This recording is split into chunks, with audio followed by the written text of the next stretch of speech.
completely down and reopened. I shut it completely down and reopened and said it was part 2.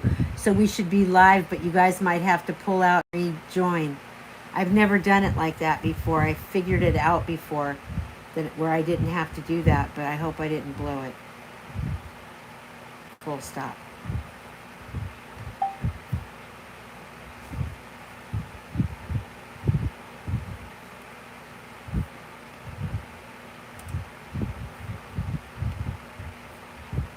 It won't even go on now.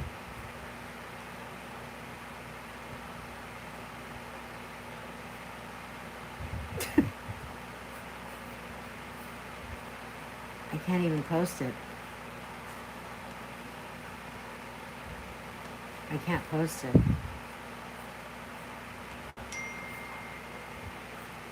Once you get the new session set your phone under settings. Oh God, I didn't see. That way, if someone calls, they won't knock us offline. I didn't said. Dang it.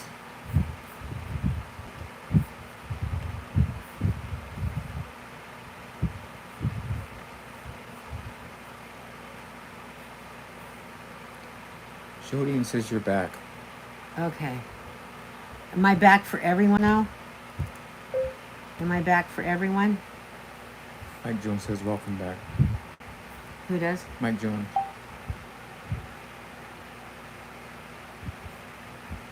It's not even doing it right yet. I'm sorry, you guys. I don't know. Okay, I don't know. What did Creedmoor? What did you say about how to set the settings? I don't know. Let me go back and find out. I don't know.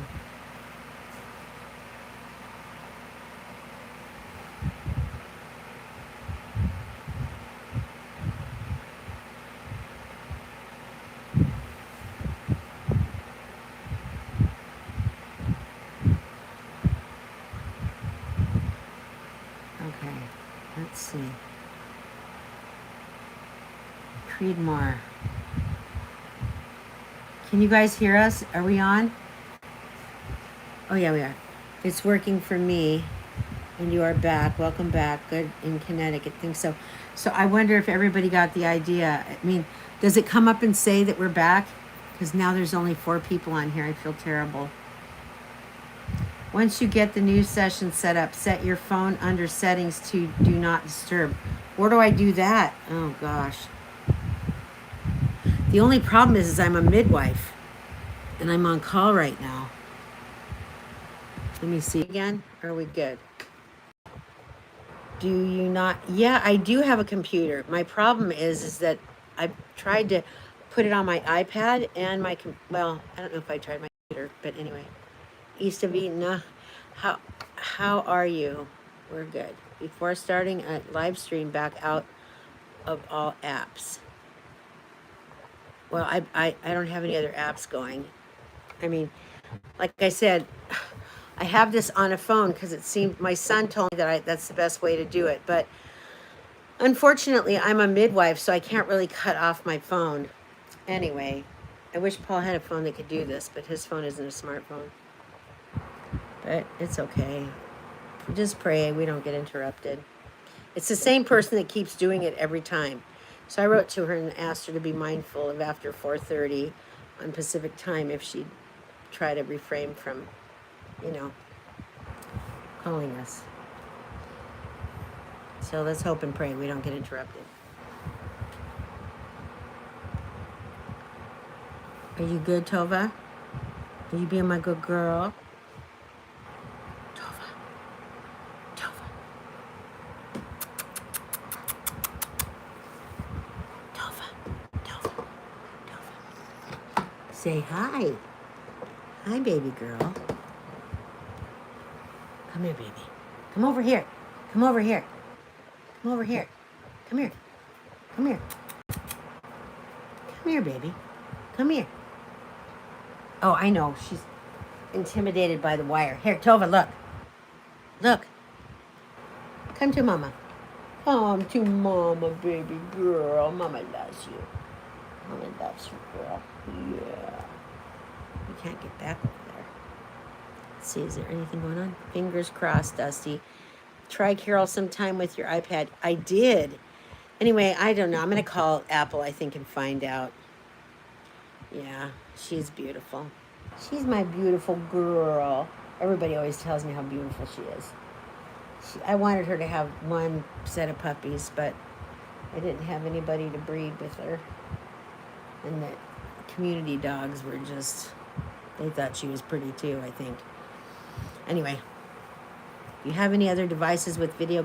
Yeah, I've got computers, I've got iPads, I've got, yeah, which can be dedicated to live streams without phone interruption.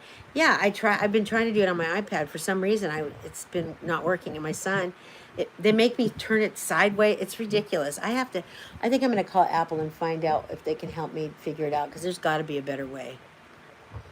That dog would bite Creedmoor and rip his leg off. No. Tova, don't get in that. You be a good girl. You be a good girl for mama. You be a good girl for mama. What do you got all over your face? No, I prune my grapes every year, You a got couple all over your times, face. because they grow so You got all over your vigorously. Yeah, face. I prune those, at least twice a year. Yeah, what's the name that's here is going to put some grapes in for us too. And this one grapevine that we put in a few years ago, I'm so excited. It's got grapes. Did you see it? That one grapevine that Nick put in that, was that big one that was the sheep would always eat because it was on the Oh, thing. it's in the Yeah, orchard? it's got what you call it, grapes on it this year. I'm so excited. Can't wait. Mike Jones, how much do I prune? Oh, I prune Oh, this guy can be ruthless, but he knows what he's doing, so it works out better. A third of the tree. You're not supposed. no, A quarter. no more than 1/3 of the tree. I thought it was a quarter. Any one time. Is it a quarter or a third? A third. Okay. Paul, my Back to Eden vineyard is doing exceedingly well. Most of all my cordons are full, 20 foot, 3 years on the trellis. You make wine and all kinds of stuff out of that? Where are you going, Tova? Where are you going? You have to go potty? You want to come? I'm going to leave you be, okay? Because Okay. I'm going to go out to the garden. How's your day going, honey? My days are going well. You are old. Thank you, guitar riff. Anyway, hey, what up, Paul? What are you doing, Tova? Oh, no, you leave him alone, you little stink. I have to use Paul's chair to get myself up. Look at it. Getting older is not for sissies. Oh, this is my boy. This is my boy. You be nice, sing. You be nice. You be nice. It's okay. It's okay. You be nice. You be nice. You're scaring me.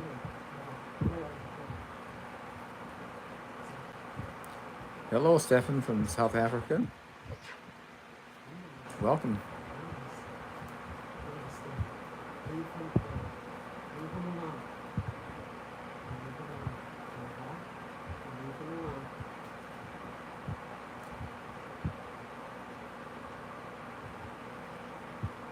Are we gonna go out and get some lettuce together? Mm-hmm. Yeah, you leave that Tyler on.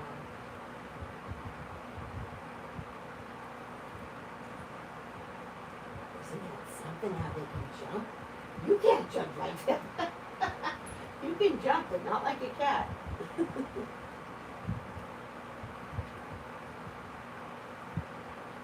Mama has to go potty. You're gonna go outside and see what's up.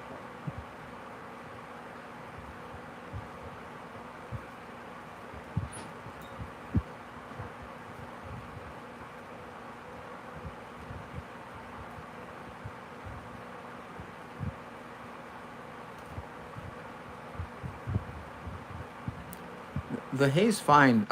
It just breaks down quicker than the which it says, and when it gets wet, it's kind of slimy, but it's a good cover.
Good evening, Mike Laurie.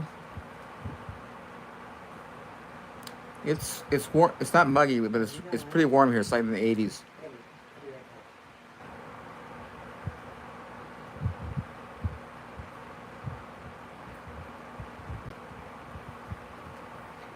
Hold on, hold on.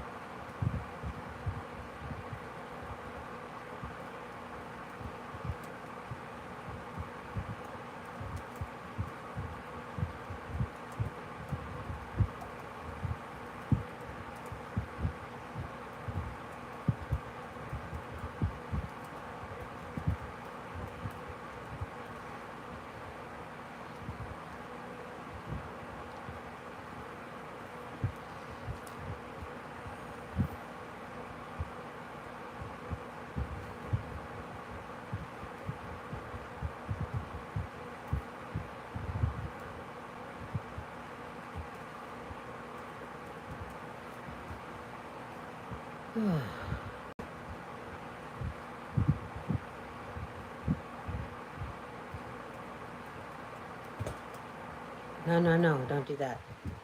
No, Tova. No. No, no, don't eat that.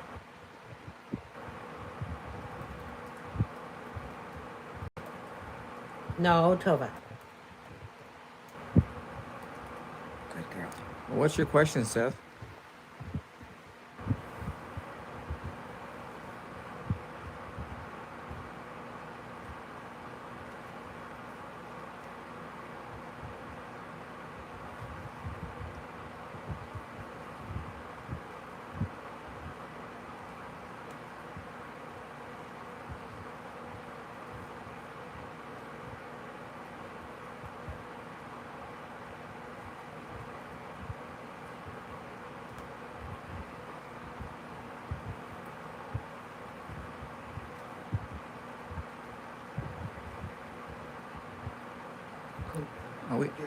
We have like sheep and chickens for farm animals.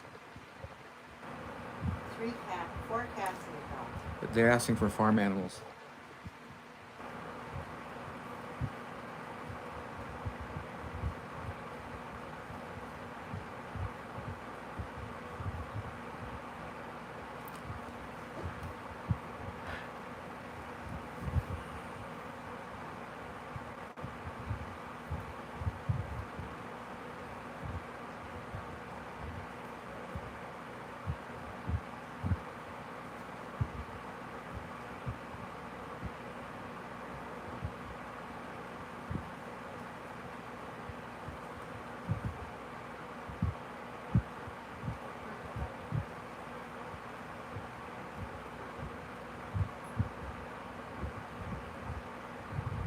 Yeah, chickens are great for clearing, garden, any space out. They'll get all the weeds out.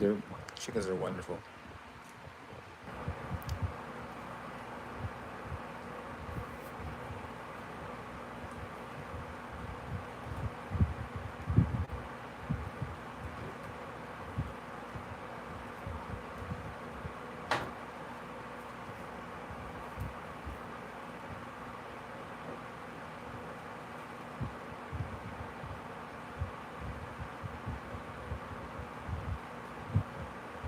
No, I'm not retired. I don't, work for a living, but I do plenty of work around my yard, and occasionally I'll go and help people prune their trees and stuff.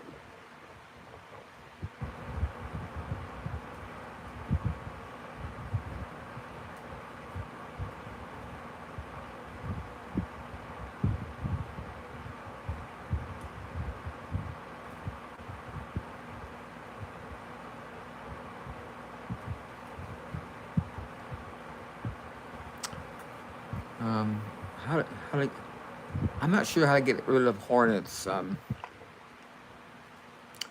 don't know. Sorry.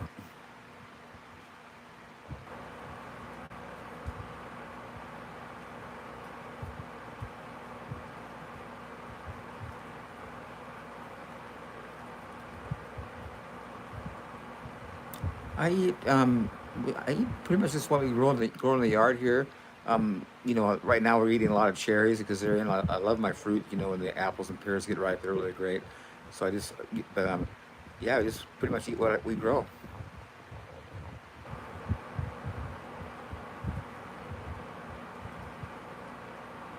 Yeah, that's always you want to get when you're pruning. You always want to get the dead out first. That's sort of the place to start.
I don't eat a lot of meat. I eat some, but not a whole lot.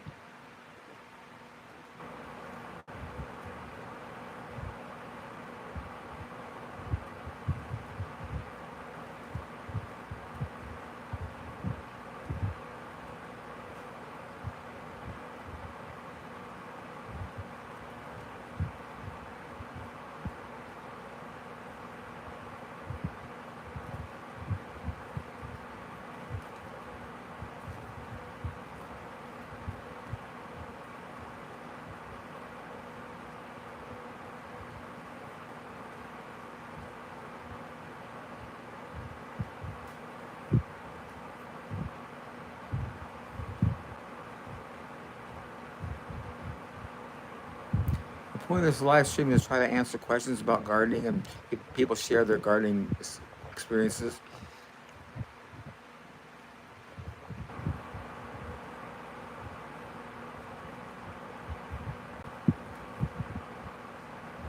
I'm still making kombucha. Yeah, kombucha is really a wonderful drink.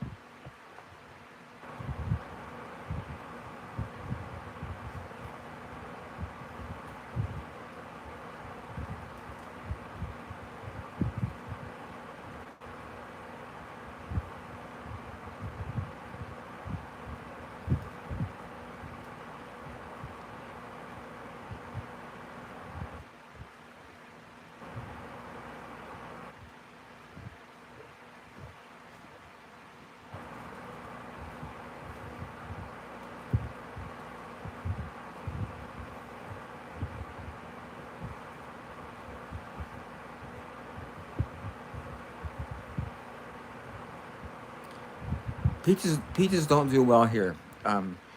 I grow 'em- I had one tree in the past. The problem was they had no shelf life, and so many of the trees, the fruit just rotted on the tree because I couldn't use them all.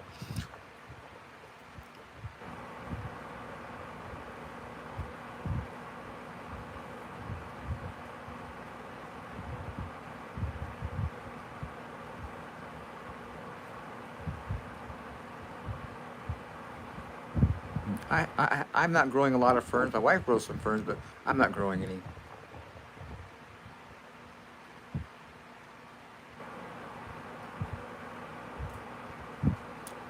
It's warm here. It's not really hot, but it's like in the 80s.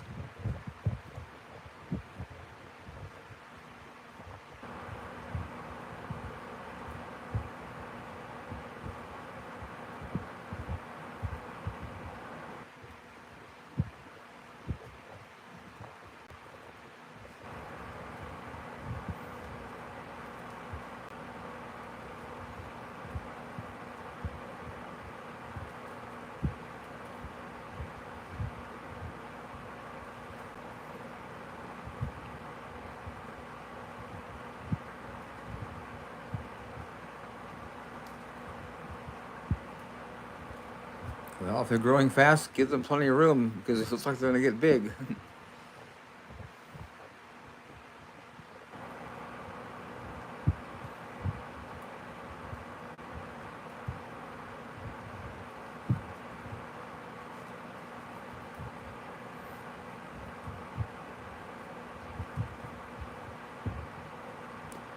We do, Thomas. We do this every Monday evening, or it's like it starts late afternoon, like 5 o'clock here, and goes into the evening.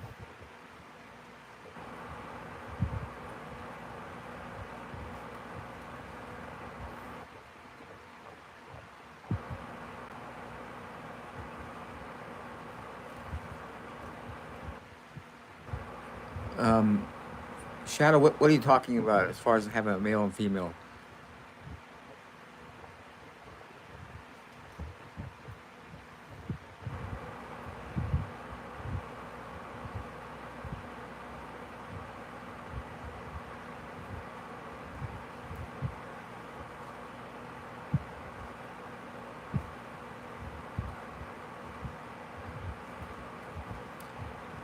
I don't know I'm not sure of tree sex. I'm not familiar with that. I didn't know there was such a thing as trees having sex. You know, sexual characteristics.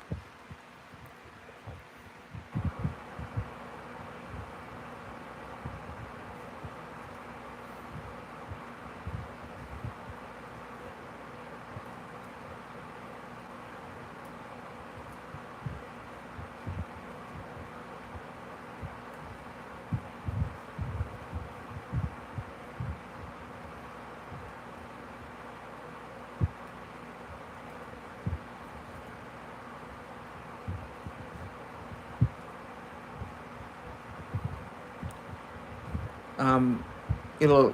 Uh, I'm not sure if it'll soften the root matter, but it'll probably open it up some so it can spread out. How old am I? I'm 64 years old. 70, excuse me, 74 years old.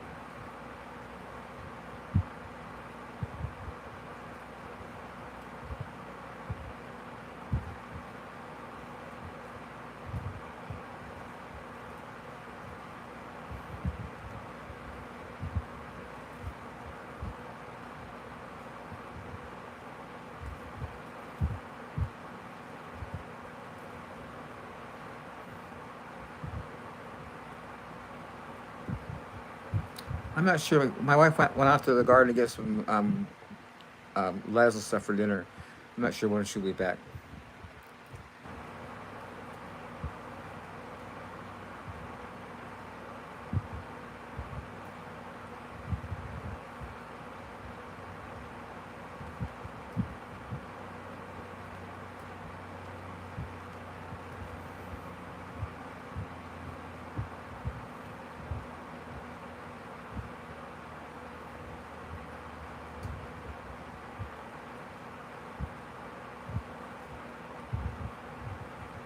How was life in the '60s? Oh, it was a interesting time. It was, definitely a transition going on.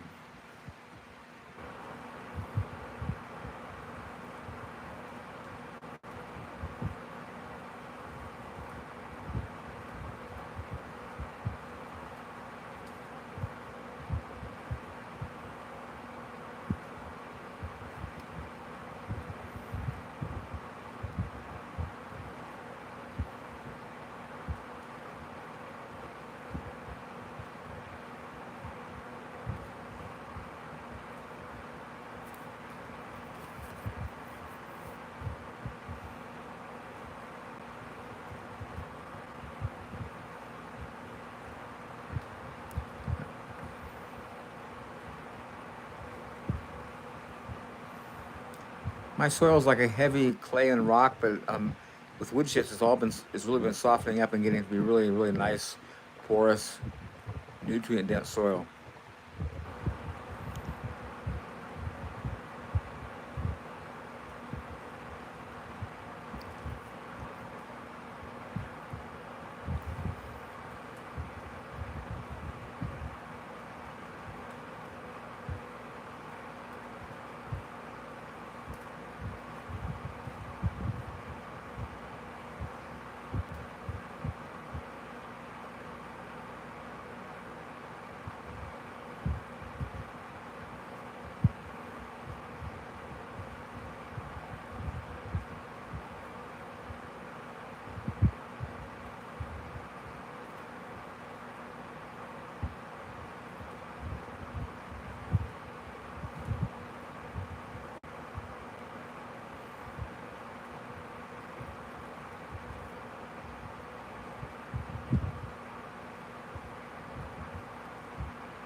Yeah, we grow and eat beans.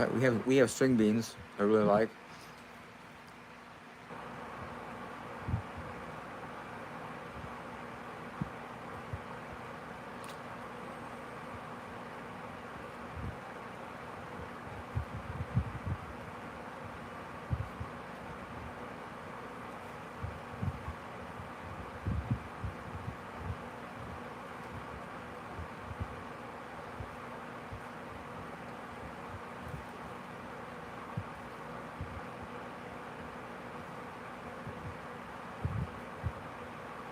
No, you got to pull the grass out. Only way to get rid of it, without it coming back.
Yeah, wood chips is really nice with sandy soil because it really helps hold the moisture. In sandy soil, it really dries out quickly, but the wood chips really help hold that moisture.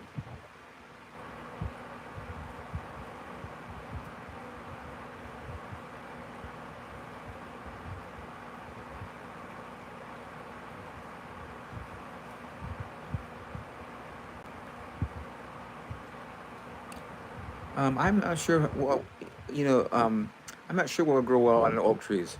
I think there'd be quite a bit of shade, so it'd probably be a challenge to grow much.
Mary, my experience has been as my soil improved, all the diseases in my trees completely left.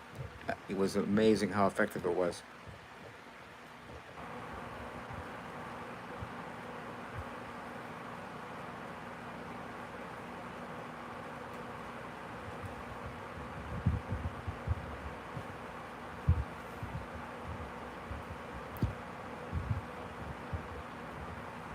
I think your blueberries might do okay in partial shade.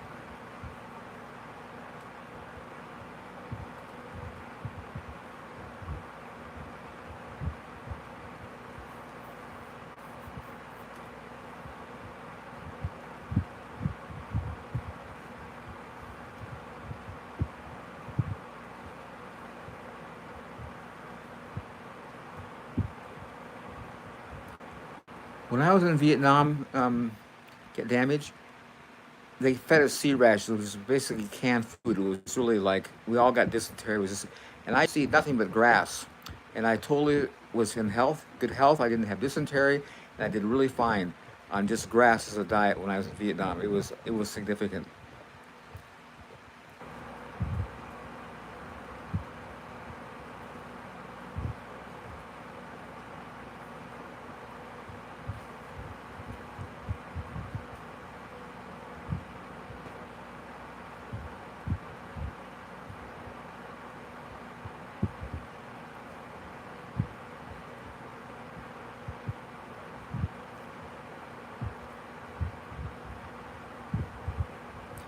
I'm 74 years old.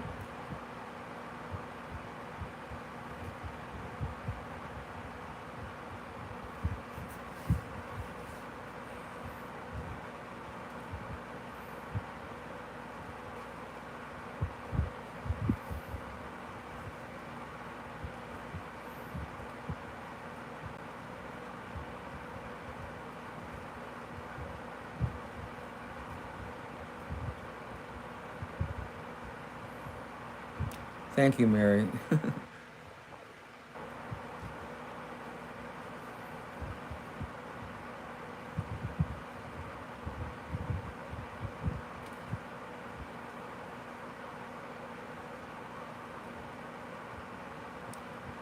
I think most of your fruit trees will do okay in partial shade. It's not ideal, but they'll live. They'll grow.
I plant most of my things in the ground and seed, like tomatoes and peppers, because it takes so long to grow.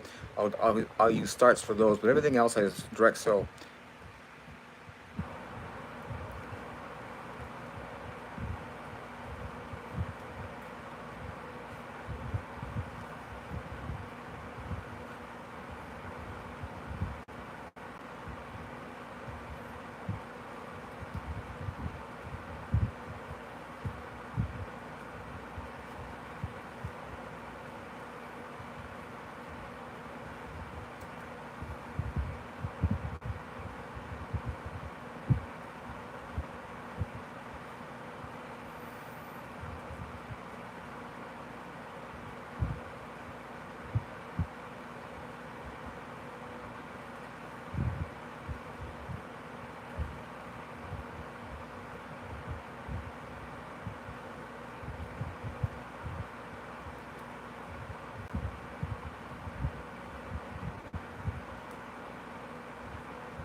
Yes, I screen my wood chips for for the garden, but in the orchard I just planted everything in the wood chips and they did fine.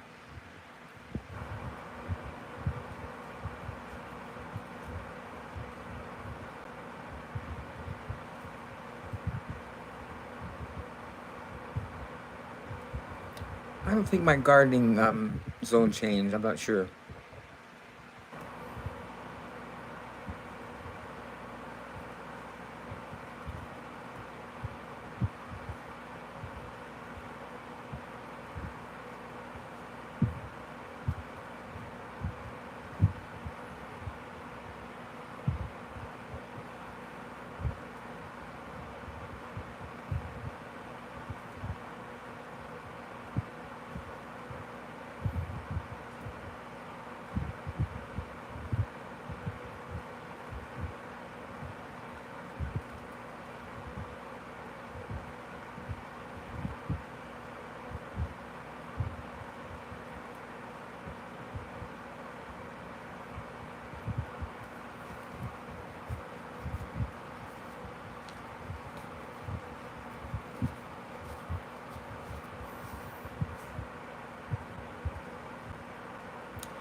My wife shops in town. We have a Costco, and there's a really nice store called Sunny Farms.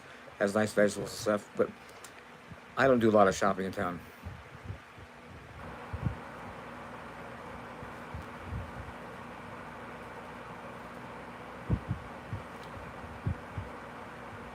Sometimes trees are biannual, meaning they bear fruit every other year. So that could be one reason why they didn't flower this year.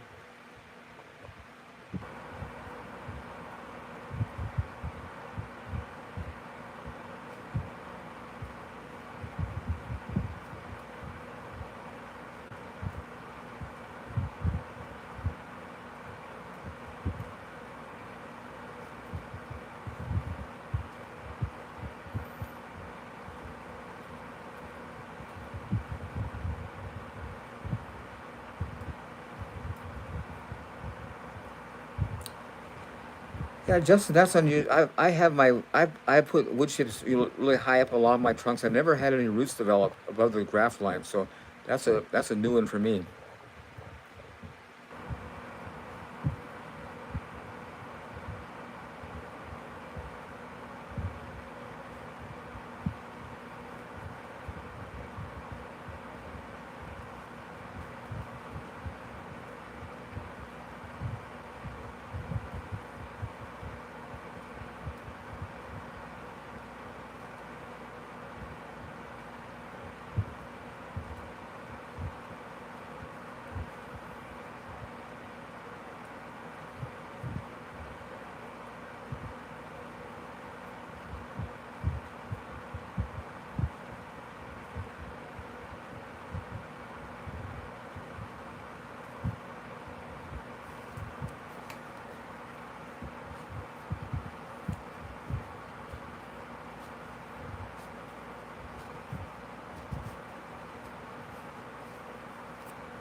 Yes, we have a lot of eggs, and I eat chicken. I eat eggs. They're good food.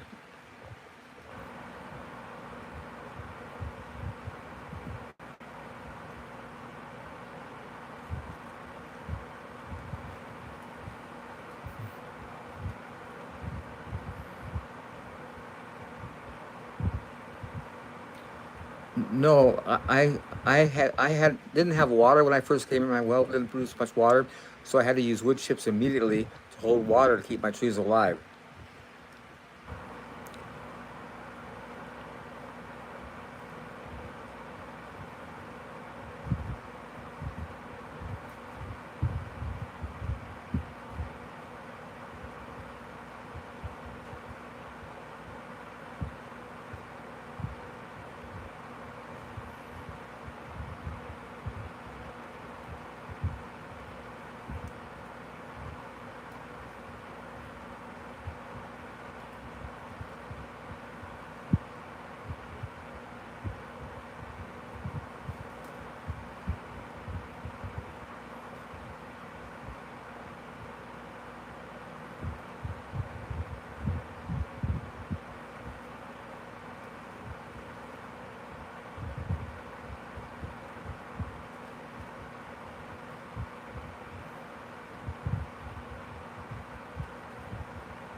I haven't removed my slugs. I don't have that many.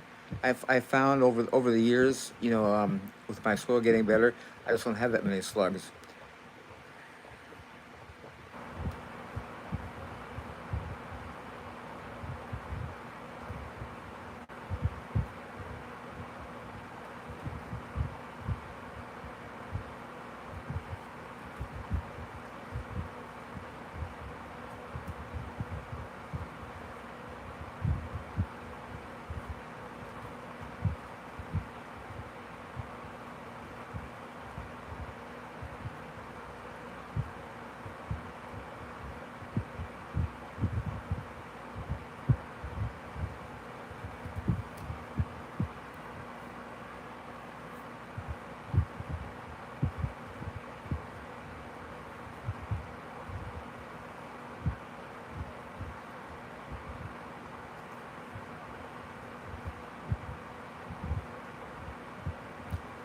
No, Justin, I don't have an email. My wife does, so um, I don't even know what it is, but I know she has one.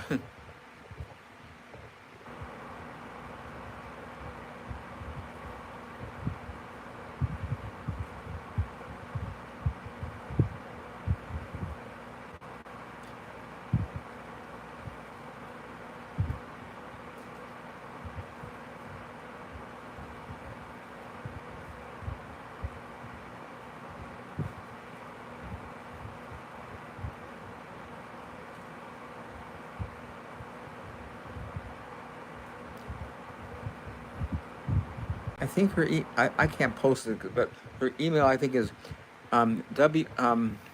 midwyf@gmail.com.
Yes, it's Monday where I am.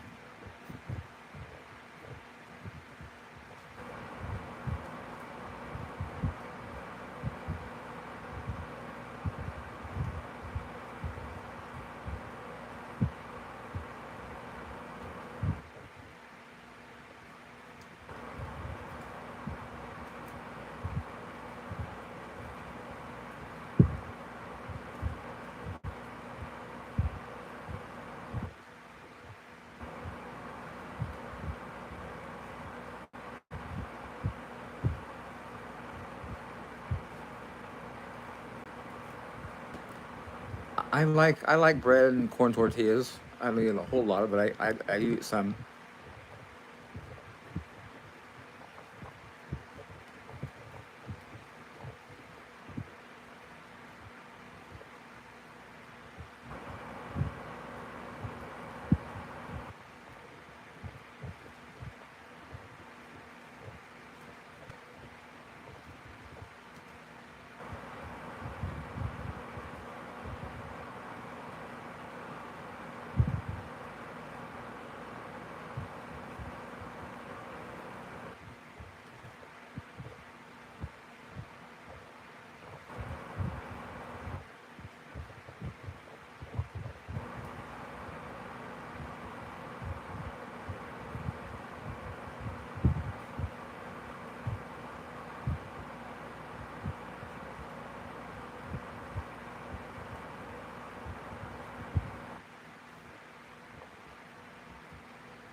I have both the red and the black currants. Not a lot of them, but some.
No, I would never stop with the wood chips. Wood chips make such a nice cover.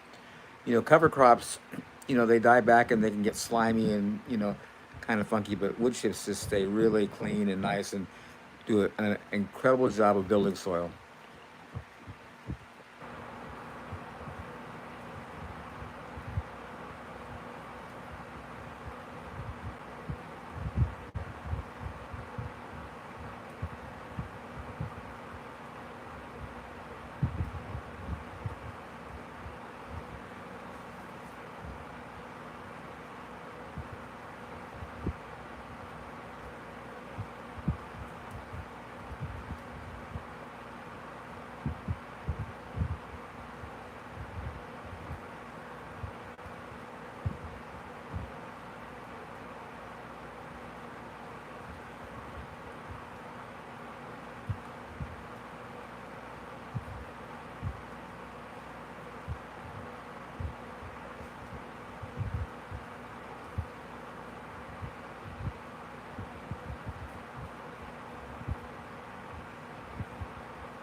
Justin, don't give up. Just do a demonstration. Have a spot in that community garden where you're growing in wood chips, and people will see the difference.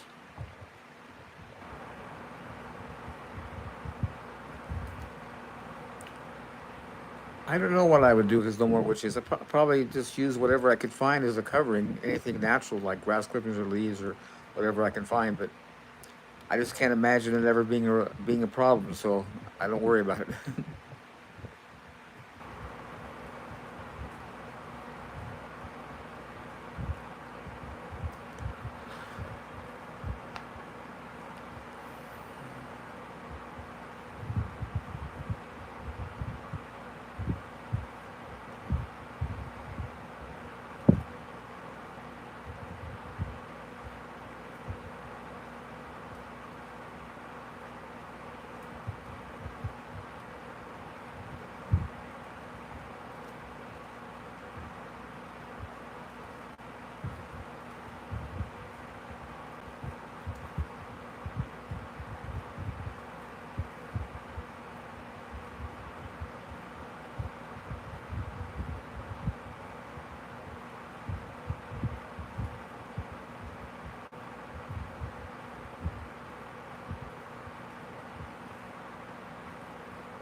Thomas, sometime I'll try to get Carol to go out there with me with a camera so you can see the garden and the orchard.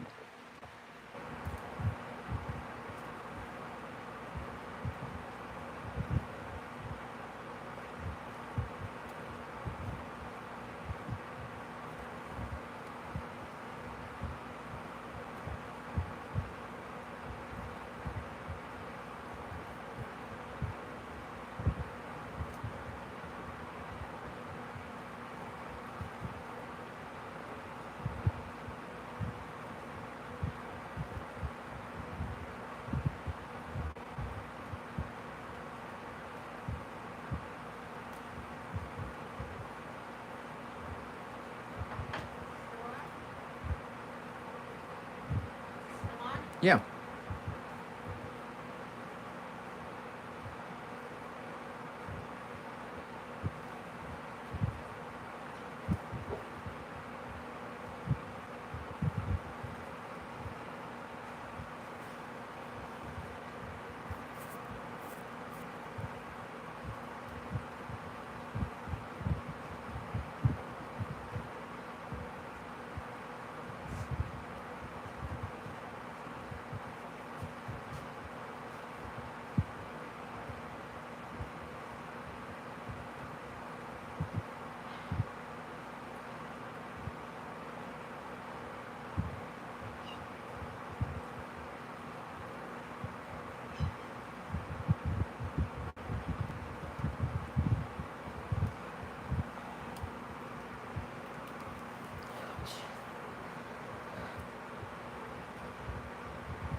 What are they talking about?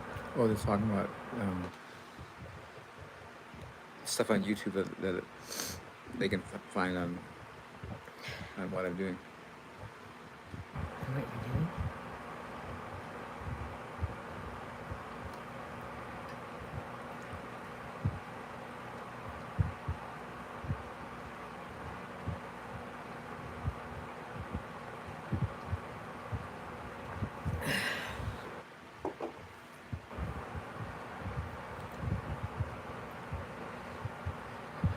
It's not. It's not there. It's weird. I'm hoping that I would be able to get help to keep doing it. I would never want to stop. Keep doing what? It's, what I'm doing. Using the wood chips in the garden.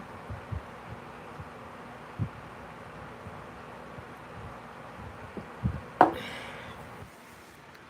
sorry.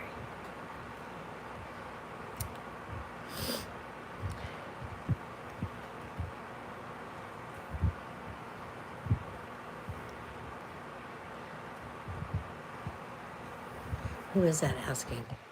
J Buck. You have kids, J Buck? I forgot. The kids aren't always that helpful because they have their own life, unless they really enjoy it.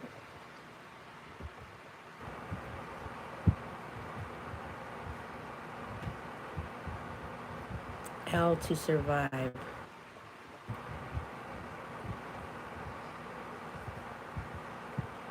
Thomas is going to be gone for a while. My youngest is 18. Is he at all interested in gardening, or she?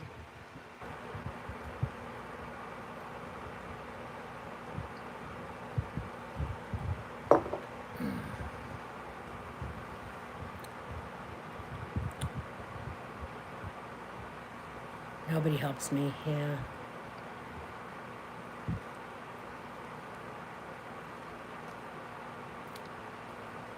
Who's cute?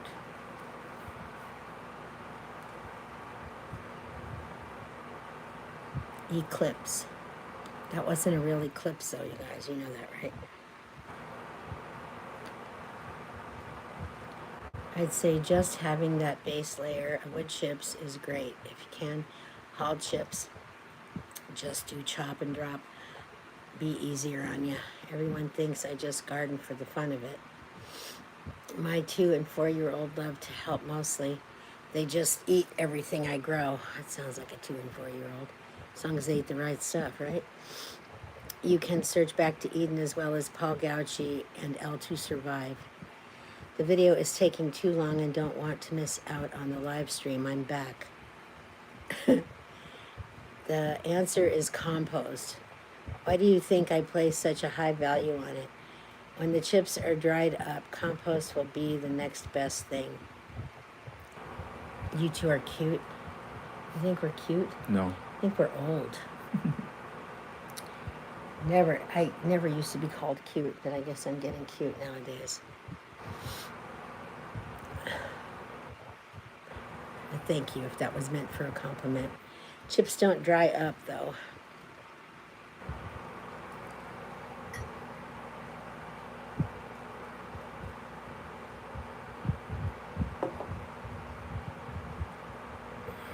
Do you eat much Mediterranean food? Do you?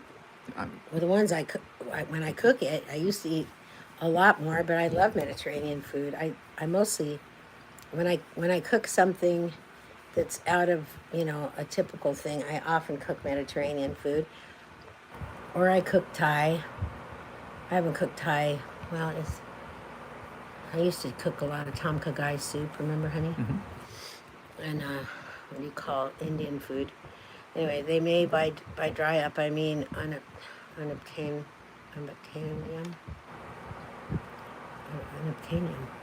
Unattainable.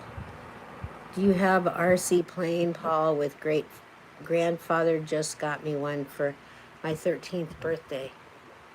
What? What's an RC plane? I don't know. And yes, that will happen. What will happen? You're only 13, Thomas EMR. I was talking about when the time comes when I can't move wood chips around, like still able to garden, but can do heavy work. Well, God's been providing for us because, man, I'm not very good at it. I moved a bunch of wood chips the other day. We had 2 truckloads full, and I probably gave up at about quarter of the way in. I can't do it. I mean, I'm just not built for this stuff. What typical foods do you cook? Think about this. During the lockdowns, the tree trimmers could not work, so the chip supply stopped. Couldn't happen again. Could happen again. That's so true. So you make do. You just feed your soil with grass clippings or leaves. That's when you like to have, deciduous trees and needles that drop from trees, and just collect whatever organic, right, Dad? Mm-hmm. Remote Yeah, in the control. fall, Okay. your neighbors are putting all those good leaves in plastic bags. Just go around, pick those up and bring That's them. that's what your mom did. Mom always did On that. trash day, she was so funny. She'd even pick up furniture and bring it to us. But on trash day, she'd go around to everybody's pile and bring them home. She was not stupid. She knew what feeding the soil meant.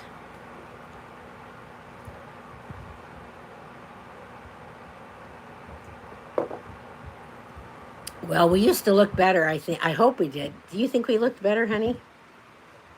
Probably. Probably. You were pretty handsome. You were. When you had your beard, especially.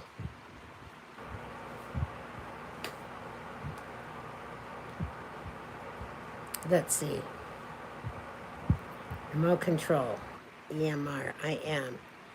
Paul's son has drones. Yeah. Isaac was really sweet. He and his family came over, 2 weeks ago? Mm-hmm. Something like that. And the kids were out helping, and he came and weed-eated all my front part. He was really, really sweet. What else did he do for us? He did quite a bit of stuff that day. It was really sweet. He came over and dedicated the whole day to us. His family did. And then he brought someone else with them, and I fed them all. I gave them a huge bag. I've got a huge salad spinner, and I went and got them a huge bag of lettuce and fed it to them.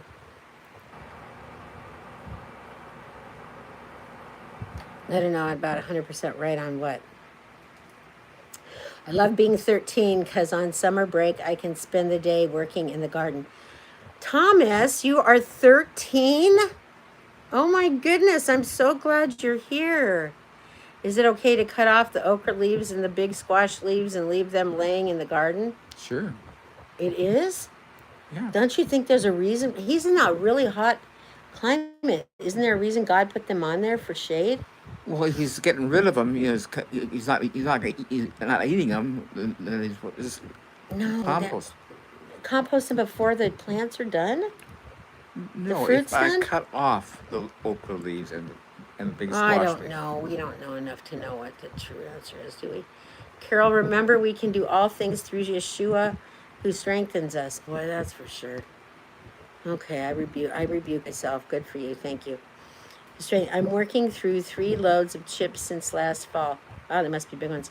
I have one shoulder that has been in pain for 6 weeks and the other hurts too. Oh my gosh. I went to China and drug 2 suitcases through so many provinces. It was crazy. And I came back with a really bad shoulder. And you know what I do? I totally don't go to doctors. I just, okay, what does it say? No, just, I one shoulder has been in pain for 6 weeks. That's it.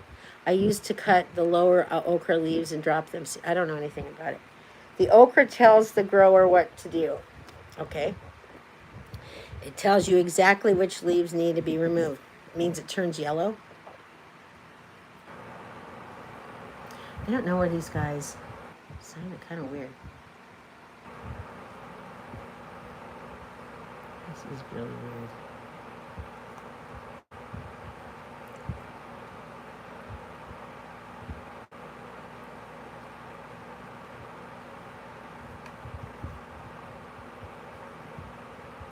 yes, we do buy from Azure Standard.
Do you make sourdough, Carol? Sometimes. Not for long, but I used to make a lot of sourdough, but you know, I just like I was a bad girl and I bought some commercial sourdough today, Seattle sourdough, because I want some French toast. I've been craving French toast. But I don't eat much bread, and so if I make the sourdough, I eat it. And we eat it. And he's a skinny mini, so he can do it, but I just blow up. Our okra grows to 12 to 50. What? My gosh. From a seed? Is that normal? Probably not, right?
Oh my gosh, it's leaving far, far away. What is this? Do you see any of this? Yep, Yeah, it yeah. does, Carol. It in Eden, it's normal. Thomas, I have a good area of lupins this year. Oh, It's so cool, Thomas. I'm so excited that you're 13 and you're hanging out with us. I wish you could come visit us. We like to encourage young people. Um, Someone needs to smack me upside. Oh, honey, careful. Someone needs to smack me upside the head after Halloween this year. I cannot plant this much garlic again. Oh my gosh, I know what you mean. Last year I did that. I pulled another row today of 150 and the leaves about 700 more in the ground. Send us some. I want to taste some of your garlic. Anyway, we grew them as shade companions or shade providers. They do very well here. Hi. J Buck, you better not be selling any raw milk. FBI all over that stuff. It's so stupid. Amen. I love seeing God. You just buy it for your animals. That's how you sell it. You say, this is for my pigs or my chickens. And then you just pig out on it. Amen. Love seeing God grow the garden and gardener. Do you drink coffee? I don't know. I eat chocolate covered coffee beans. And when I'm in the Middle East, I drink Arabic or Israeli or Turkish, whoever wants to claim it, coffee. Because they put cardamom in it. It's really yummy. And you get little tiny coffee cups. And it's like, the coffee here tastes like water when you drink the coffee there. Creedmoor, I guess I'll have to take a picture of one of the 40 okra I've got growing. I wish I could come visit too. Yeah, I know, Thomas. Whereabouts in New York are you? Upstate? Dusty, I'm wow. You better sell some. My goodness. Wasn't it pretty? I told you. Yeah, I wish I could get you to go up the mountain and take that hike that I told you about. That's really cool. Did you go to Maramere Falls? No, but we passed it on the way. Yeah, We the saw sign. where it was Yeah, good. yeah. Exactly. Yeah, it's relatively dry right now. It's kind of cool when it gets into fall and winter. You know what, you guys, I know that you don't want to take your shoes off, but I really would like it if you guys would. Just because this rug is getting worse by the minute.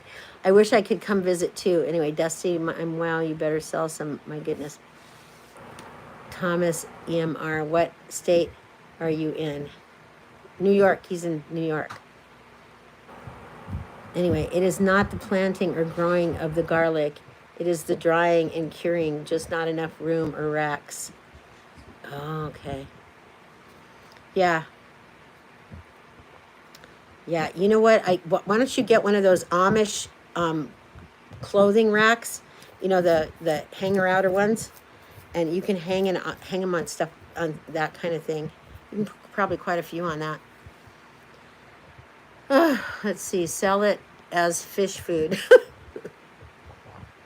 We make garlic powder and onion powder as well as pepper powder with the Bounty. Wow, I bet you it's yummy. Wow. Yep. I drink espresso with milk, but maybe I'll try cardamom too. Oh my gosh, it's so good. But it's got to be the Arabic coffee. It's really good. Anyway, or Turkish. Close to Ask Park, not Ask ADK. I don't know. I put cardamom in my coffee and cayenne. Yep. I bet you that's good. Hey Joe. East of Eden grower. Hey Joe. Where's Joe? You're being summoned. Did you hear that? I gotta bring my puppy upstairs. You did what? I gotta bring my puppy upstairs. Oh. Justin Skeens, I have some orders for garlic, but believe it or not, I can't seem to sell much of anything here anymore. Which one? Dusty, huh? Which one is Joe? Well, he's gonna be here in a minute. I walked away and heard Carol say, take shoes off. Who is wearing shoes in the chat room? It's just that I have a carpet that I've had for all these years, and when people bring the dirt in it, and it's right now it's dry, so it's not so bad, but it's just really frustrating because I spend half my life, because we live in the country, vacuuming, and I just do a lot of vacuuming lately all the time. Dusty, I've been struggling selling my quail eggs. The consumer is just tapped out right now. The economy is falling apart. It's crazy. Oh, one of the reasons I grow so much for my wife's horse. I chop and dehydrate it for him. He eats it every day to supposedly help keep flies away. Does it help him? And it doesn't hurt him? There was a persimmon question. Yeah, there was. A persimmon question. Did you investigate that? Quail eggs are really popular at our farmers markets here. I thought it was someone in chat was wearing shoes. I was going to hit with a wrench. Bring you quail eggs to Northwest Montana. Where are you guys and what time is it there, Sir Paul? 7:39 and we're in the Pacific Northwest. As far northwest as you can get on the map, pretty much.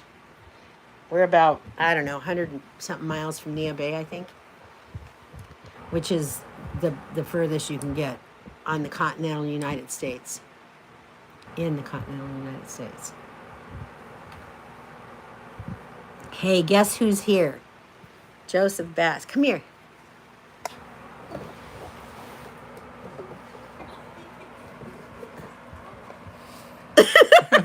I'm here in That's the land so of where it's not late, yeah. right? It's still sunny, Yeah. and it's what, 7 o'clock? Not 7:40. 7:40.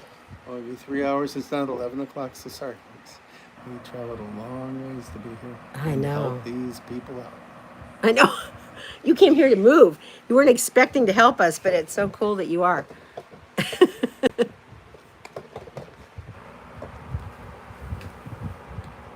Yeah, so that was the surprise guest, honorary guest. Can I have honorary wrench? Honey, I am Indian, you. Sub-hacker Jinky. Now you be good. Are you East Indian? Let's see. 10:40 here in PA, I know, right? I gotta go make some food in a minute, so. I was trying to figure out what to do with those cherries. They're all bruised now. You think so? Yep. Or a crisp? I think it'd be easier either way. The largest city we're near is Seattle. 33, what is it? That's one, no, there's ask what largest city we're near. 33-year-old horse. Wow. Wow, that's an old horse. What large city are you near? Yeah, Seattle. Well, 2 hours away on ferry or drive around. What are you going to make with the cherries? I think we're gonna try to make like a cherry. Don't forget to shut the door. There's a whole bunch of flies getting in here. Thanks, guys. Anyway, what are you going to make? Oh yeah, cherry wine? No, we don't. I mean, we probably have enough that we could make that, but it's gonna be some. We've got a lot of cherries this year. Oh, and the large city I am near is New York City. Ah, what are you making for dinner?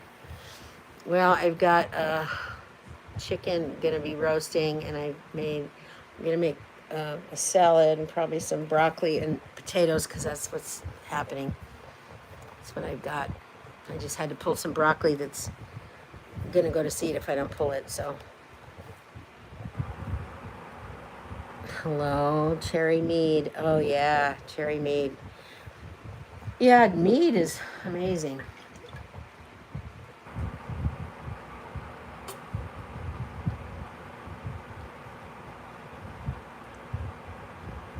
I have quite a few friends that make mead and clients. I don't really like wine, but I sort of like some mead. I'm ordinary from Glendale on the Brooklyn border. I'm about an hour and a half away from New York City.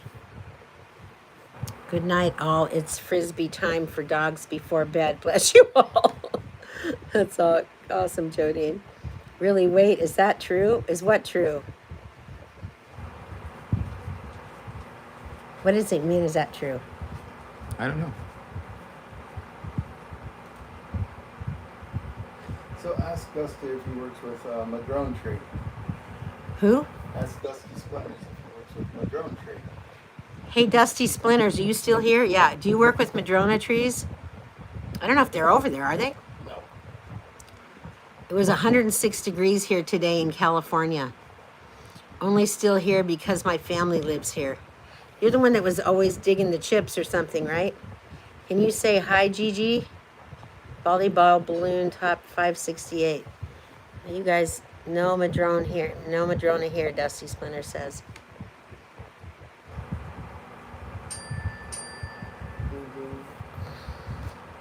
You want to sit here and I'll go help start dinner? But, And not help start dinner, but do dinner. I could be the wingman. Oh, yeah.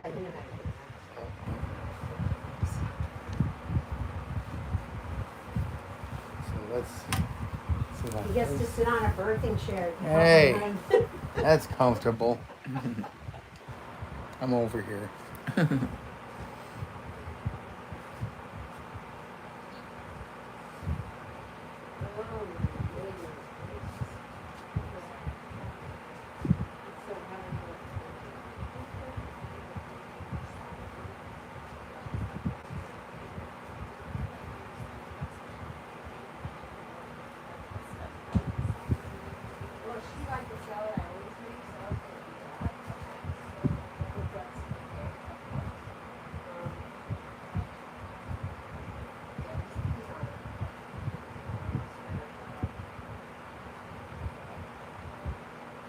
Yeah, Dusty, it actually hit 130 today. So it probably felt like 150.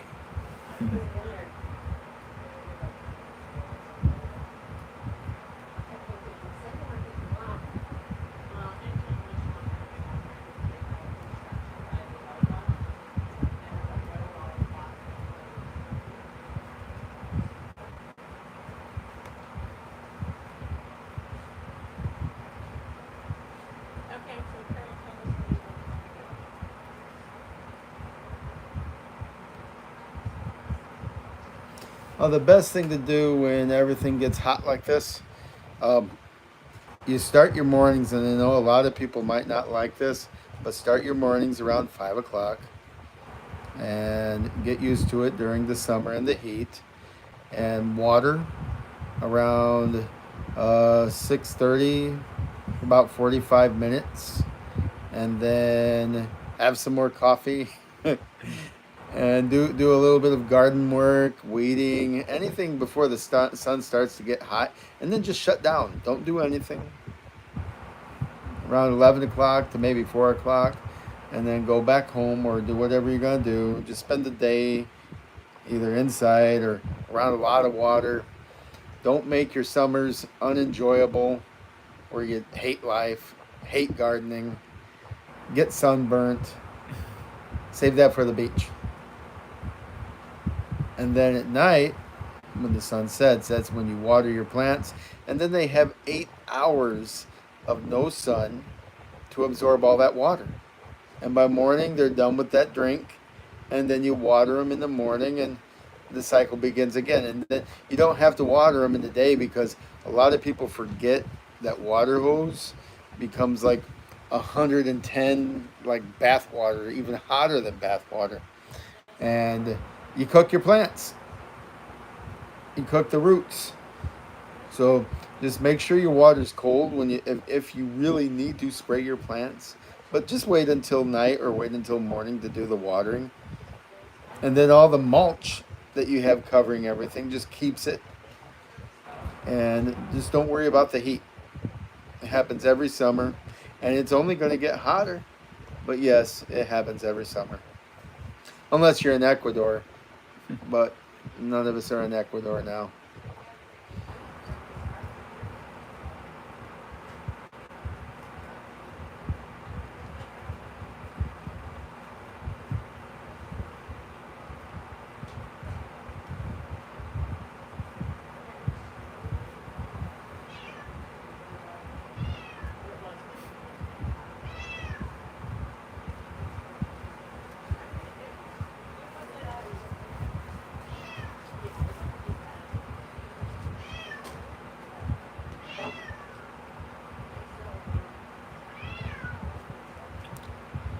No, I don't care for raised beds. You got to water too much.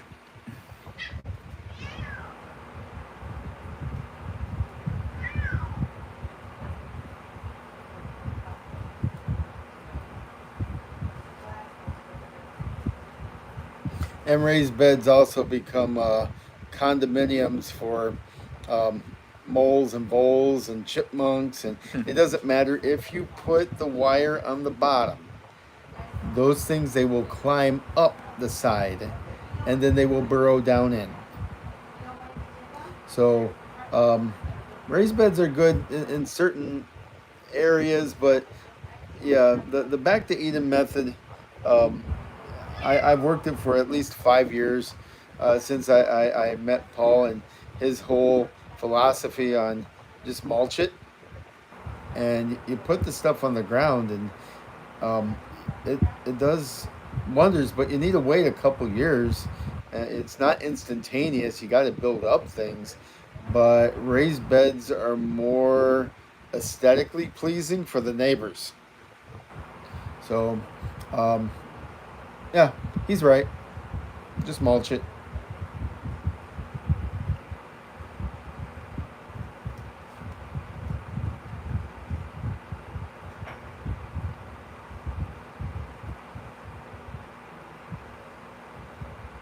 Yeah, chipmunks have made home in my raised beds. Yep.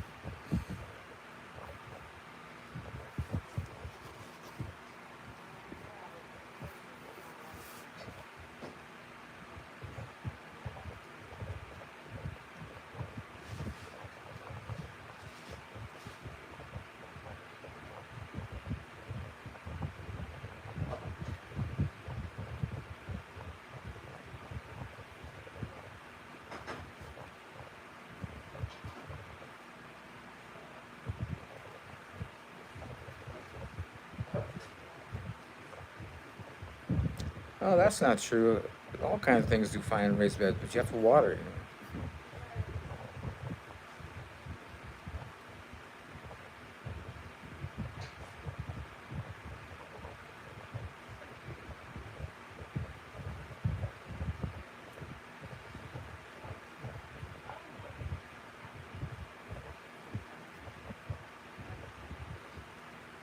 Let's see, Mike. I've worked raised beds a lot in what I do for a business, and I've been doing raised beds primarily for the last 5 years because of the soil conditions or public demand.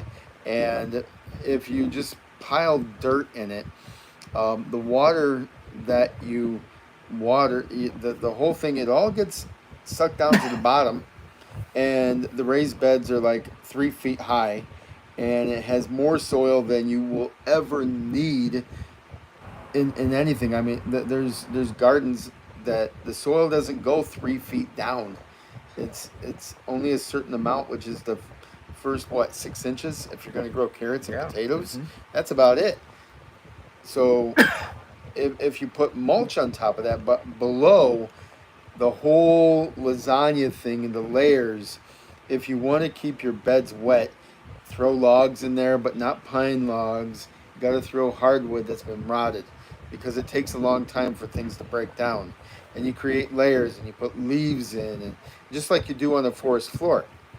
And so it acts like a big sponge.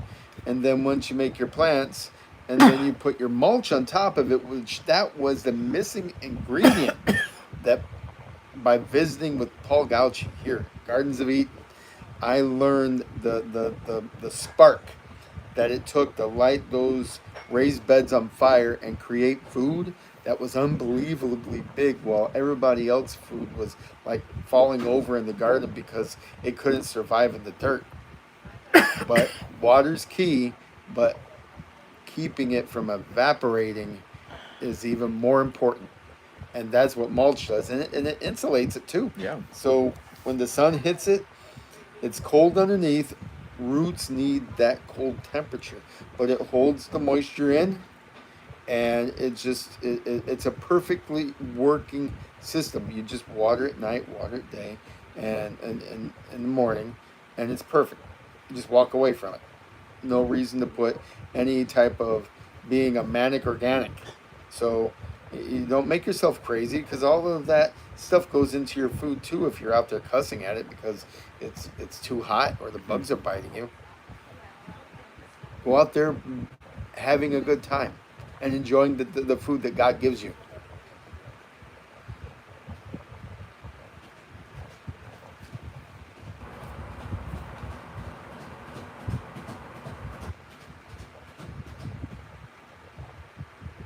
Good night, Mike Jones. He's from Connecticut. It's late there. Good night, Mike.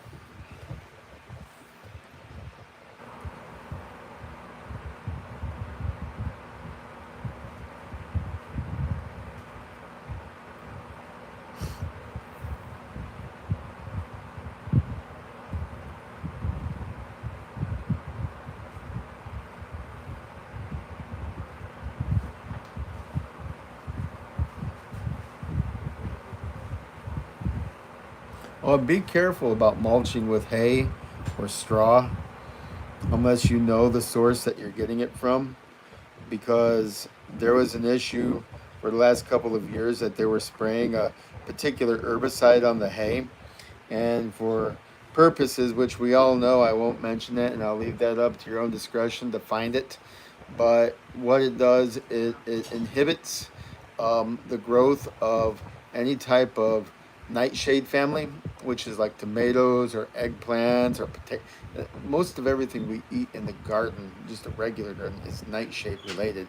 So, but the purpose of the herbicide was to kill off horse nettle because it was poison to horses.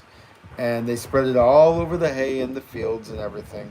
And it was for the purpose of not killing off this plant that was a nightshade, member of the nightshade family.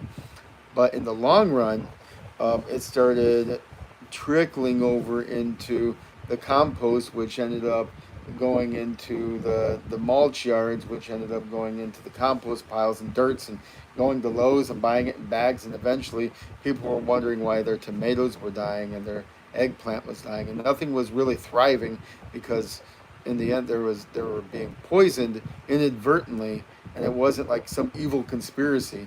It was just to keep the horses from dying, but they let this thing go into the system, and it doesn't go away. It takes like 10 years.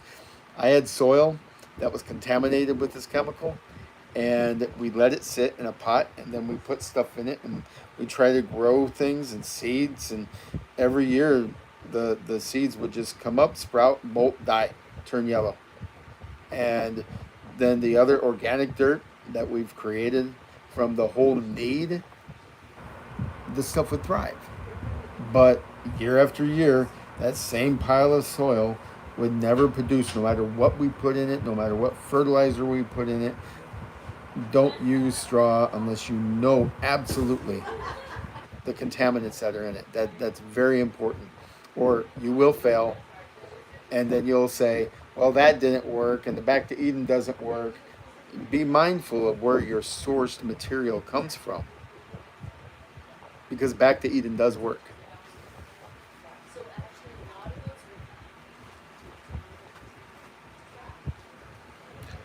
No, I don't use a board to cover stuff for germination. I just plant in the soil. The sun works. It does fine.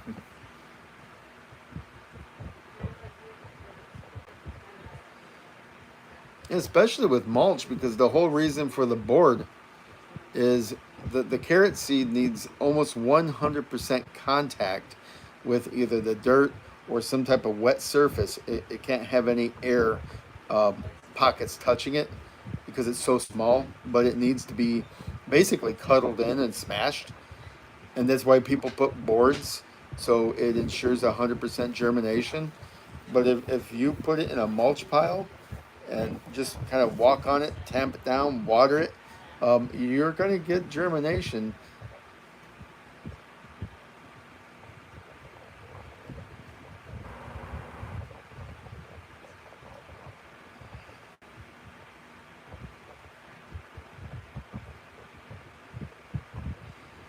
There was a question about store bought. So I wouldn't be buying anything from the store. I don't trust that stuff from the store. Just find good sources. Sometimes the best place to get soil amendments is from nurseries. Nurseries are growing plants to make a living. They usually have good potting soil, so nurseries are going to be a good place to access good soil. One of the best soils I found nationwide, and I promote them because they've helped my clientele. I used it in my business, and the name of the company, and everybody pay attention to this, it's called Dirt Craft Organics. And it's Dirt Craft Organics. They are 100%, I support them more than any other soil I've ever found. They will deliver it nationwide. Now it's costly. It's like the caviar of dirt. But when you're planting your seeds that you've spent a lot of money on, and you're making a garden that you spent a lot of money on, and it's your trust, and it's your morale, and it's your happiness, that when you put that seed in the ground, you need to know it's going to produce some sort of food for you and not produce disappointment. And Dirt Craft Organics, and this isn't just, they don't pay me for anything. I don't get free Dirt Craft or anything from them, but they help my business produce product or results that are 100%. Any other dirt, and I won't say their names, but anything else you buy in the store, you can't trust. And it might be innocent that they even the mulch yards or the dirt yards, they don't know what they're getting and putting in their dirt. Horse manure, it's contaminated with that chemical, and East of Eden can back me up on that. He knows. So in the end, the way Paul has succeeded, he just mulches it, and that mulch breaks down. It might have taken him how many years? 45? No, he's been out about 33 years. 33 years to figure this out? No, for it to be what it is now. Yeah. I figured it out right away because I didn't have water. I couldn't water my trees, so I had to use a cover to hold water. And I tell people that one of the greatest gifts I ever got was that lousy love, because it opened me up to how nature works.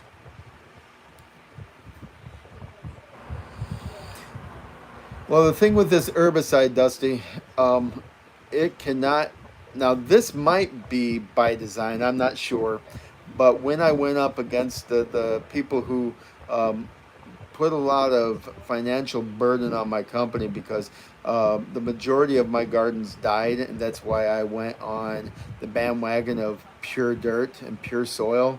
And it was pretty much the introduction of Back to Eden Gardens for me. Every garden I planted that year, every garden died, and I traced it down to whatever it is, and I cannot say it. Do your research. Everybody's intelligent here, but it cannot be traced. It can only be tested by the results of the plant. So if you plant the plant in the ground and it shrivels up and it's a nightshade plant, 2 + 2 = 4. But 4, unfortunately, I can't tell you what it is. Anyhow, because the big guys will come after me and they might shut Paul's down. I don't want to tempt that. You know, you don't poke a dragon. So anyhow, yeah, it's an untraceable chemical that has, the way it is, you can't point a finger at any company and say it's your fault. And it cannot be found in any type of lab test except unless it's a live plant.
What's the difference between soil and dirt?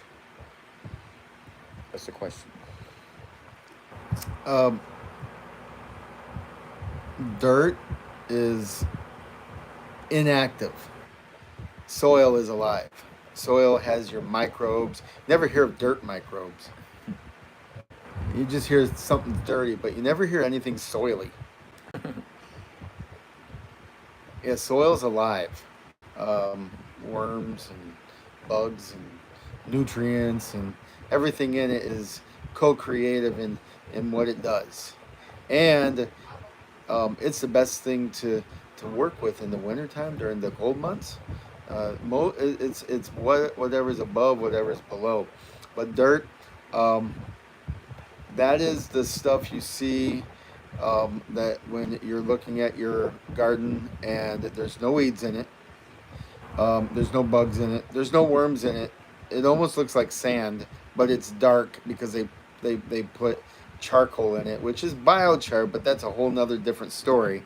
But they kind of make it look like it's soil, but there's nothing in it, and you can pour water on it all day, and nothing happens. It just dries up and blows away.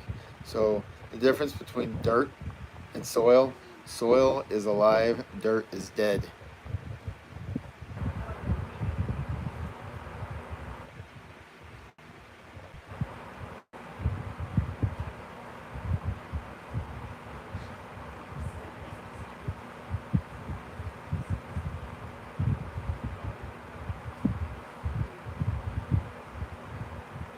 But it's not dead necessarily in the way of being negative, because I know someone's going to call me out and saying, well, what about dirt craft organics? Why isn't it soil craft organics? Oh, when we get dirt craft organics, I can have an entire truckload delivered, and there will be no seeds growing in it. There will be no weeds. There's nothing. It can lay there on the ground for a couple years with a tarp over it, and nothing happens to it. But if I put it in a raised bed garden and I put comfrey tea on top of it, compost tea, or any other micronutrients, and then I put the mulch on top of it and I plant a seed in it, 3 weeks later, there's a giant cabbage head, or there's a tomato plant growing with tomatoes on it. It's better than Miracle Grow. And it just needs that spark put into it. And then it becomes soil. But it's not soil craft organics, it's dirt craft.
Can we like the thing? If you lay any kind of compost on top of the ground, you're not going to burn your plants up. It's when you put it into the soil, you have problems with it. If you lay it on top of the ground, it'll compost just fine there, and it won't burn the plants a bit.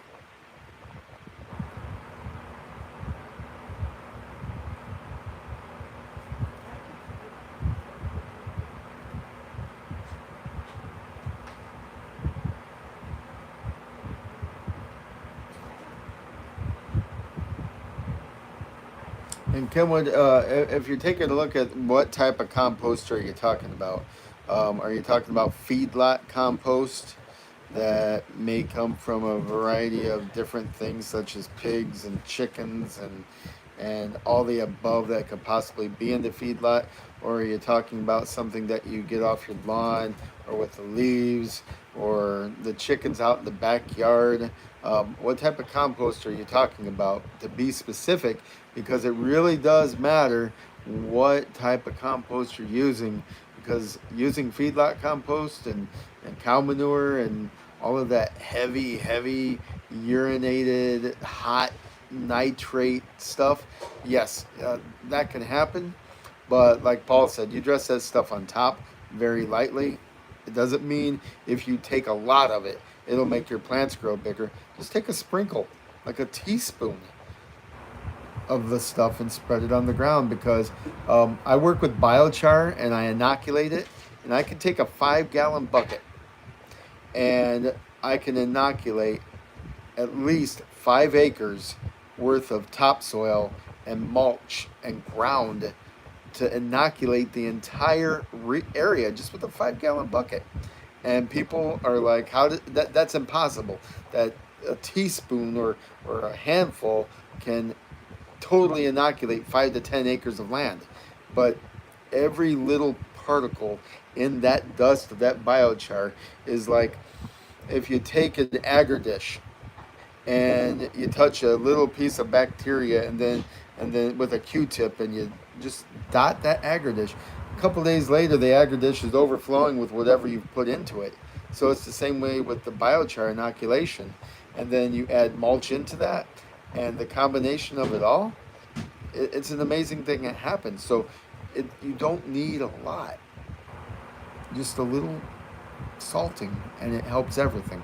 The problem happens is when you take a bucket of manure and you pour it on top of your tomatoes, and then your tomatoes shrivel up and turn yellow because you've smothered them and you've burnt them out. And that's the main reason. More doesn't mean better.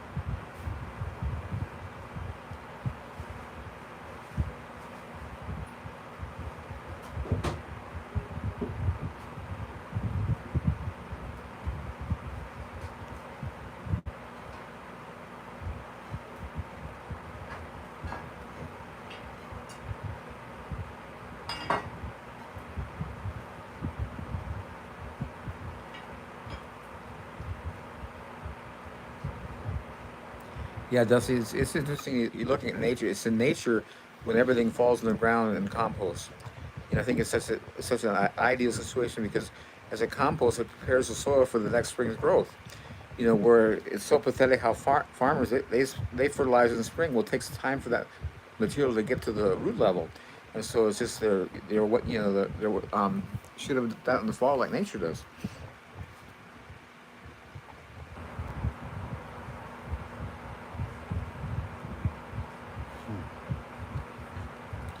Well, Kenwood, call your local tree services. If you don't have to make you can. There's all kinds of good resources out there that have good material that will make compost for you.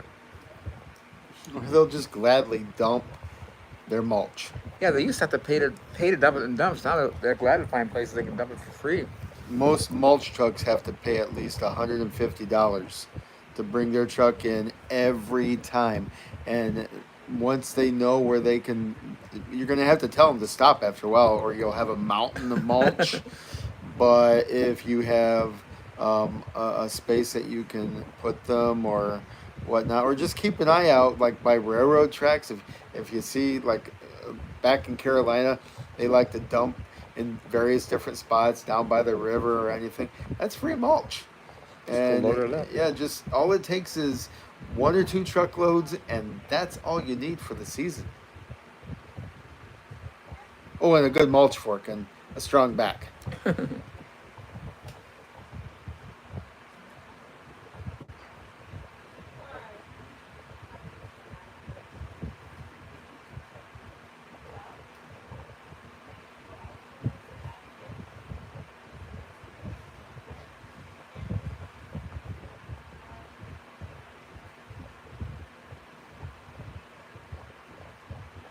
Now, one of my secrets that I would do with my mulch,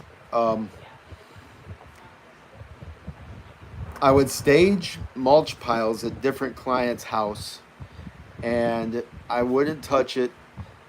The only thing I would touch it. The only thing I would do, I would make compost tea out of comfrey, and I would let it ferment, and then right in September and October, I would completely saturate the entire pile of mulch with this tea. And then when I would come back in the spring, there would be a layer of mulch on the top, almost like a cap, a shell, like an eggshell. But when you stepped on it, you'd fall straight through, and it was soil underneath because of all the bacteria and the worms and just everything activated and helped it turn into soil.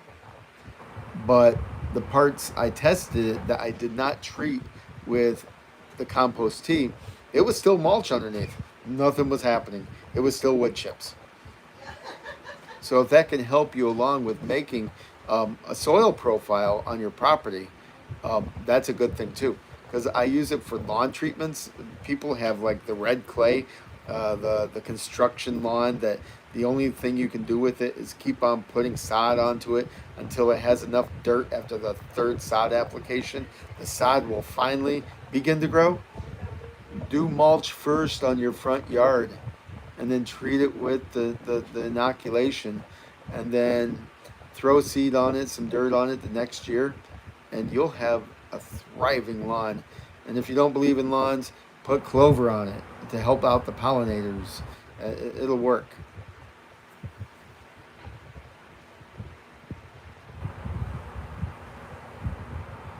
But if you have a septic tank underneath your lawn, that's just plant some wildflowers on it. Low grow wildflowers.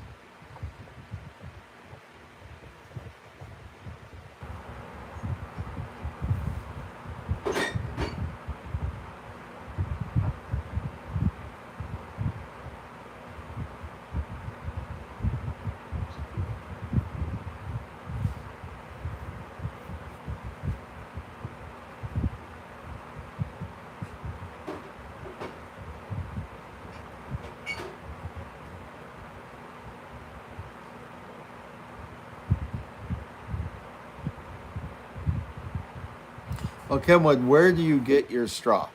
That's where you start. Or your hay for your horses.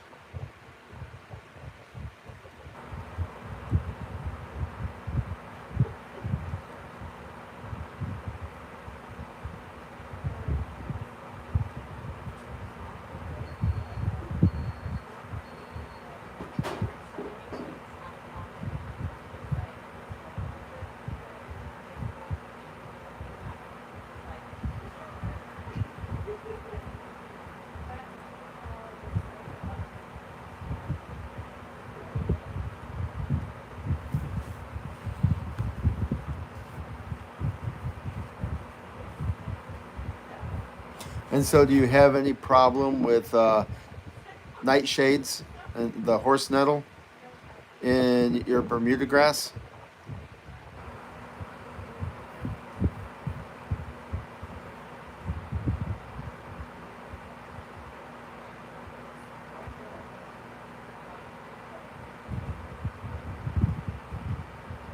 So, no herbicides on your grass at all?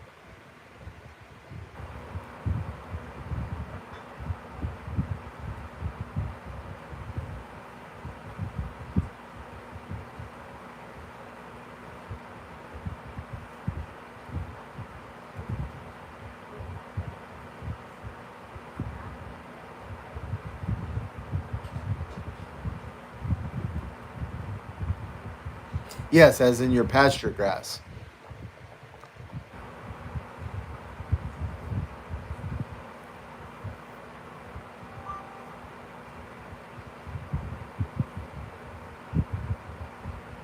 Now, another thing you can do for your pasture grass, if you don't use any herbicide or anything like that, or chemical fertilizers, if you get the 200-gallon IBC totes and you start working with making the comfrey compost tea or the sting and nettle tea. Now I know you have sting and nettle if you have any sort of livestock. You got sting and nettle growing somewhere. If you throw that in and filter out the solids and just keep the liquid, and you start spreading that over your hayfield, your pasture, the micronutrients that come from the comfrey or the sting and nettle, and the beneficial bacteria, you will get a more nutrient dense um, pasture straw or hay that you need to feed your horses. Plus, you can it's a lot better manure, and you're not using stuff that's been processed from the industry. Kind of breaks the chain. It becomes more something from the field to the bucket to the water to the fertilizer to the horse to the field, and it's a closed system, and that's what we're all searching for right now, to break away from big ag, develop a closed system, and it works.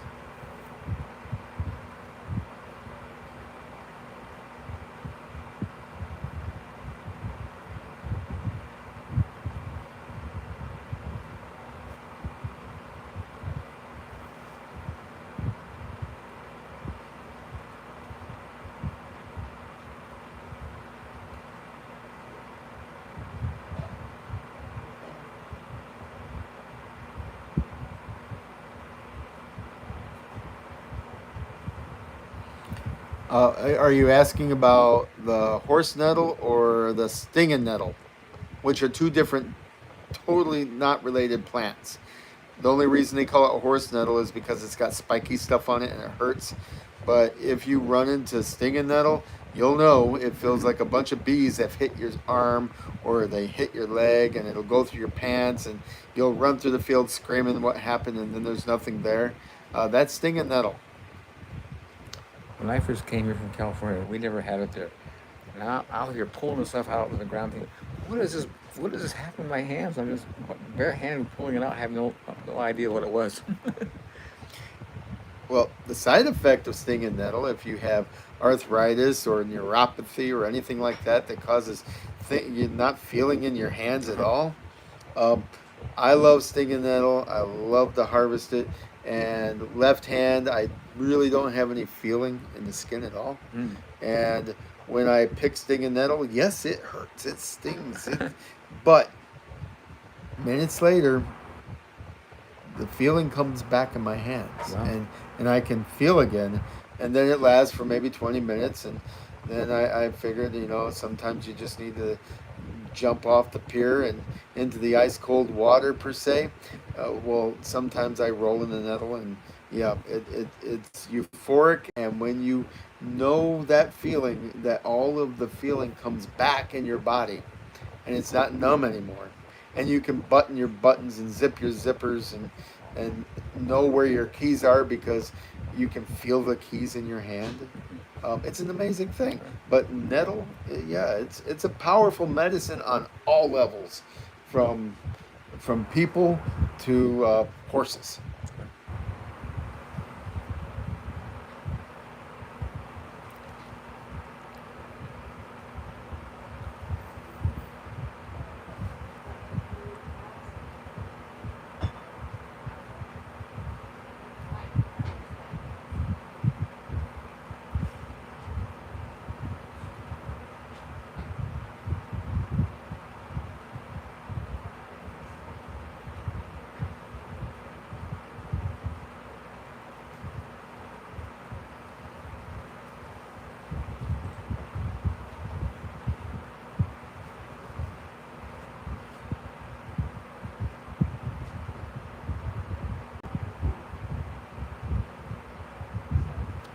Put wood chips around the whole base and go wide. The roots of the trees spread a lot further than you think, and so a good cover, wide around that tree will really change the health of that ground. Your tree will get a lot better.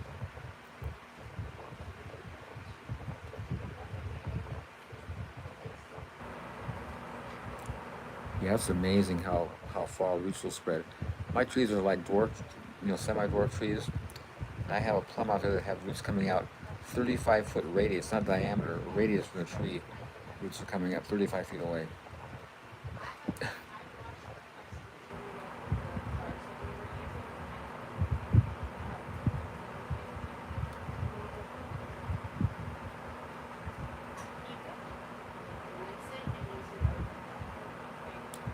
I don't know how long it takes to turn things around. You know, just I mean, that's very variable depending on whatever materials you're using.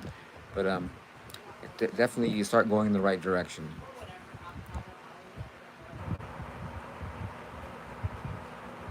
So what is wrong with your apple tree? Why is it a wreck?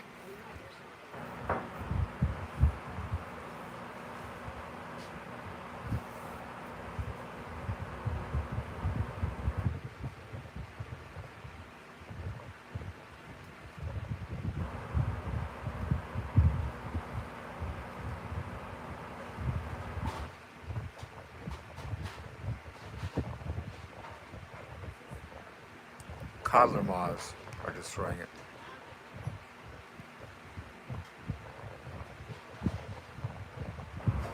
Here, So what are coddler moths? What state are you in?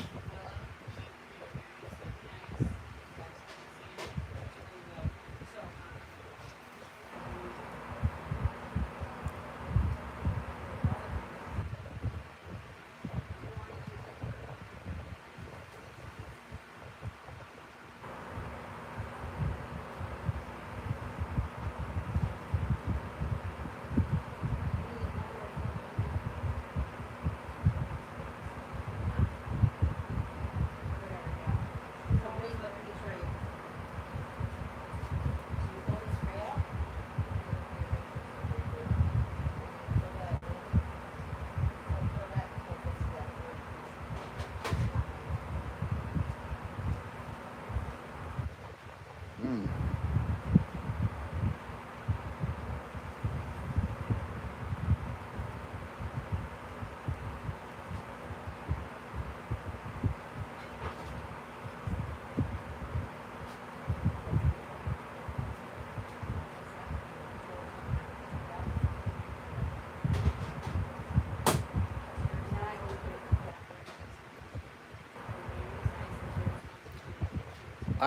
I'm not at all about thinning apples. I don't have time for that. So I prune my trees open so I try to reduce the amount of fruit I get, but I still get too much. But thinning apples is a lot of work, man. I don't I don't have time for it.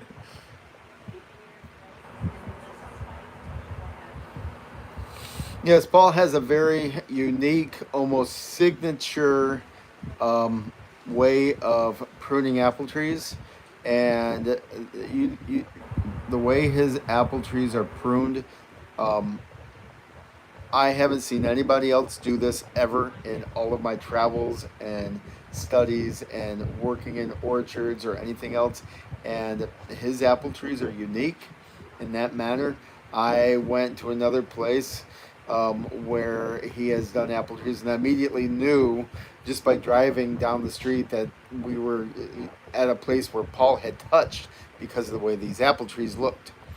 And there is no need to thin the apples out of these trees because it's impossible for them to crack the tree or damage the tree just by the way and the method that he has developed. It's truly a unique thing.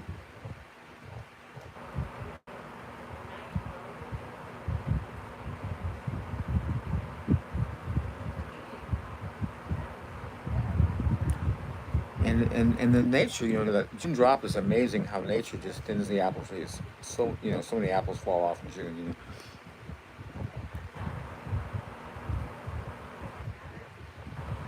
Okay, now if you're looking for something that can be used as a guild to plant around the apple tree that could help out with the moth that you're encountering, it might take, it's not instantaneous. Guilds are never instantaneous.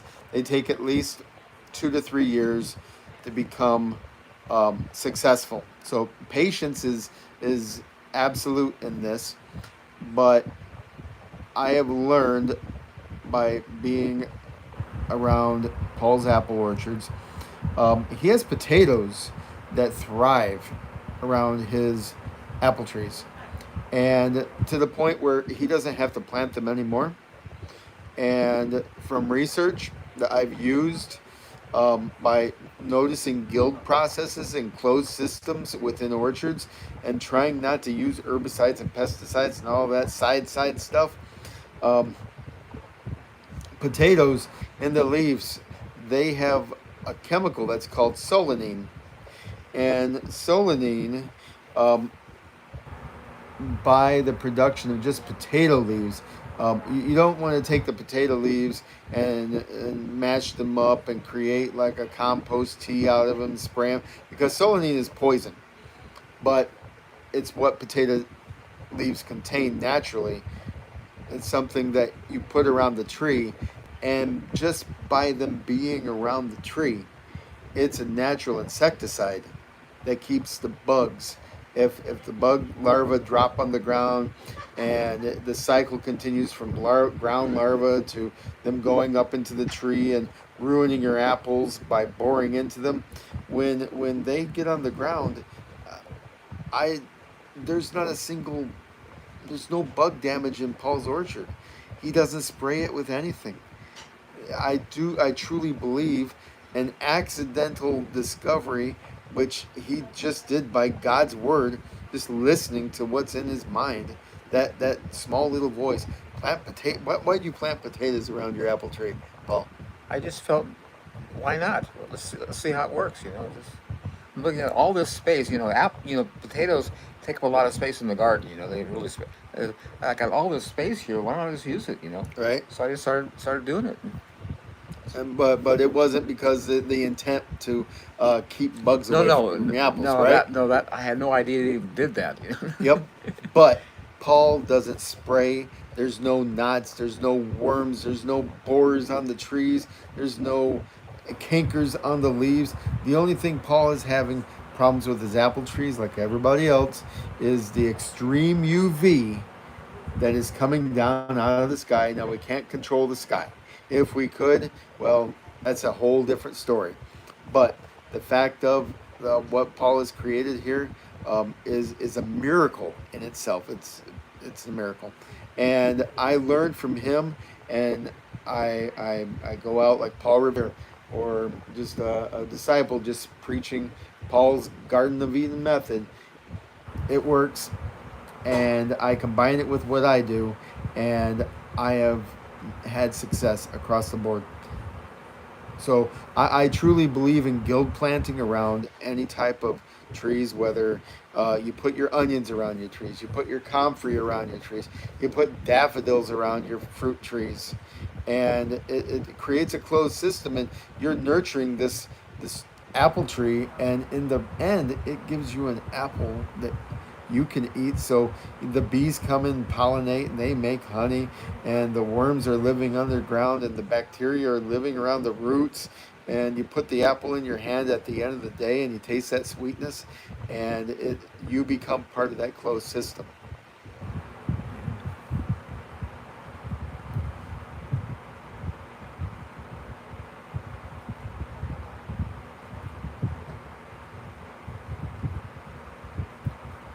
Yeah, wait, I don't do any thinning of my apples, and like I say, just nature does this on its own, and I have a lot more than one apple per bush. I got a lot of apples out there. You see how much fruit I have in my orchard? I mean, those trees are all loaded, it's man. dropping.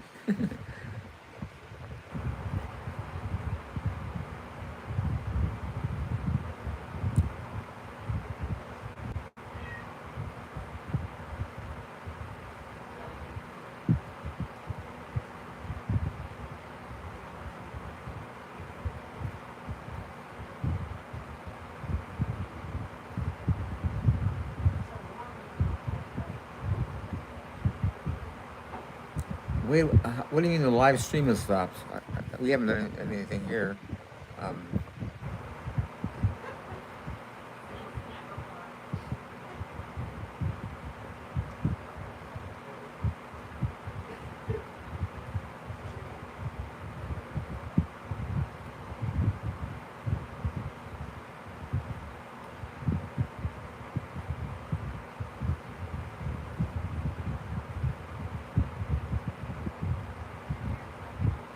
So I guess what solanine does, and that's the chemical that's in the potato leaf, it makes the apple not so tasty to insects. But I guess it's on such a microscopic level that humans can't detect it. Oh, another good thing, apple orchard. For those folks that are around a lot of cedar trees, there's cedar apple rust. And cedar apple rust, it exists in the cedars and it exists in apples. It's a fungus. It needs both trees to exist, to coexist. It jumps from the cedar to the apple. On the apple, it looks like horrible burn spots, and on a cedar, it looks like this weird Dollar Tree koosh ball. It's orange and it's like wobbly and floppy. And when those floppy things dry out, they spurt out spores, and those spores go to the apples. Take a picture. They have it at their phone. So, what I've discovered is a fungicide, which they spray on the apple trees, which is copper based. And I, through my studies and understanding of what trees and the minerals and the micronutrients and the heavy metals and the metals that trees bring up just by nature because their roots are in the ground, so it goes into leaves. Well, willow trees, they bring up copper, like not micronutrients, but very small, almost molecular sized copper that comes out of the ground through the roots. It goes up into the leaves, and the leaves eventually they dry out, and after 3 years, you have like a copper based natural fungicide that's flying around your orchard, and your apples no longer get the cedar apple rust. And that's the other reason you see willow trees growing around natural ponds. You never see algae breakouts in those ponds because the willow tree is always putting its leaves down into the pond. And how do you keep algae out of a pond? Copper plating, electrolyzed copper plating that goes over water, flows into the pond. It's a natural algicide. Wishing wells. Back in the day when copper pennies were copper pennies, they threw copper pennies in those wells to keep the algae out. Same with the copper pipes, to keep the algae out of the pipes. So if you plant live stake willow trees along in your orchard for places that have problems with cedar apple rust or any type of fungus, it takes 3 years for it to happen to get into the closed system, but that's also part of the guilt.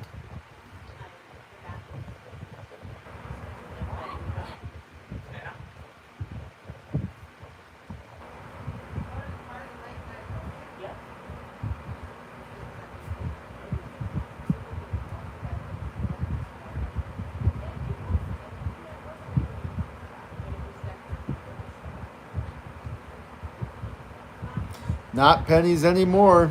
Yeah, the pennies now They're are not zinc. They're not copper.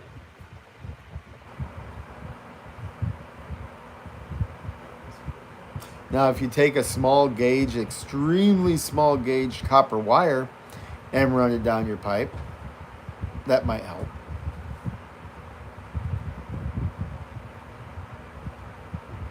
What are you guys doing? Well, just responding to these questions. What? Just responding to the questions people ask. Huh? How come nobody can see you? Because I'll be leaning on your shoulder, and that's your job. See both of you.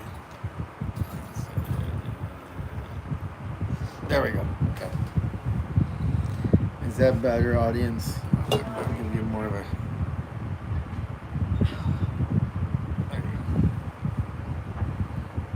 What do you do with your potato leaves after harvest? Put them in Potato my, leaves? put them in my chicken pen. That's what I compost. Yeah, aren't they poisonous? They just. Yeah, it has the solanine that's in it. So, Yeah, yeah. but they don't eat them. No. They just they root through them, pull out the bugs and the worms, and they let them compost. They're a trick, they know. I'm so relieved to have no more chickens or hardly any more. Not no more, but not as many as I had.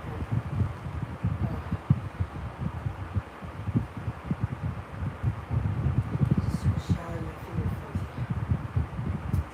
are Now, don't throw coins down your pipe. You might end up with a clogged pipe. Yeah, really.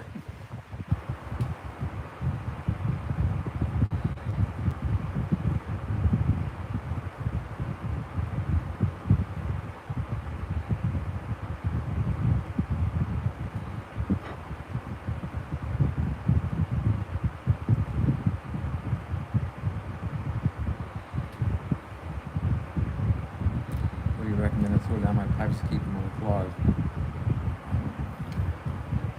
What? What are they You're recommending? asking. Well, what are you putting in your pipes that's causing it to be clogged? Stop doing it. Hot water. Scalding hot water. It works every time.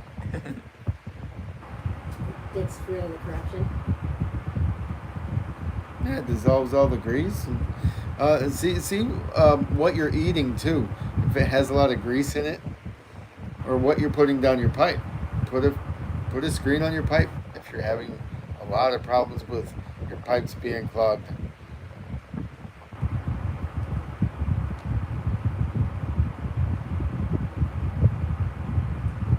And after that, that's kind of out of my wheelhouse. Called Roto-Rooter.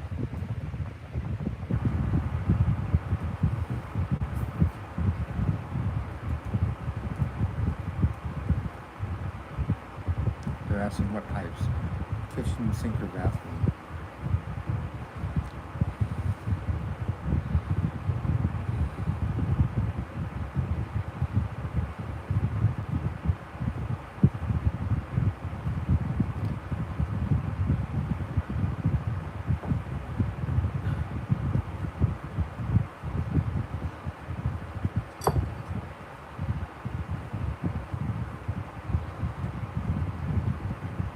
Boiling water.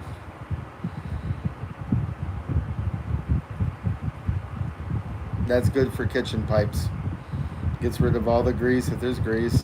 Gets rid of all of the vegetable material because eventually scalding hot water will cook that vegetable material into mush.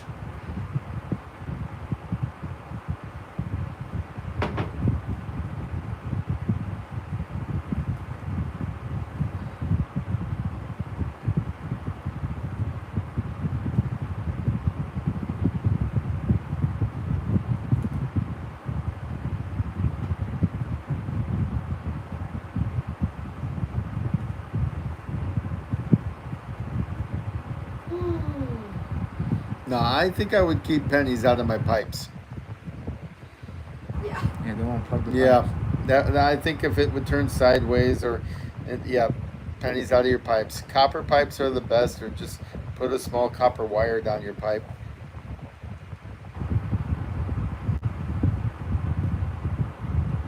Pennies are nickel now, right? Zinc. It's zinc? Yeah.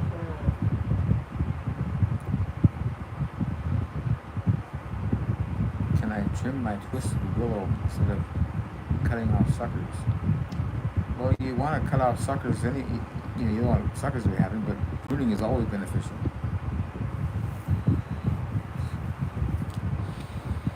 Okay, last thing about the penny stuff. If you have pennies in your pipe, it's time to take the pennies out. You think?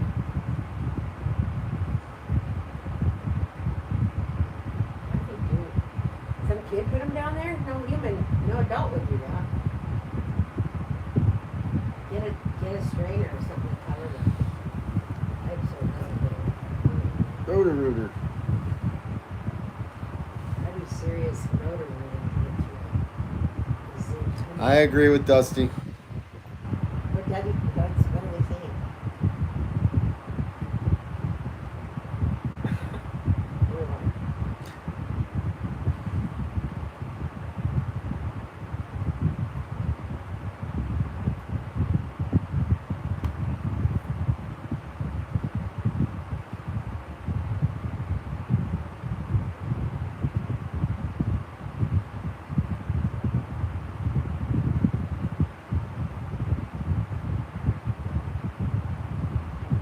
It's too hot in here.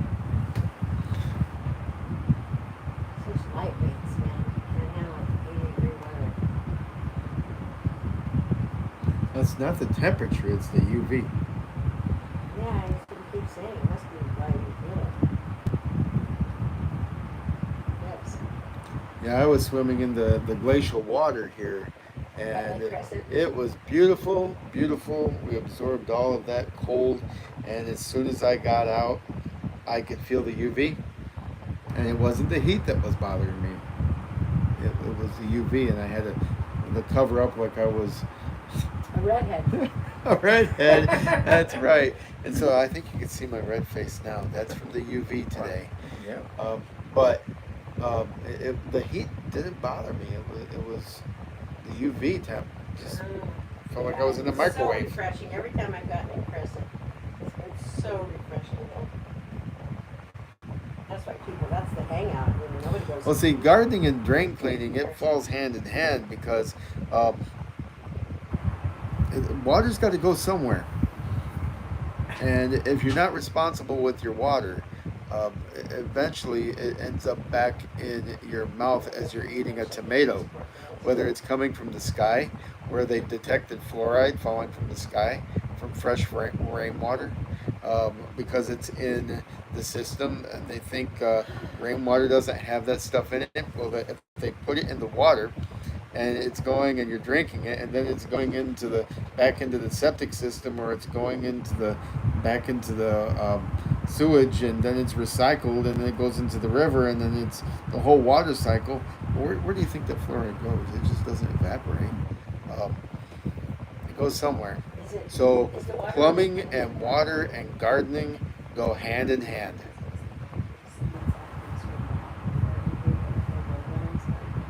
Any tips for keeping white chalky mold off my peas? That's what's terrible about the East Coast. There's just not. When I was looking, I said, Willow water. at the clean, how If clean you the take a water willow was, and crush up the leaves and soak it, and you spray just with one of those hand pump sprayers, fill that up, make sure it's been filtered out, and spray that all around on your peas. That is a fungicide, whether it's a mildew or anything like that, but it's a copper based, very soft, very gentle, but willow contains the copper element. It also contains a growth stimulant, which actually helps the roots grow and absorb nutrients, which will fight against the fungus.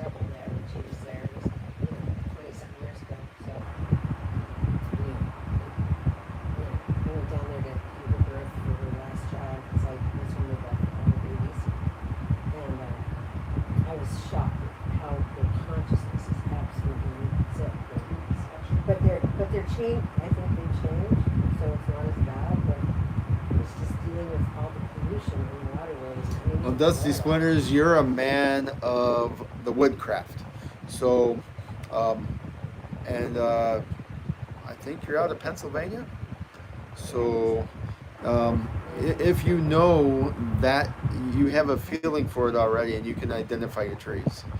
And you're already a step ahead of a lot of different people in your craft. And you can take, if you take your willow wood and you let it soak, that is in itself, if you let it turn into a fermented soak, that's a nutrient. It's also a growth stimulant. What they use with aspirin, they crush it, and it comes from willow, but you can also shake it up and use it as a rooting hormone, but it's also a nutrient for plants.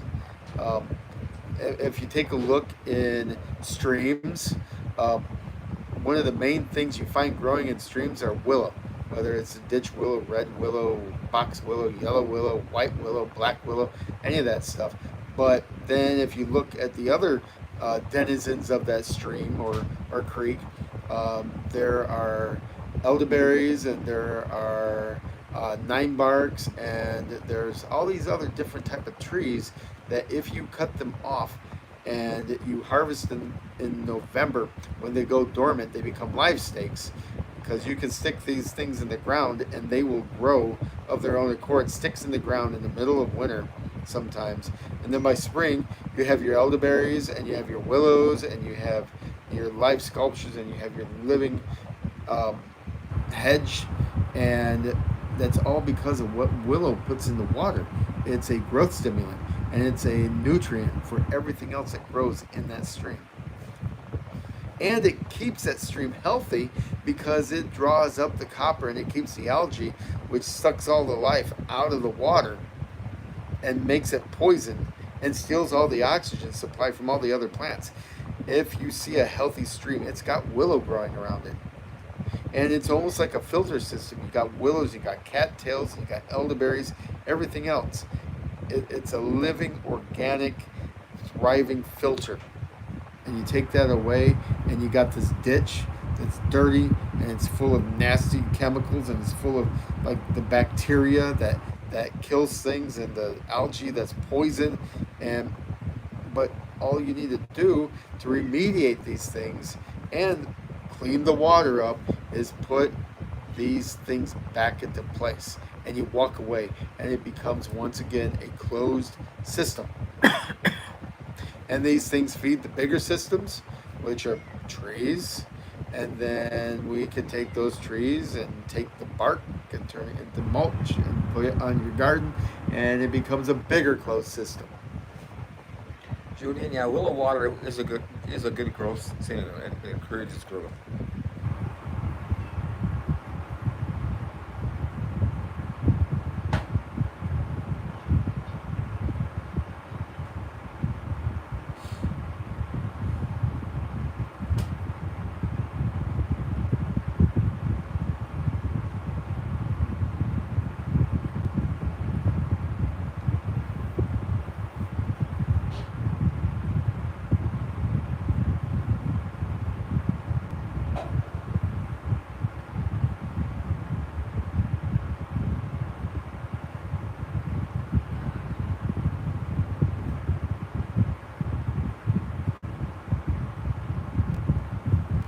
How many people are there, Dad?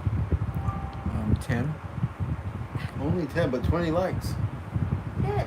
So there was Yeah, more. because way out east, it's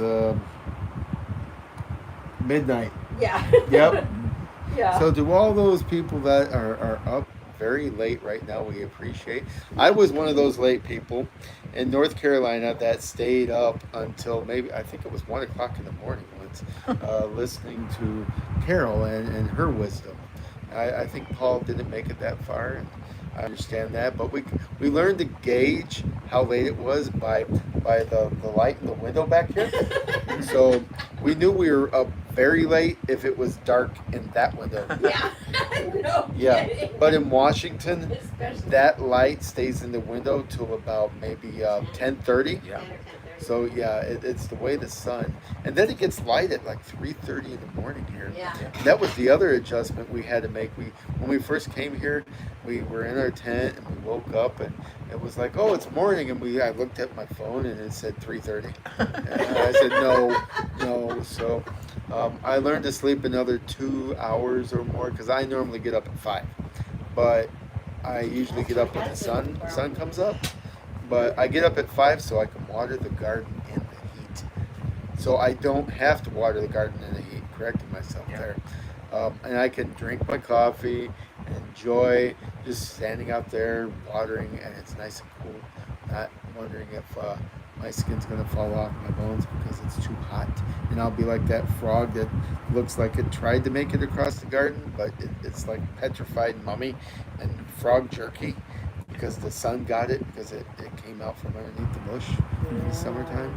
And don't be I had the a frog. like that over on the electric fence. Fried it. Terrible. Yeah, I saw It's a that. big, it's good sized toad. Did you see it? Yes, I saw it. So sad. Chicken food.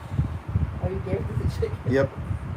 Heavy fried frog. Oh, they couldn't eat it. They ran around it was like watching chicken polo or rugby. Uh-huh. Yeah, no. That was funny. You silly boy. Why were you outside all day? You are just a silly boy. You're not supposed to be. You better not teach my new cat to be that way. You Better not. Look at this.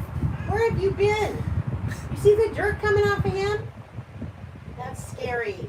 You're bringing all that into this messy thing. he was up a tree. teasing What squirrels. the heck? Look at my hands. Where have you been? I want to give you a bath. I should take you in the shower and squirt you off. So Creedmoor, Is he still up? when will you make it out here? I know. I think he's too Because I've done it. I've been to Washington at least 4 or 5 times, and finally I've made it here. We're staying. We're not coming back.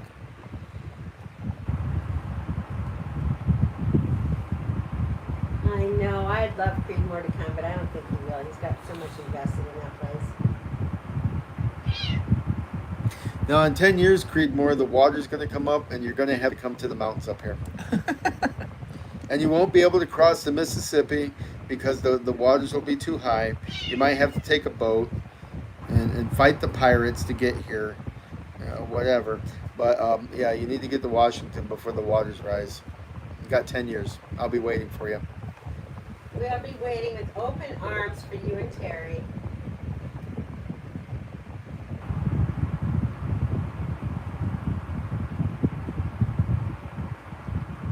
We really love and appreciate your guys' support.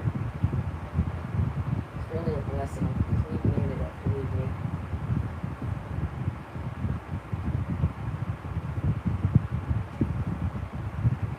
So good. God is so good. He's a good, good father.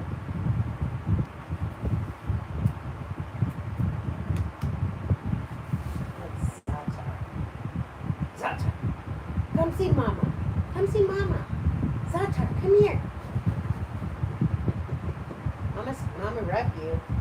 This cat will always need a rub. I don't know too many people that are that into massages. He is. You a silly boy.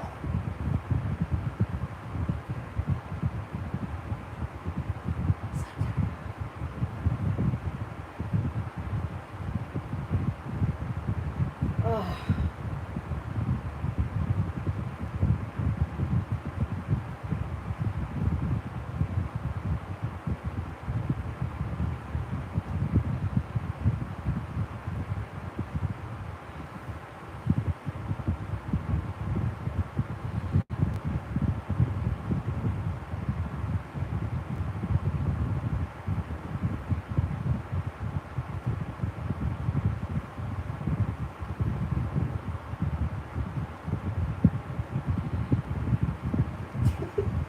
You two look so funny.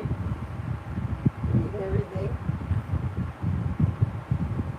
Yeah, radio silence is sometimes good because if I start talking, I can't stop. Radio silence. Well, if you've got something important to say, it's all good.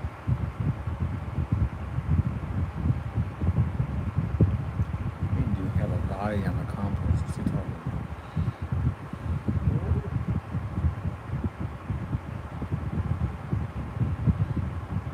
Only if you're a troll, Robert McDonald. And no trolls here.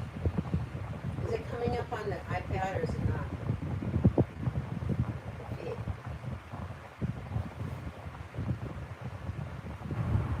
No? No. You must be connected to the other rooms.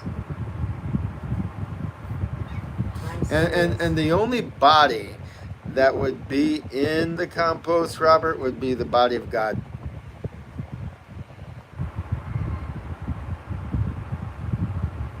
I really wish you would have brought all up here today. I'm serious. I'm so tempted to put you in the shower. If I had some kind of box or cage to put you in, I would do it.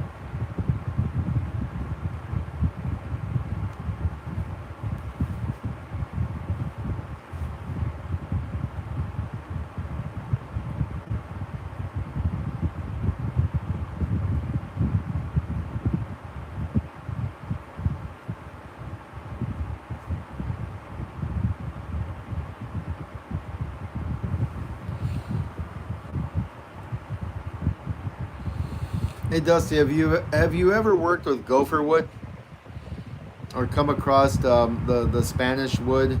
And speaking of copper, which seems to be the main ingredient of the conversation tonight, there was a particular kind of wood that was over in Spain, and they would take chalices and they would line it with copper, and I think it was an accident what happened, but when they would pour water into it, it would turn a particular magenta color, and it looked like wine, and it had a tang to it, but I think it was used to emulate the Holy Grail back at that time when Jesus would had turned water into wine. But I was wondering, since you're a man that uses wood and you're a follower of the faith, if you've ever heard about this. I never heard of that. That's crazy. I saw it in a very old encyclopedia from like the Spain, early is that? 1900s, like 1901.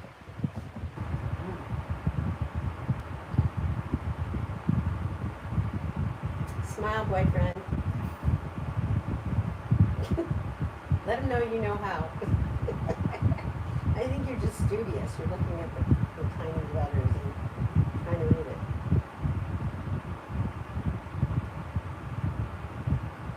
I hope you guys are hungry because there's a lot of salad Potatoes and- Has everybody ate? and chicken. No, No eating. I'm waiting for your wife to come in and for the potatoes to be done. We've got roast potatoes, fresh broccoli, lots of garlic, roasted in the rotisserie chicken, and big, huge salad. To address the issue about bears, if you plant the hottest pepper that you can find, pepper plants, around your compost or around your pond or around your bird feeder or around your garage or any type of thing that you're afraid of bears going to get into, I have used it. It was like an epiphany. I was like, okay, what keeps bears away? Bear spray. But we can't like rig up something to spray a bear with bear spray every time it comes into the garden at night, and then turn it off, and then you might forget about it, and then spray yourself with bear spray. So I put up a couple tests and in the clients' gardens that were having problems with bears, and there was this one client, and he had a pond in the back, and there was a compost, and it was set up to be a permaculture type garden. But he had a bird feeder and a pond, and every night I could see where the bear was walking, because bears give off a particular kind of whatever that kills plants around them. So I always look for yellow stuff, and where there's yellow, like juniper or rug juniper or broken branches or just yellowing leaves in the pathway on the grass, that's usually a sign of bear. So I set up these systems where I used hot peppers, and I grew hot peppers, and it was like the Carolina Reaper and the ghost peppers and those ornamental peppers that you can't even eat because they're way too hot, almost poison hot. And I set these up around the ponds, and the pond was like the jacuzzi for the bear at night, and the bird feeder was like the snack bar. If you had a garden, it was like the salad bar, the buffet for the bear. It would sit in the salad to keep itself cool while it ate your tomatoes off the vine. So we would set up these things, and where the hot peppers were around their tomatoes, they never got touched. And so I was like, well, let's set it up around the pond. And the bear, and had it on video, the bear walked up to the pond, and it touched those peppers with its nose, and it kind of backed off really quick, and then it looked like it was like, ow, and then it tried again, and it didn't like it. And the bear stopped coming to the pond, and it stopped coming too. And then the funny thing I saw, a tree had fallen, and I swear it was a bear that climbed in the tree like a squirrel will try to get anything, and it knocked the tree, and it walked across the tree. So nothing is bear proof, but you can keep on working until it is. But trust me, nothing's bear proof. If the bear wants it, it will get it. So if you're having a problem with your compost and the bears are getting into it, you're dealing with a junk bear. So stop putting those things in the compost, and figure out a different way. And what I had figured out is just a way to make a bear smarter. because they still got into the garden. It just took them a while to figure it out a different way, like knocking a tree down so they could step on the tree and didn't have to go through the peppers.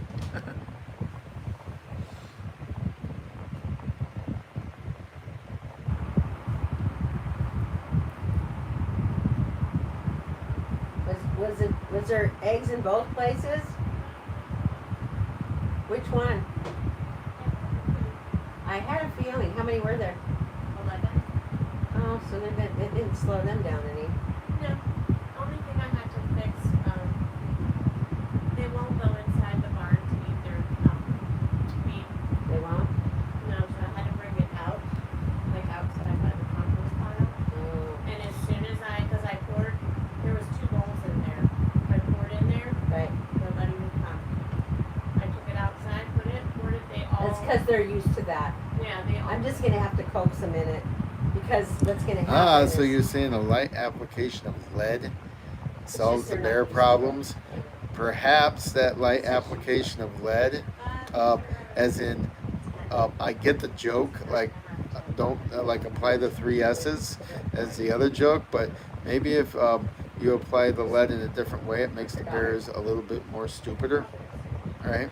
So hang Hot Wheels from the 60s around the garden, and it might help out keeping the bears away. Kind of like it changed everything after the little kids ate the lead paint off the Hot Wheels, and yeah, now you got us Are you gonna check the potatoes? that can't figure out how to deal with bears.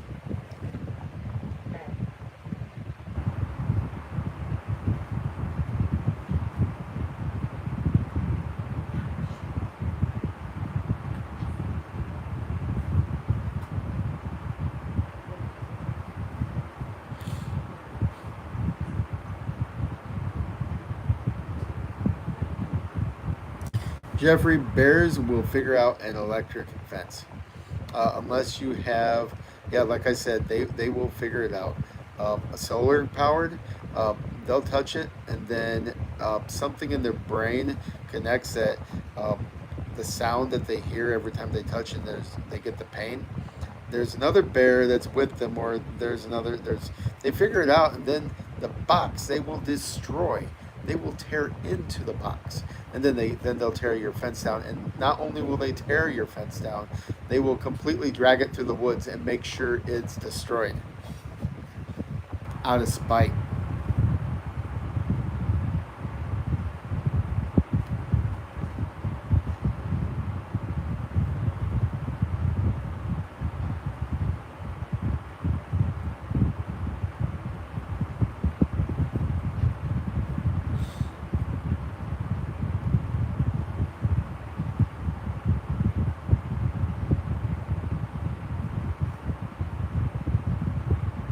And Jeffrey, the main number reason why they protect bears is because of the black market. You can kill a bear, you can dispose of a bear, but there's certain things that are on black markets that's very wrong and just is part of another cultural belief. But that's why the main reason bears are protected, because there's certain areas of the U.S. that the bears are poached, namely North Carolina. You'll find bears on the side of the highway that weren't hit by cars. They have incisions in their body. Certain body parts are of high value on the black market for whatever reason, aphrodisiac or health benefits, or they cut off their paws, and you see bears with like one paw, 3 paws walking around missing a leg. They do all kinds of horrible things to bears, but that's one of the main reasons. If you're caught killing a bear, you're in trouble. Caught killing a bear?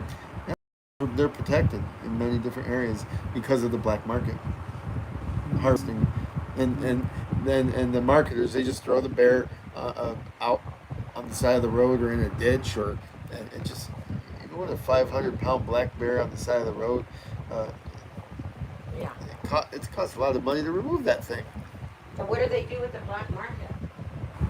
They sell the gallbladders. They sell their paws. Kind of like the rhinos. Really? Rhinos are They don't protected do that because here, I don't think. no, because there are not that many black bears. Here? But in high populations, like Really? North Carolina, Really? are like raccoons, but 500-pound many? raccoons. Yeah, there's that many, Gosh, I don't like that. and there's that many because they're protected now. Oh my goodness. And you walk a dog down, and there's a bear around every corner, or there's a bear sitting on the sidewalk waving at you for treats as you go down the highway. Are you serious? Are you Yeah. for real? Yes, and Oh right my before the bears go into hibernation or semi-hibernation, they evict all of the homeless people out of their tents because they go for the food that the homeless people have in their camps right before they go to sleep. Are you kidding me? No. That is So- crazy. But yeah, they get under people's houses when they try to den up, or people riding horses down trails. The bear will, they'll like charge the horse. Oh no. Yeah, it's just That sounds really dangerous and insane. yeah, but it's all about They're there's an completely imbalance. protected. They don't even get tags to get. Oh, they got tags, No but tags. oh you know, no, there's Hunting. They're completely they're protected. protected. That's terrible. Yep. It sounds like it's It gonna be needs to be a There already game is. warden or some type of wildlife person that takes care of the bear population, or you got to have a really special. Like, there's so much red tape to become a bear hunter because you Oh got to my call in the God, biologist that and is you got to terrible, get this ridiculous. permit, you got to get that permit. People get. I think killed by Creedmoor would know a black lot bears. about this now too, right, Creed?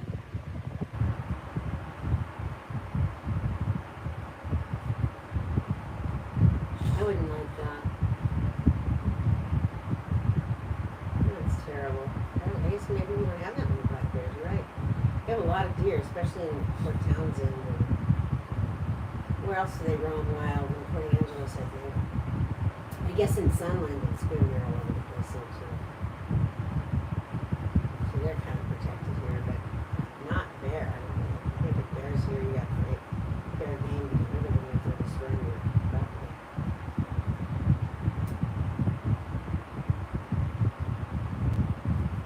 We'll have to get permission from the game warden, because we did. We had traps and everything, we could never catch them, they were so smart here. Remember, Daddy?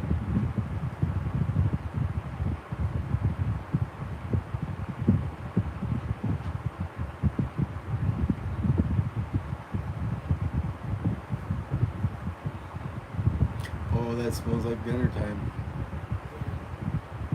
Yeah, I hope you guys are hungry, and hope you want a lot of salad. Should I prune a potato as I do a fruit tree? No way. No. You don't prune potatoes. Let a potato go until the leaves turn brown, and then you put the fork in the ground and you pull your potatoes Yeah. out. Yeah, there's no need to prune a potato at all. Annuals, any type of annual plant, there's unless it's a tomato, but if you get a bush tomato or a determinate, which means it only grows so high and it only produces so many tomatoes. But if it's an indeterminate tomato, which means it'll turn into a vine and it'll turn into like a seaweed monster and it'll go crazy and look like this plant behind me, 6 foot tall, 8 foot tall. Yeah, you need to prune that thing. But your determinants, no. But rarely will you find a determinate tomato in the store.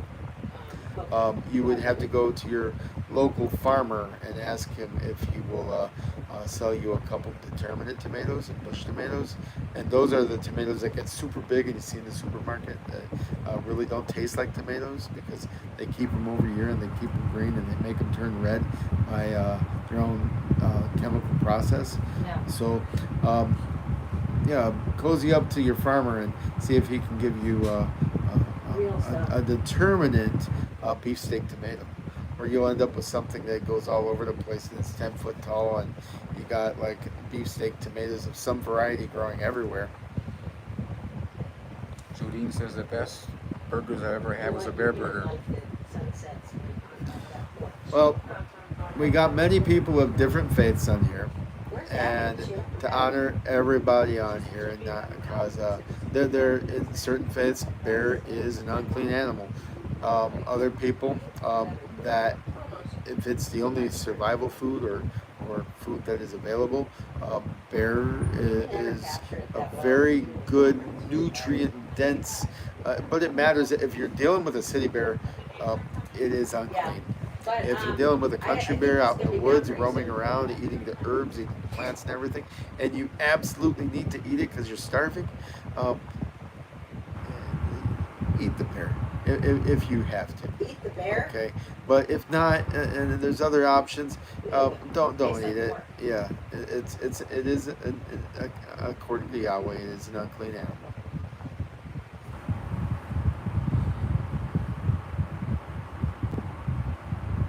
I think in some way it's almost related to a pig. Somewhere down the I line, think it is. I think you're right. like the horse went to had that split where it went to wolf and then it went to horse, so they can balance each other out. Well, the wild boar and the bear kind of split off somewhere down the line, and one can climb trees and one couldn't climb trees. So I think the other guy tried to get out of the way of the other guy who had the sharp teeth, but they both ended up with sharp teeth. Both are unclean animals.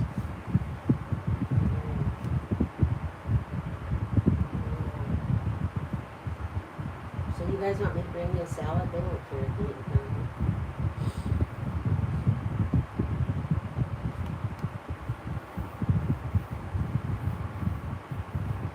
Does it get to be 5 hours now? Is it almost 10 o'clock? 9:15. 9:15. So that means like it's 12:15 there. I know. On the East Coast, thank you all. And whoever, is there Is anybody Creedmoor from still another there? country here? Is Creedmoor still Oh, there? Creedmoor's holding on tight. There's Oh people, my there are gosh, people from Creedmoor. Australia and I love you, Creedmoor. You're such a sweetheart. Are you answering questions, Creedmoor?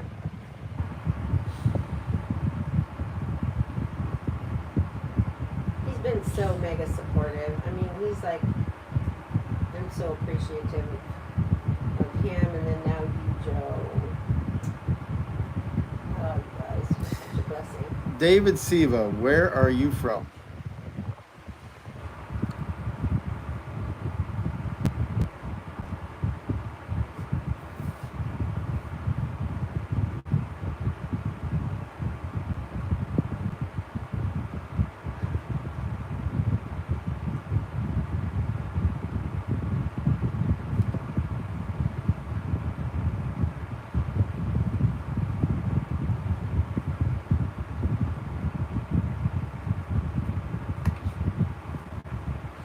Well, Dusty Splinters, I do believe that answer would be man is a sucker for things that taste good. And bacon tastes good, yes. Pork tastes good. It's David's bad. answer. He's from Ah, you're from Europe, Bosnia. And I think east of Eden would be able to give a short answer on that. I could give you a long answer.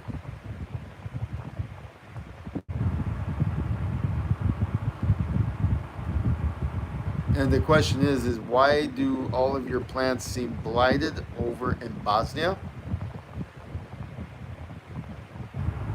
Right.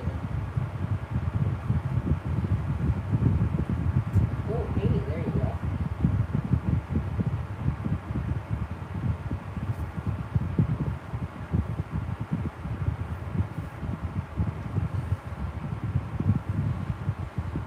Is that better, Jenny? I can smile. So see, I can make him laugh. He's not disgusted. It's just he's reading.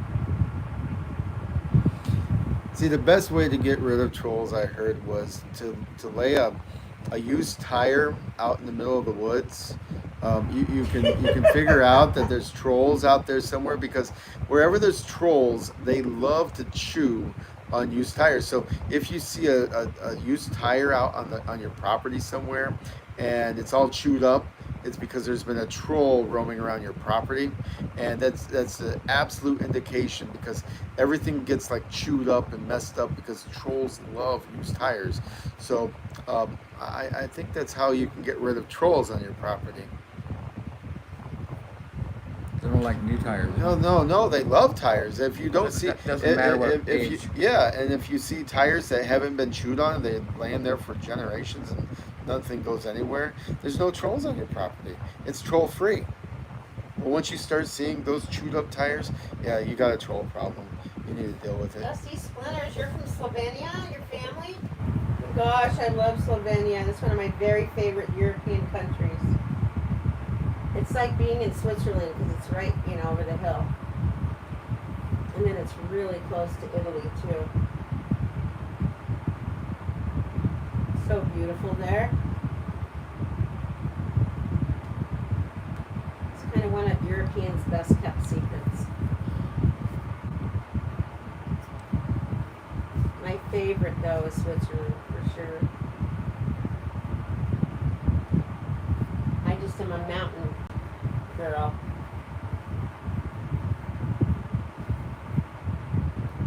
That is caused by microbial imbalance, often due to tillage. It can last for a long time if biodiversity isn't prioritized.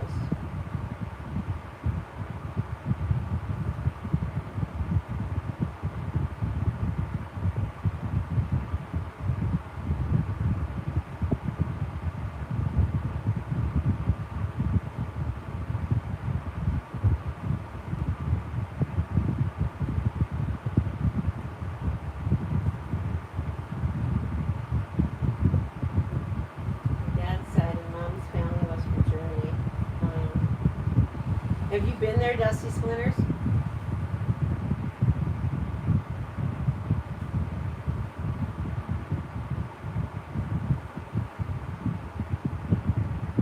It's so funny. It was 21, now it's 16 immediately. Because they're all going to bed. I know, right? Combat blight. We're making bio-enhanced compost that is both bacteria and fungi rich. Hey, did East of Eden never tell you when he's coming? No. And there we go, East of Eden. The Aroni. That's a kind of a warish area where the person was asking about, I think, yeah, Jordan, asking about the blight. So if it's anywhere near the war, Good to see you, Jody.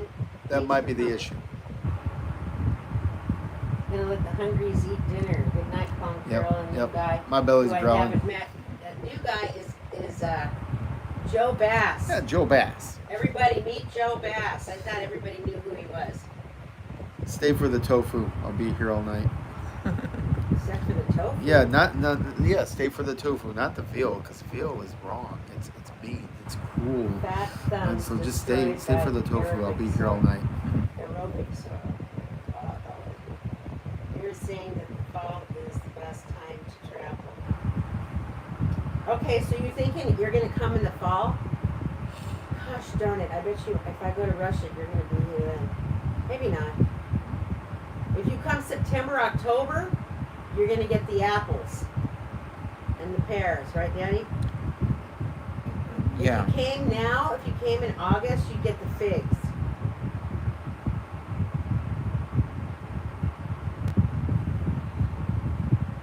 Please come. Is Terry coming? I hope so. And now that Mr. Bass is here, you gotta come.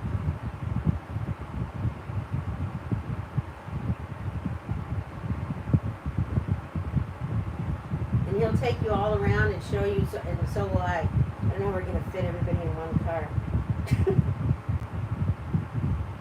Thank you so much for the info, David Siva says to East of Eden.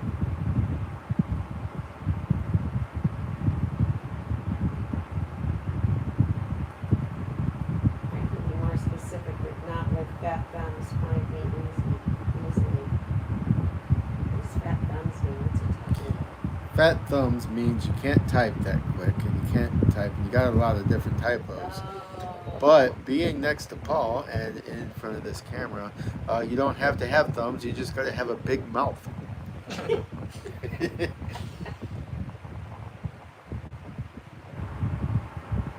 Wants to come too? Who does? Terry? I hope so. I want her to come. We could start. I mean, are you gonna drive or are you gonna fly? Probably fly.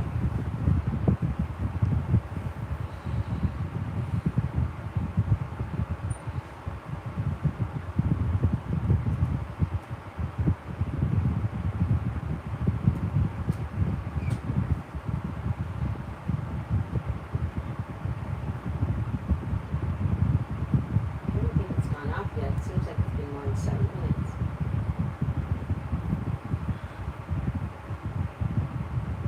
As mentioned, the wars in your country could have changed soil conditions. Use wood chips, clean compost, and different compost teas to feed your soils. Why is enter so close to backspace? Yeah, I always do that with job, and I always end up typing jib. Yeah, she wants to see the left coast. Yeah, she wants to see the left coast. Fly like an eagle. Okay. I want you guys to see the left coast too. I want you, it'd be cool if you could get down to the redwoods. I wish I don't really know too many people there anymore. I've had one person that I knew. I don't know if she's still there. I think she might be with her boyfriend.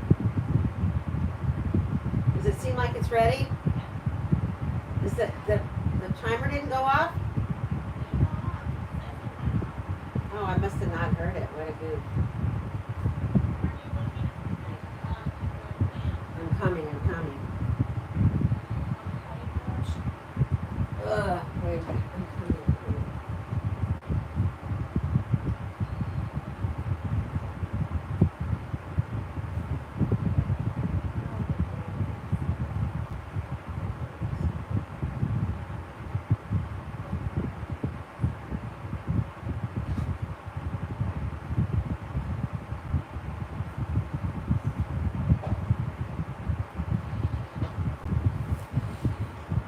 Well, the war might have happened 30 years ago, but there are new things that are in the air right now. And that's why they have this thing looking at us all the time, so we stopped looking up. Take a moment and look up if you can focus and believe what you see, not what you're being told, and then take a look down at your plants and put 2 plus 2, and it might equal 22 this time, but it'll make more sense on how to deal with a global issue that's taken place. There are things dying that shouldn't be dying. There's weather happening that shouldn't be happening.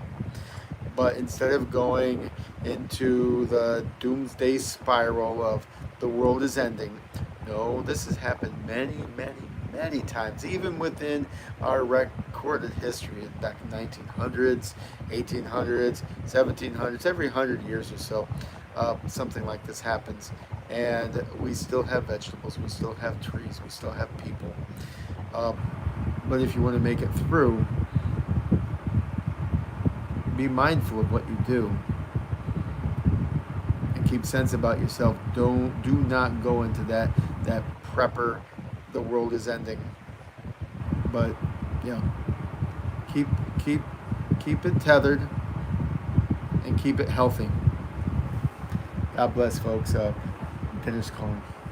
And the biggest thing, you never late for dinner. Keep your body fed. Good night. Or good morning.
folks. This is from the garden, back to Eden Garden. Pretty much all of this. This is what mindful gardening's about. Delicious food. I'll be right back.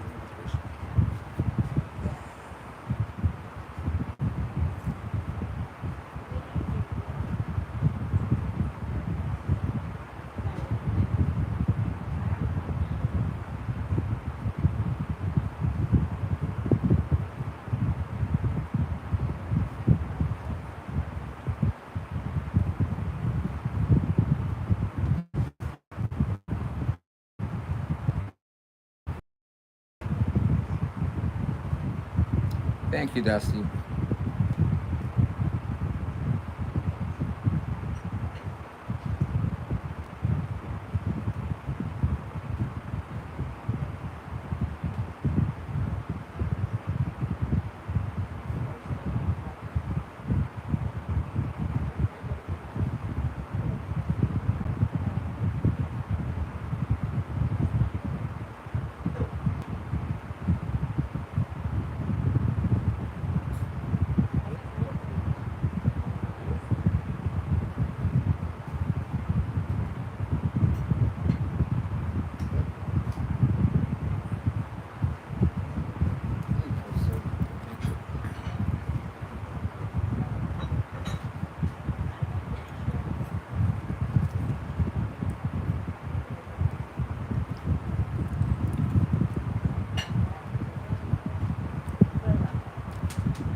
Hello.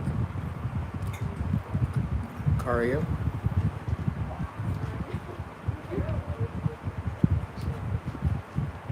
Carla.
question, guys, is I struggle with squash bugs every year. Is it because of unhealthy plants?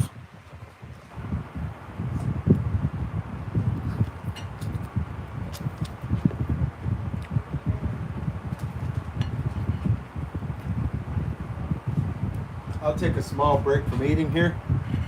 I'll explain squash bugs. Because I grew up in an area and we had the best zucchini and the best squash, best tomatoes, all the stuff that insects bother. But when I moved to North Carolina, there was a very bad problem with squash bugs. And it's not the problem with squash bugs. It's the process of gardening and the cycle of squash bugs. And you got, once again, it's mindfulness of practice. And squash bugs, they have a cycle. They live in the ground, they come out, they have the adult, it lays eggs, it goes into your squash, and it eats everything. And then people take that dead squash that was killed by the squash bug and they throw it in their compost. Wrong. First they need to burn it, but there's places that you can't burn stuff, so put it in a garbage bag and send it somewhere else where they can burn it, incinerate it. But what I do in my garden, never had a problem with squash bugs after that. We would burn in the spring, we'd burn in the winter, and it would stop the cycle. We would mulch, and after a year or two of doing this, everybody would start complaining about squash bugs killing off all their zucchini.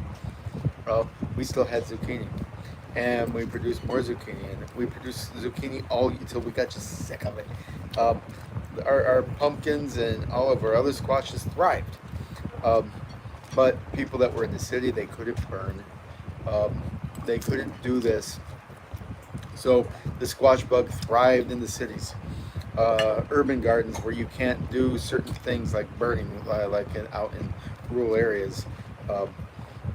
So when you encounter certain insect cycles that create something like this, buy from your country farmer and support the work that they do, and figure out another plant that can take its space that won't be affected by the squash bug. And I would say I can't even give a percentage. It worked for me. It might not work for you, and it might work for you. So give it a try. Have some patience. 3 years. Give that cycle, and I probably won't have any complaints, or you might have a lot more.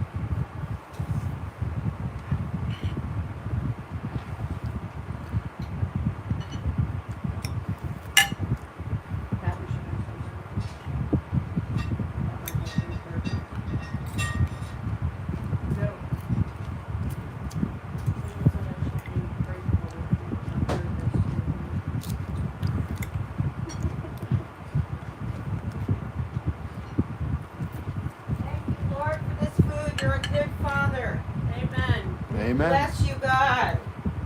You guys still on? Oh, my goodness. Are you? Yeah. Okay, so here's in Asia and in Middle East, they use Kleenex for napkins, and so I'm going to do that tonight.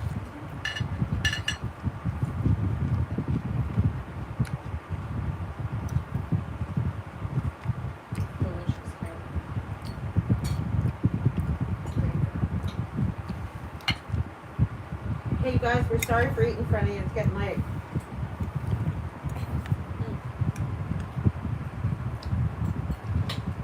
Or just showing the bounty of the garden. What's that? Or just showing the bounty of the garden. No, I know, right? Oh, I forgot to water. I gotta go. It's dark outside now. I'm good. You watered all the. Oh, great. Could have been a little bit. Sounded like right here. Could have been a little bit lower, but.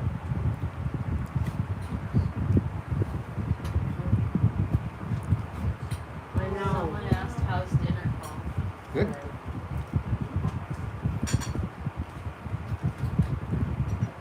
What about dinner? Thomas, my dinner's great. I said I've never eaten this good in my whole life. Really? I think so. Well, the salad is dinner, and it's almost gone. That's just the first part.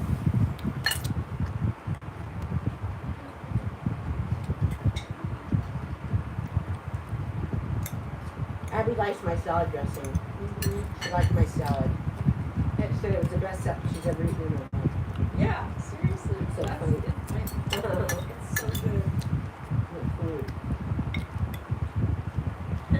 Abby's not supposed to read, but she's reading already. I know. I'm gonna camp down in the Oregon coast and then maybe go to California.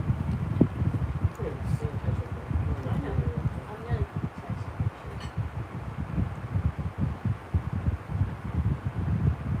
We may even get the same. Our timeline is Now, another thing, if you absolutely can't get rid of the squash bugs, the way squash plants grow, squash bugs usually will go directly at the base of the squash plant. And that's where they'll start eating and sucking and doing all the damage that they do. But as the nodes go from point to point to point where the leaves are, on the bottom of those leaves, there's these little rootlet things and nodes that will grow down into the ground. If you take mulch and dirt and throw it over those nodes that are where the leaves are, the zucchini or the squash will grow new roots, and you can cut off that squash bug maybe after 3 or 4 days. The roots will be established underneath that dirt. Cut it off. What do you got to lose? If the squash bug will kill your plant, you're going to kill your plant. But if you are able to grow from that point, that node, you saved your plant. You can continue to grow the plant that you're attached to until it can produce more. And then you won't have to complain so much about the squash bug destroying your entire plant, because that's what we did in the beginning until we figured out the other option of burning. Just put dirt in different places, and it's kind of like taking cuttings off a plant, putting it in another pot, and letting it grow. But you have all summer to use it. That's the zucchini. It'll be here for another couple months. If you water those, I put the chip in there so you would see it. Well,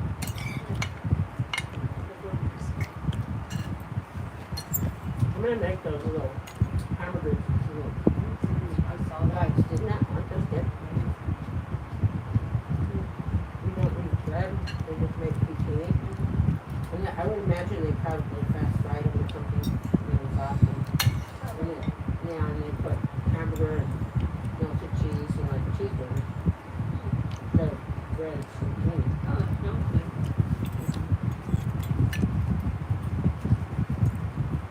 They probably put it underneath the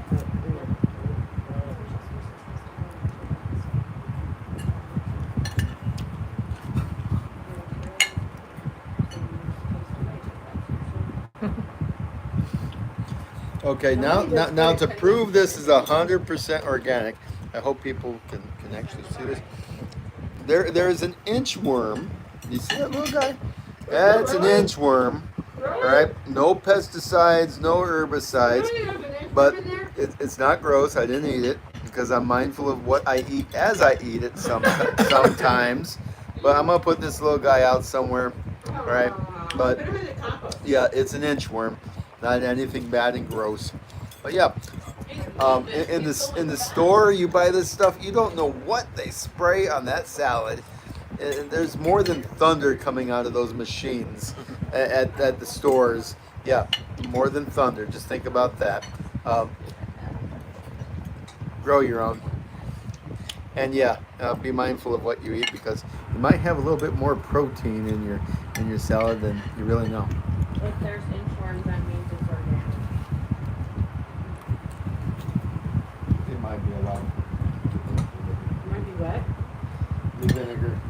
of it, but anyhow. There's some potatoes in there, but gotta cut up the chicken.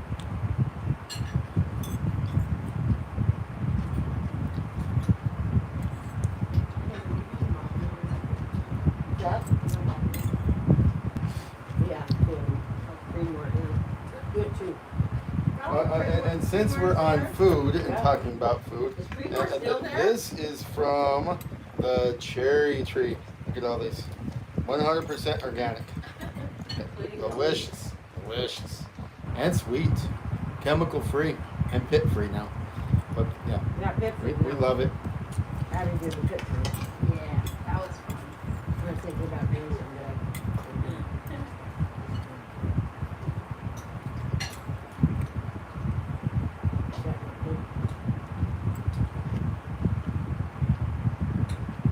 Well, it's after midnight in Carolina, so he might be home. Creedmoor? Probably about night. We were on just a couple minutes ago. Well, is Creedmoor still on? I don't know. It looks like it. He's great, he's needs to be. It looks like he's still there. Yeah. Creedmoor, you die hard and love And you. the chickens. Look at this. They eat from the garden too. That's just one basket. And Paul every morning goes out and pours the compost from the garden to the chickens. And then the dirt comes from the chickens that sits there for a couple of years and goes back into the food. And so once again, we talked about closed cycles. Well, look at these eggs. Every day. There's 3 families farming our land right now because we have so much soil and provision.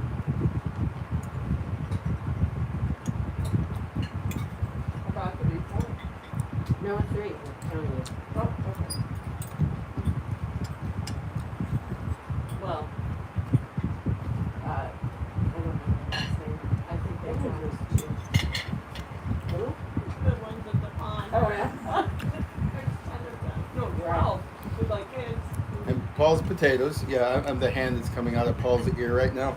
Yeah, Paul's potatoes come straight out of the garden all year long, every day, all the time. He does. When's the last time you planted potatoes? Like 20 years ago when you planted the apple trees? Yeah, it's been a long, Yeah. it's been a long Yeah, time. lots of potatoes. And when I harvest them, We replant the biggest one every time. yeah, just when I harvest, I plant the same day. I put the biggest one back in the ground and just they Yeah, keep you got stuff coming off your chin. Got it. Did you see he, on camera, he drank the salad dressing? That's right. That's It's Asia, honey. You're hysterical. You didn't even do that one. That means it's good. Well, he could be licking the bowl, but.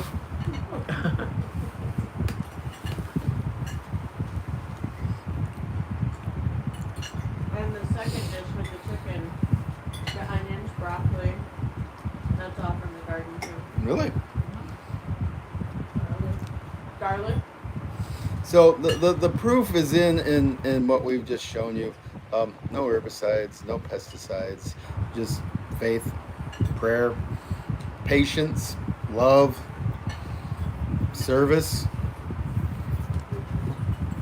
You Wood plant the chips. seeds, but God brings life. And wood chips. And wood chips, Don't forget because the wood remember, chips. the cure to all the maladies of the world, you just need to mulch it. That's it. Just put mulch on it. Mulch it, yeah. Just mulch it. See, like my tree, it's made out of Feed the it's made out of soil. cork, and yeah, because it's kind of like head mulch, I guess, but it's there for a little while.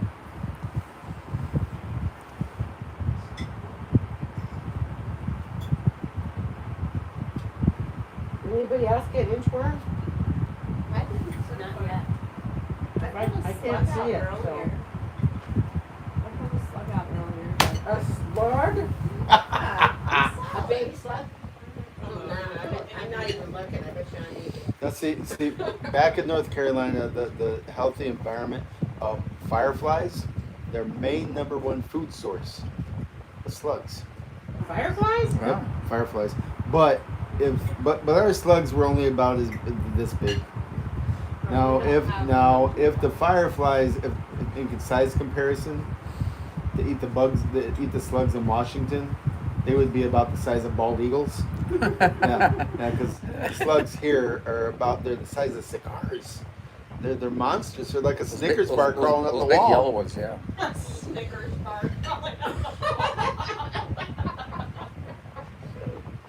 That's one thing I don't like about it here. Slugs. Yeah, they are big. Really are good. I bet the chickens like them. No, they don't. No, they won't eat them. They don't, do they? No. Don't see in North Ducks- Carolina, ducks they eat eat slugs. Oh. Yeah, dogs like slugs. Probably are too big. Yeah, especially those wine ducks, the Indian runners. Yeah, they're even made. They stand up straight. They're not like waddle ducks that swim. These are like they have a board in their back, but yeah, their main purpose is to eat slugs and snails off of any garden. Running through a garden, slug free.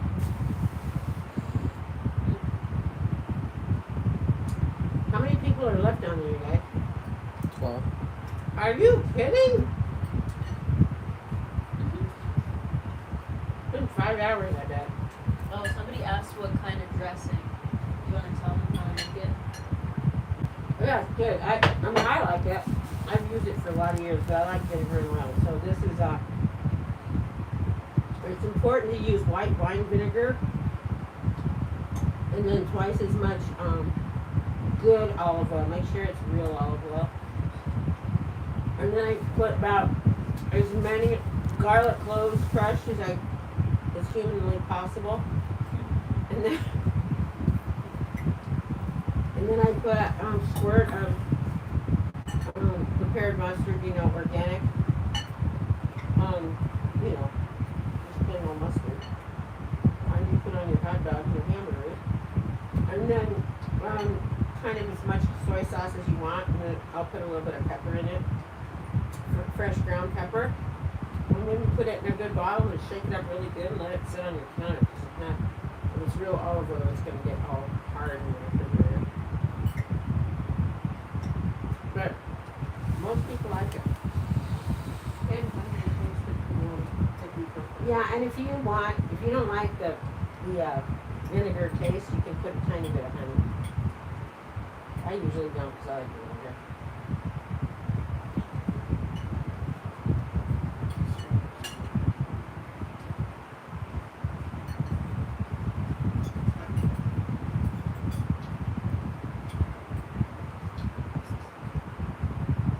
Hey, if you guys have good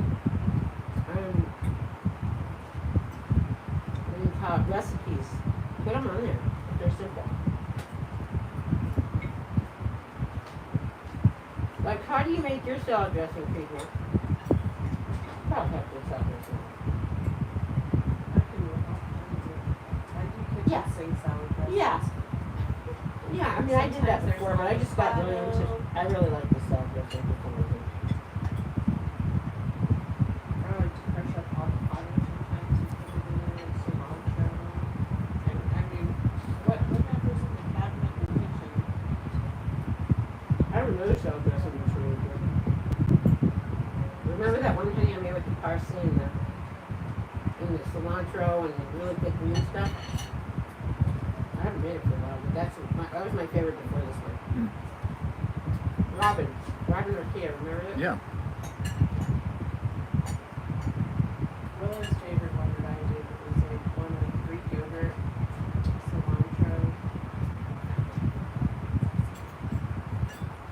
Oh, that Greek yogurt, cilantro, what else?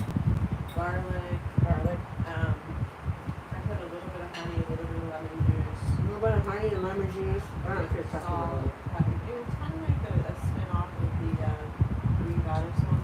Oh. I like that. Yeah. Like, kind of like a background. It's good. And crush up really fine in like a process and do some cucumber. Put in it.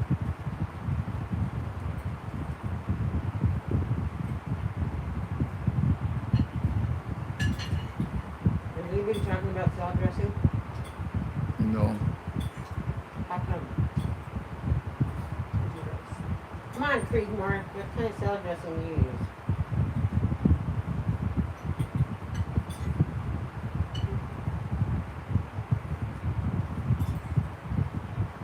Lots of times I don't even put dressing on the salad. Or just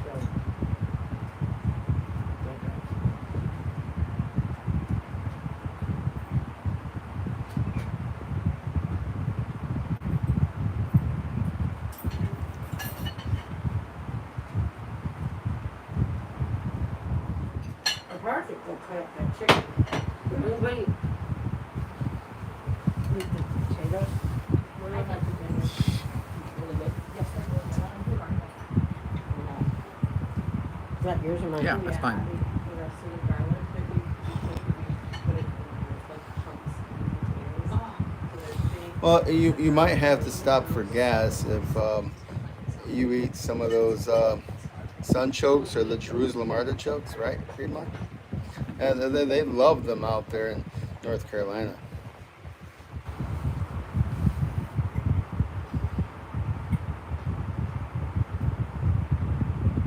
Jerusalem artichokes, man, are vigorous. Yes, they Good are. luck ever stopping them. Yeah, we got a small little piece.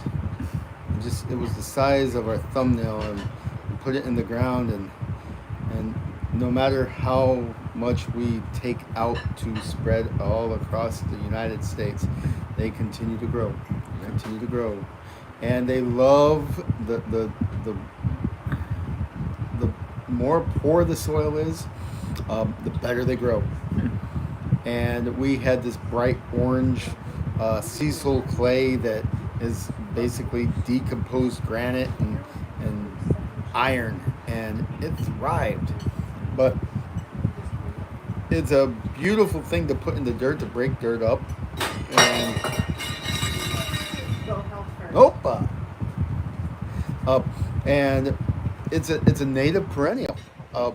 It doesn't come from Jerusalem. It was just a name that it was given, and it was kind of an adapted name because it was called some other thing, and then it finally figured out that, well, that kind of sounds like Jerusalem, and it looks like an artichoke, but it's actually a sunflower.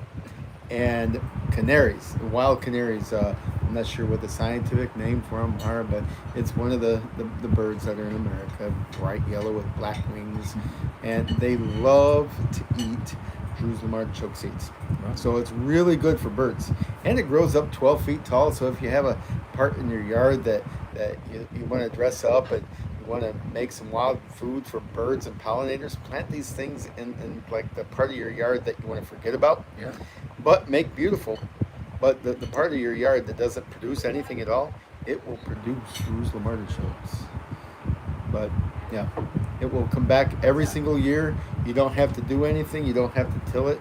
If you want to make more grow, go out and chop it up. Just chop the ground, and you'll have more. And you can give them to your friends. But the other name for them, pardon the pun, but they're called fartichokes, because if you just boil them like potatoes and you eat them, the reaction in your stomach, it'll kind of like that little girl that was on Willy Wonka that ate the blueberry and she blew up to the size of a gigantic wrecking ball. But yeah, that's what's going to happen. So a good way to process these things is you ferment them. Oh. And then after you ferment them, you can either eat them as ferment or you can boil them up with the rest of your roots. So yeah, be careful on eating Jerusalem artichokes. Almost it's an alchemy project, but yeah, you need to know what you're doing, or you'll never ever eat them again.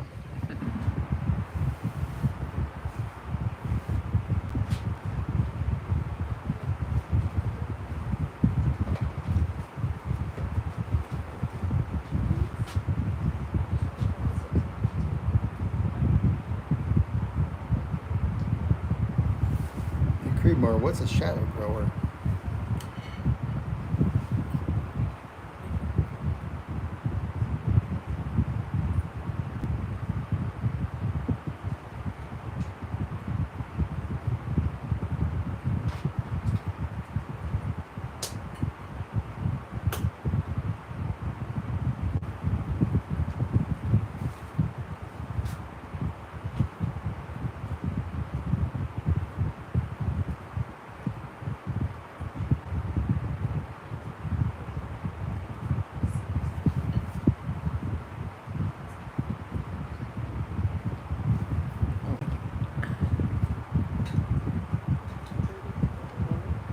Yeah, I put it in there by the sink. There's potatoes and salad is just round one. Yep.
Oh, good.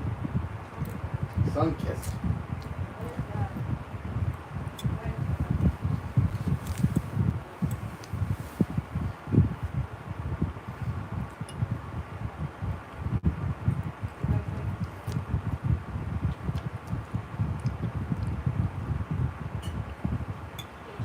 And Willow, do you guys like the chicken skin? Yeah, I don't like chips. Those are chicken potato chips.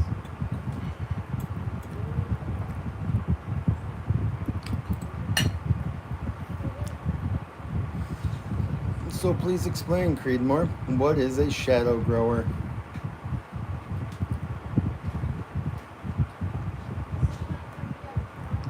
I'm coming.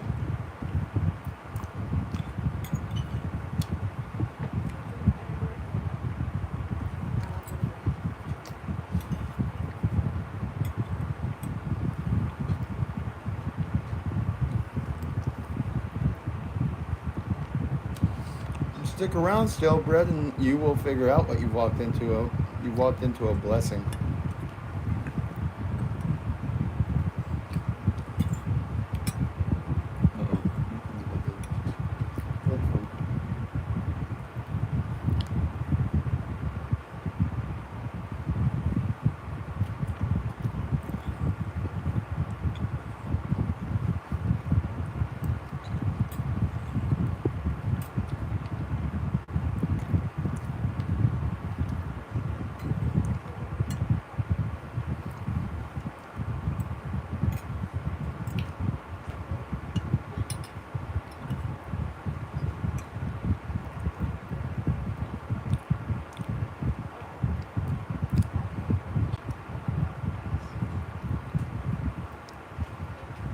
Ah, Creedmoor.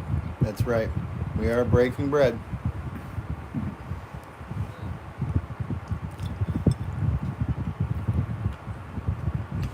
But you have to work in the garden before you break bread, too. Trade the garden secrets for a couple years, and then you get invited for dinner, and then you stay.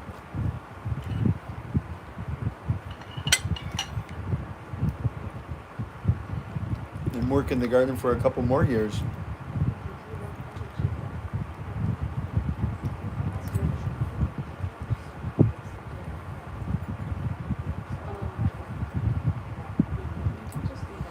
And then make room for other people at your table to break more bread with.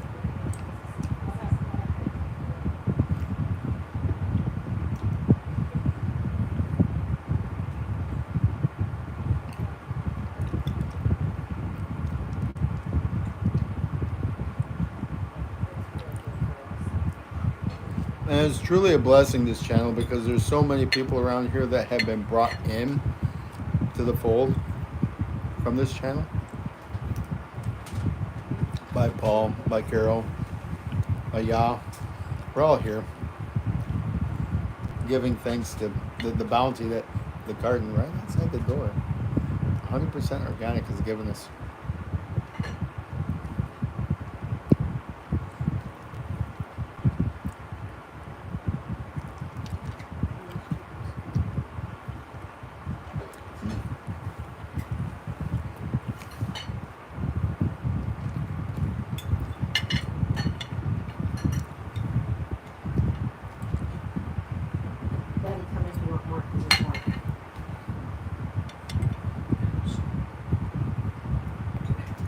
we eating in front of all these people? Or should it looks gross to them?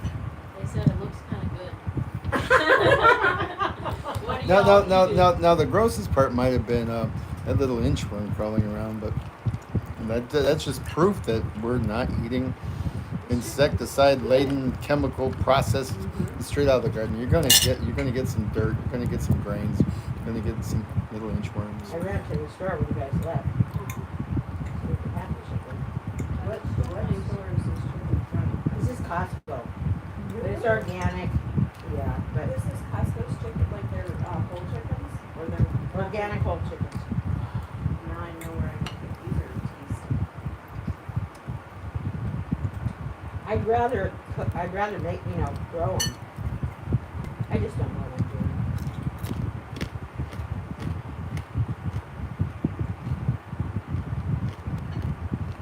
I'm doing. Yeah, block that. What? It's getting late. We understand. Don't go away. What are you talking about? The people sending weird messages. And thank you, moderator, for deleting that. Where's the moderator? Read more. He's still there? Yeah, he's a quick trigger on that one. Creedmoor's gonna get upset. This is too late. Creedmoor, go to bed. Yeah, Creedmoor, how you gonna get up and water the tomatoes tomorrow? It's gotta be like 1 a.m. over there now. What's the matter? It's 10 o'clock. It's okay, Creedmoor. We love you. You can go bye-bye. Yeah, it's 1 o'clock.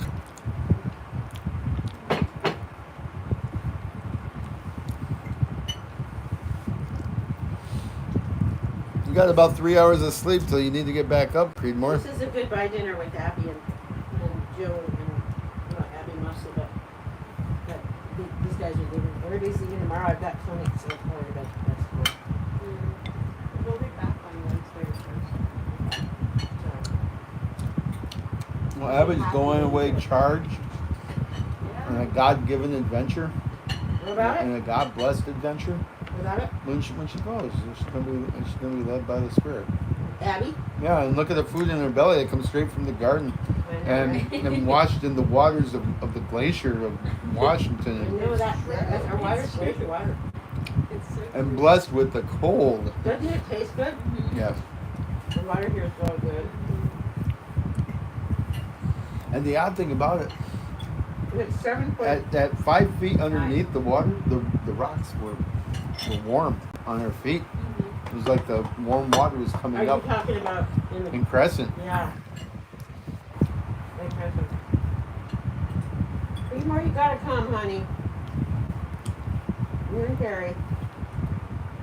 Go to bed.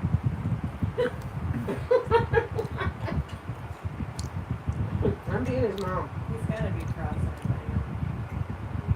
It's late there. I think you and him are similar age. Aren't you similar in age to Creedmoor? Joe? Yeah, Creedmoor, what's your age? Not counting. I think you shaved your beard, but mine's more than a handful, though.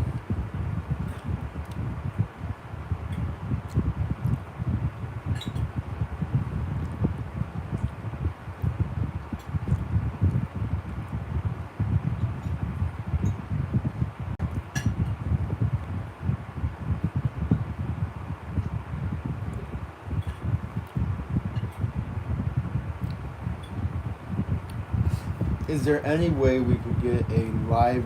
Okay, you come on, and it's light outside. So I do believe it's time to give a live garden tour I think to so. see the bounty that we're eating from tonight.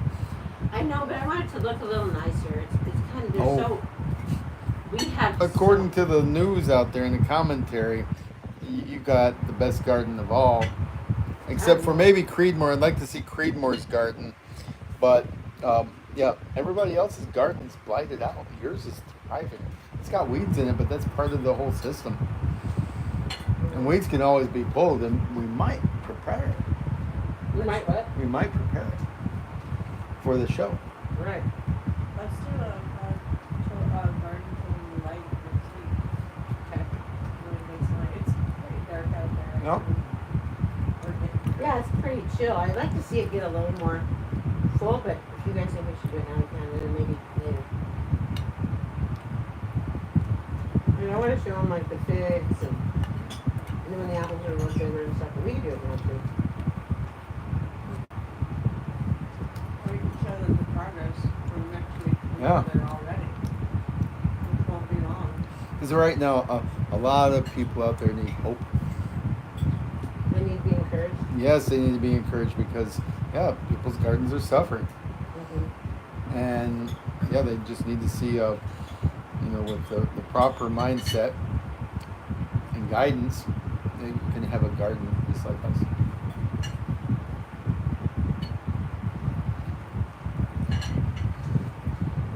And it's not just something that's put on a picture or a piece of paper.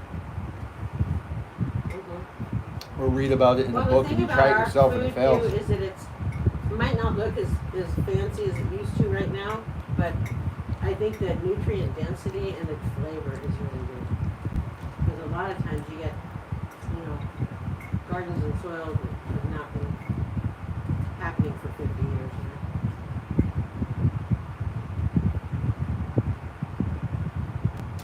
There's a lot of food, you guys. You want some more, Daddy? No, I'm full. Are you sure?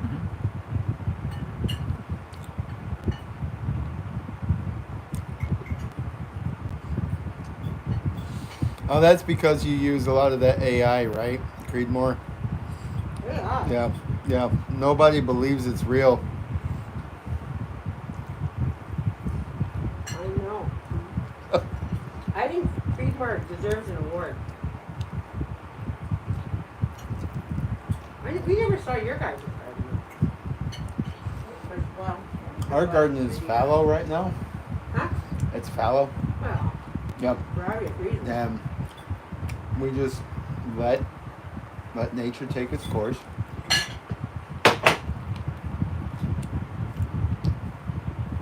And for whatever reason, that reason brought us here. Uh-huh. Because, yeah, systems are set to guide Steve you to is where you have asking to go. who's the guest tonight.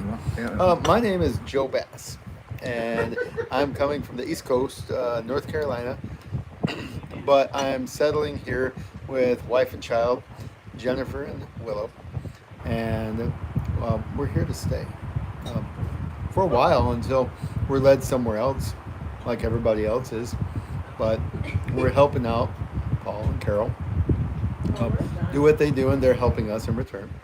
And yeah, we love the Pacific Northwest. It's the perfect place for planning the next 10 years when it comes to climate adaptation.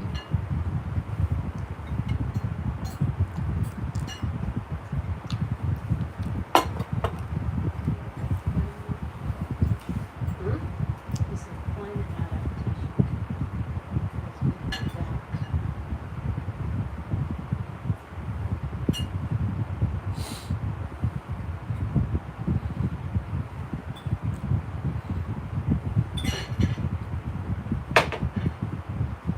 Where's everybody from that's on right now? Besides North Carolina. Hopefully they're from here, so it's not like 5 in the morning. I think most of them are from like diehards on Europe. there besides, There's 14 on now. huh? 14, and you got 29 likes. So Oh, I don't know. You don't think we're interested. It's up to you. I can't put it here. let's see. My body might have left North Carolina, but my legacy lives on in every one of my clients and their gardens and their Thomas is still practices. Thomas is the 13-year-old. Is he really? Yes. He really wants a ranch. I love it when you can influence kids that age, young men that age. I love it. Or young women for that matter. Do you see that? So important. I love Thomas, to be entertaining conscious growers of with how to feed experience, yourself both physically and they see the spiritually. beds, and their jaws drop to the floor.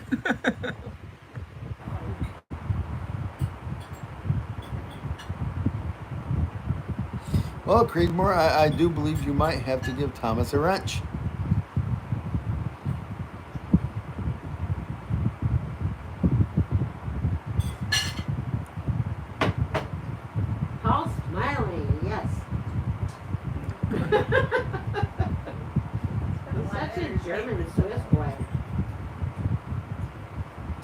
think he was always mad at me when we first got married. Oh, are you mad at me? No. How come you're not smiling? I don't know.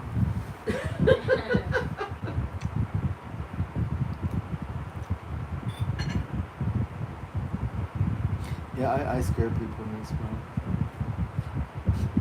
Okay, South Dakota, Anderson, that's right. You got a good governor. Didn't they have floods there recently? Or is that North Dakota? Who can come and understudy? Who can? Or you mean Thomas? It'd be closer for him to go to your house. Both of us. It'd be fun to have him. There's this young man that comes to see us. Well, his parents, I think, are pretty wealthy, and he comes from Texas every other year. To see Paul, and he comes and tells us all the things he's growing in his garden. How old do you think he is, Paul? 10 or something? I can't remember, but he's pretty young. Is he from like a parent? Yeah, it was one first time his mom brought him, the next time his dad did. Mm-hmm. That's so When inspirational. he comes and brings us his loofah that he's, grown, and gives us his seeds to whatever. He's just a real sweet kid. And they love God, I think they have a great big ranch in Texas.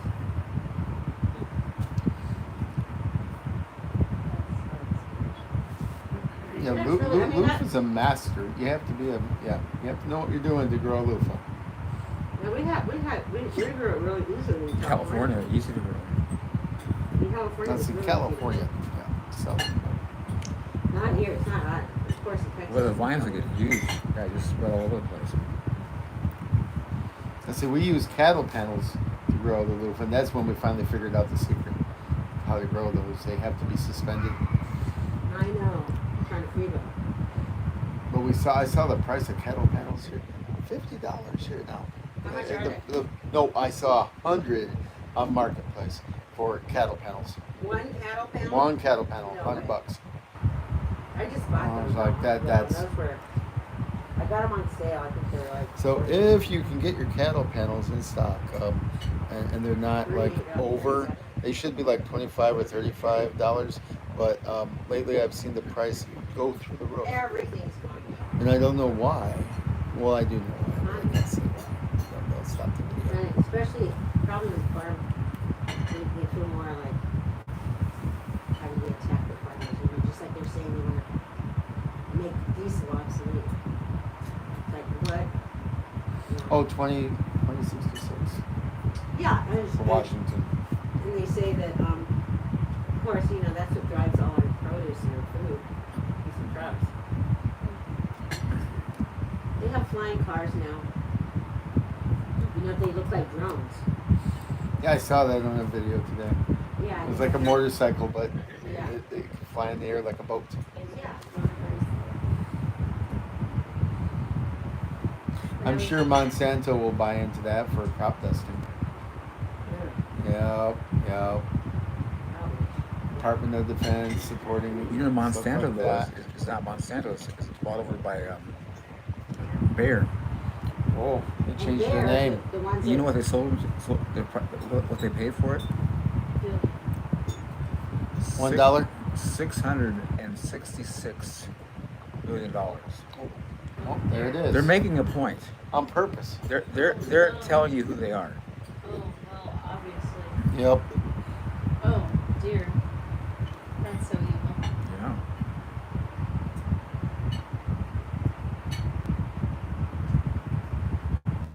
Mr. Bean, you're still here?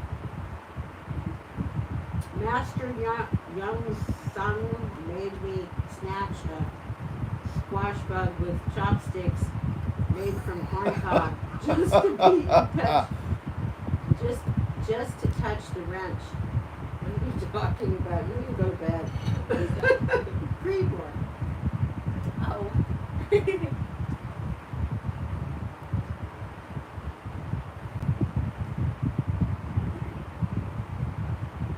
So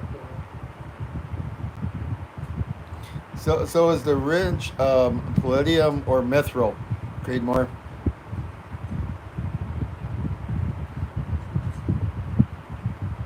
Or perhaps the wrench is copper.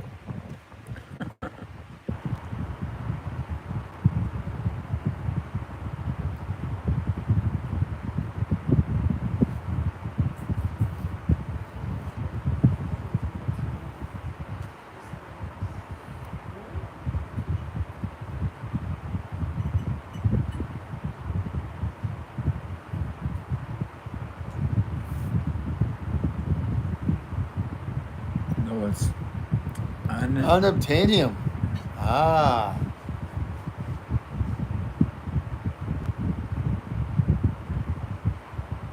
So do you get the scar of a corn cob on your hands like Grasshopper did on his wrist?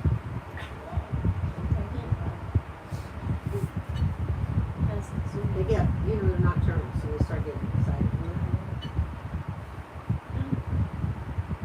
Crazy kitties. Don't even think about getting up there. I was just gonna say. I covered it with money.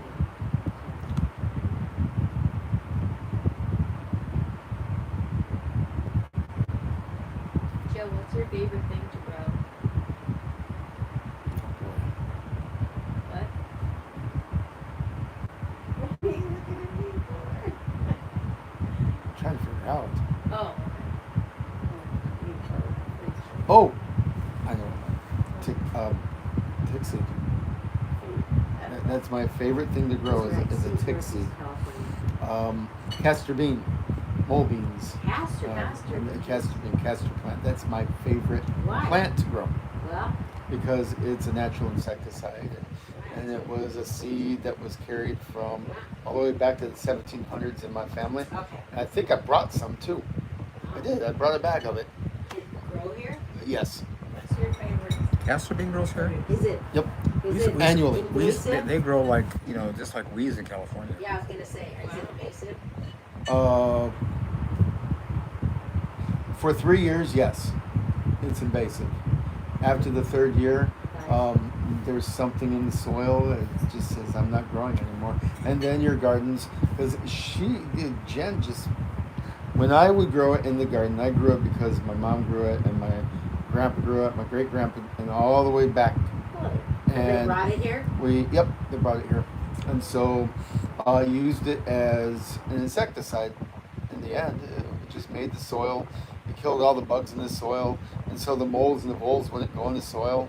And then after 3 years of growing, and the thing is, once they get into your soil, the seeds will start popping up everywhere. Uh-oh, Melissa. Everywhere. And it gets like this big, it gets like 12 foot tall, and it looks like a Christmas tree, and it drops all of its seeds. But after year 3, did we really have any of those tick seeds coming up? Then they just stop. They stabilize the ground, Really? and then they stop growing. Wow. But places like Southern California, they're a perennial that stays. They become like trees, They become and they grow on on the exits of highways, and I guess it would be considered invasive there. But they're a mold deterrent, and it's not they don't deter moles; they stop the food source. But that's my favorite plant to grow because it's been carried in my family for Yeah, I bet. God, 17, That's a big 18, question. 19, 2000, like 400 years. Okay, what's your favorite vegetable garden? Vegetable, tomato. You said tomato. Tomato, favorite because as long as I'm carrying a shaker salt with me, eat it straight off. That sounds like the 1950s. Cucamelon. You like cucamelon? I love too? cucamelon. It's Weird. anything that I can graze on in the garden While you're out there. while I'm out there and eat. I love it. Love it. Can't you pretty much graze on everything? That's right. Cabbages at a certain size. I like those. My least favorite is red onion. That's about it. Why? When I eat it, it causes some sort of chemical Oh reaction. no, I gave you green And onion. no, the vinegar stopped that. Did you take it out of Stopped it? that. Nope, it was the vinegar that stopped the chemical process. But if it's just raw red onion, I get the dragon breath. Wow. Oh, crazy. I just like random stuff. It's, I mean, I also use, breeding skeletons, but I like random. Lamb's quarter. Lamb's quarter is delicious. Oh, I love it. Oxalic, Yep. oxalic acid. I just eat the tips. Oh, Just the tips. yeah. It's a quick pick me up in the garden. Lots of iron in it. Yeah, that's why I don't like pulling it out. I'm so glad that you guys have not. You guys know what things are. A lot of people Kale. don't know what things are. And Love it's- kale. Oh my gosh. Yeah. Yeah, selenium. Lamb's quarter is a great weed, too. Iron. But lamb's quarter can go out of control and it can take over your entire garden, and you can't stop it once it starts. And you go away on vacation and you come back and it's a complete lamb's quarter garden. Yeah, but you know what? If you were hungry and needed food, you'd be saying, "I like lamb's quarter garden," because maybe you know what I mean. I think God does that. Like He multiplies the dandelion so much. People hate it, but it's just like, hey, Now, if you wait, ever need food, there you go. There's my favorite vegetable. dandelion, Dandelion flower. or you Yep. fry it, Make muffins out of it. yeah, the Yep. flour. Yep, and it tastes like, but if you just deep fry it in beer batter, it tastes like deep fried mushroom or broccoli. You have to get them really young. Young before they don't Flowers. open much. Yeah. And you can make so much out of dandelion flower itself. You can infuse it into beeswax, and you can use it as and if you cut like any type of orchard work, Uh-huh. you can use it as a sealant, and it's an anti-fungal. It's amazing. I And think then you that can make dandelion is wine like- out of it, and you can eat it, Yeah, and you can make black coffee, and you can dandelion. make medicine, and yeah, there's 10,000 Coffee different medicine, uses. yeah. Really good for your liver. Great. Good for iron if you eat the greens. Dandelion is one of those things that people don't like them, but I think you're gonna thank God you have them if you need them. You know?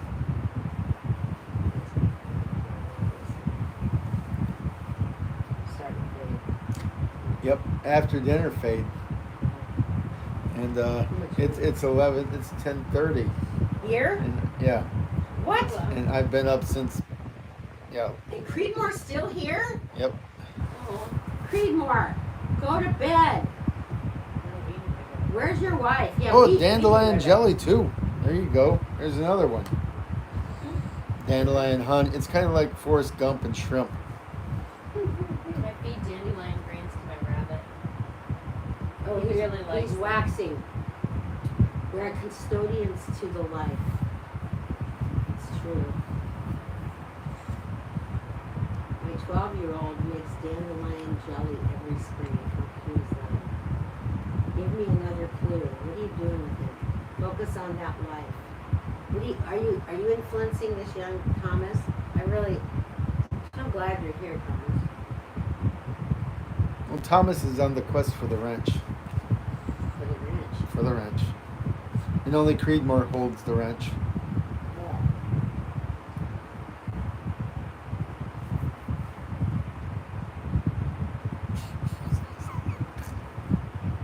I gotta take a shower in the morning. Did you ever take a bath? Yeah. I actually took a shower. That's You didn't take a bath.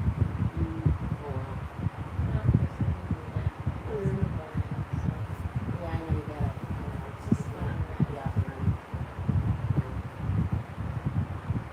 well, if you were to choose what's your favorite thing to grow, what would yours be?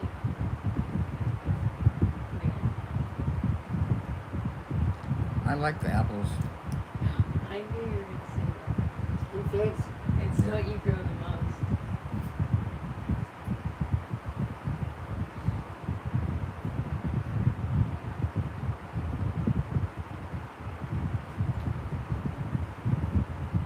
The book does tell it that way. We offer it sanctity, safety, support, housing, hydration.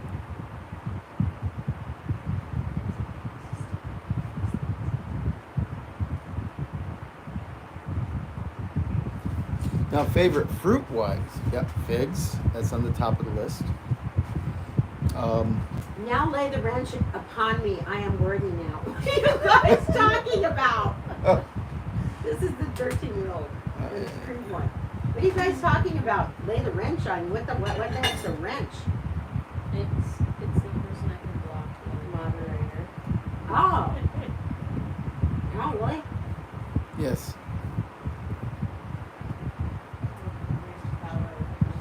Yeah, see, Creedmoor is a wrench carrier. And same with the guy from Texas, he carries the wrench. J-Box. See, I've never been blessed with the wrench. I'm not that much of a mechanic. Now, if there was a symbol of a trowel, yeah, I think I would be carrying the trowel. Or the hoe, or the pitchfork, or anything gardening. Yeah. I should be carrying The rake. truck because of the chicks. I like the rake. Oh, that's right. The rake is your best. My husband's a rake guy. It's true. What tool did you use to get the wood chips from the pile on the road into your truck? Fork. That's not me. The fork I just bought is way better than the one we have.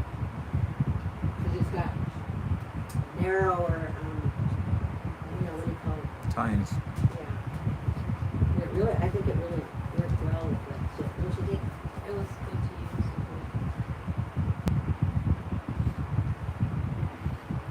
Do you see that long shovel this guy has? Oh, something. Don't forget your bar. Oh, I won't. It's right up there. Yeah. Yeah, I did forget it. Thank you for reminding me. Right.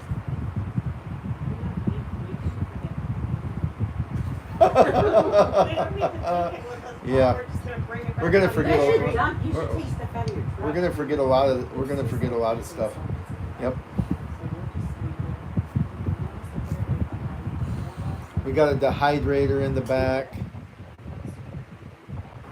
think we got a tent. Yeah, but what if it rains and snows and seeds? I Oh, don't know how you're yeah, gonna do it. that's all there. Well, I know it's not gonna snow. If it snows, Not here. I think, Steve, if it snows, we're not going to have to worry about the temperatures. But most of the temperature that you see, even if it gets like 70 degrees, it seems like it's hot. Really? But it's the Doesn't blow the warmth, UVs. sure. It's not the actual like air temperature. The way they're manipulating our weather, I don't put anything past it.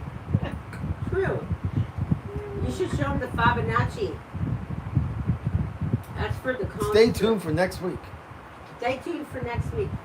Hey, tell them what you think about the copper wire. Oh, we got Don't you think it's next different? week. All right.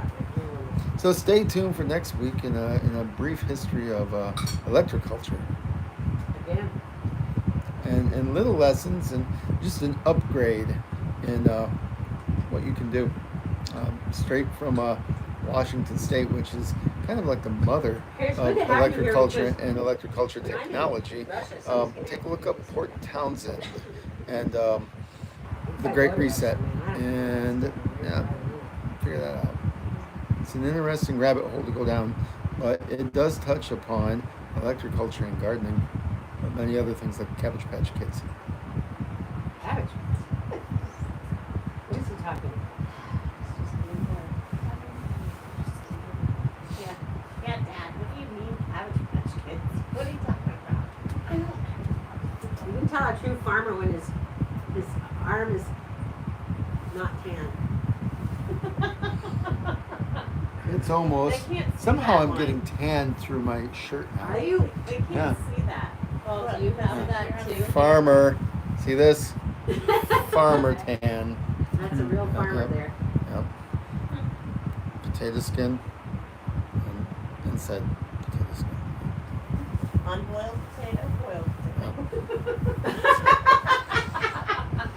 Or baked. Baked potato. And then the true show. Oh boy. Yeah, the glow in the dark legs. Glow on the dark legs. And why is this plate? Well, you're a redhead, right? Technically. Technically, but gray head now. Well, Yep. See, folks, the red's all gone. I totally get the gray. But the sunbake is still here. And that's why us old men look like leather, and beef jerky, as many of the people who watch this site kind of make commentary on this. Yeah, it takes a lot of gardening to get this patina and knowledge, Right. beef jerky, and old wrinkly Beef men. jerky, Yeah, what is he talking about? but in order to get like this, you have to eat organic food. And you too can be 70 some years old and 53 and still not take a look at your high school background and find out that most of the people that you went to school with are dead because of Oh my God. God knows what, but live a healthy life. My great grandfather lived to 110. So Awesome, wow. because he ate nothing but organic food, that was, God, 100 years ago. But I knew my great grandfather. How many people can say that, right? My great-grandmother. And he decided to die because he was 110 years old. He died milking a cow, right? Organic milk too, that we drank straight from the bucket. We didn't have it pasteurized, we didn't have it boiled, and we didn't have to worry about chemicals or any of the others that came from a cow that lived on a pasture in the middle of nowhere of Kentucky. Wow.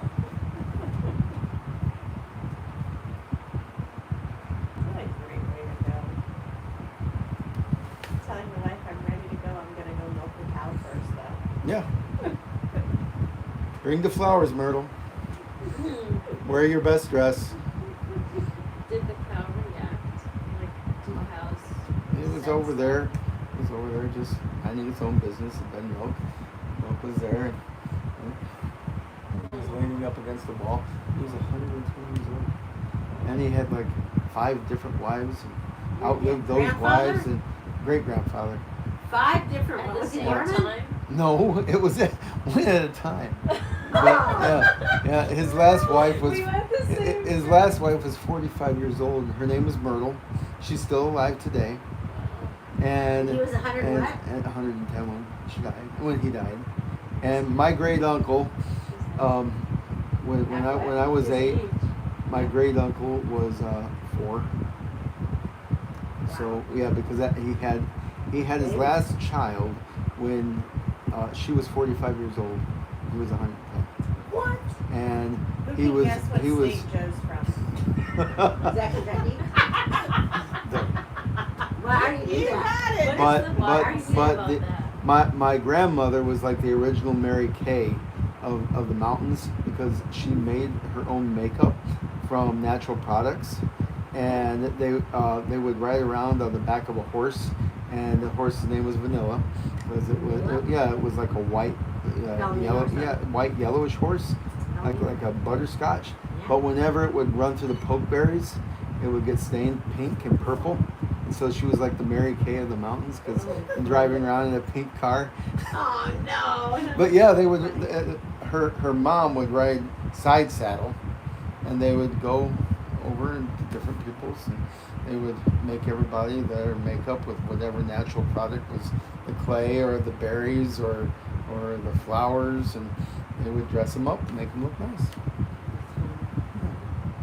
And she is one of the main contributors to all my knowledge. She taught me everything I basically know. Like in the garden, there was marigolds growing in a circle, and I said, "Mom, why are the marigolds? Why do you plant marigolds every year in a circle around the garden?" She's like, "Go ask Grandma."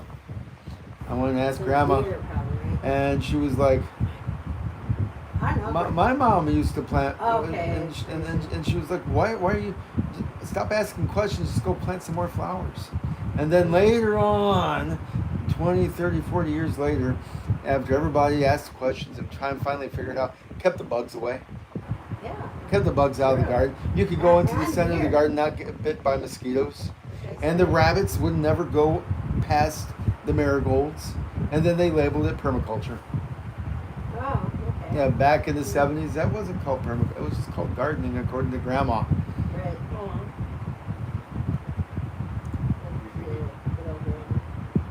You got it in your genetics and stuff. Genetic And memory. what's your blood type? B negative. You shouldn't say You're that. negative too? B negative. Mine's A positive. And what's yours again? And you're both negative. You should have had a baby together. You tried for a long time. Yeah. Oh man, if you knew me, I'd have got you pregnant. No. Meryl? That's a little personal. No, really. I'm okay, but I would have tried. Listen, we were still trying up until just pretty much this year. We were like, I think we can call it. But I mean, if it could happen, if God blessed us, we would definitely be happy. Yep, my phone is on no percent. Oh, you're done? What's that one at? 9%. How many? 9. 9% the phone? Oh, no, my the- phone is 9%. Oh no, I'm talking about my Goodbye, phone. Thomas. Go charge your phone. What is the Who says it's on 9%? Thomas. The seeker of the wrench. Oh, Thomas, I'm so glad you're here. We'll see you next week. What does the Bible say about if it says anything about like wives and like age difference? I don't think it says anything like that. Lots of times, I think Joseph was really old and Mary was only like 13 or 14, right, Paul? I don't think Joseph was that old.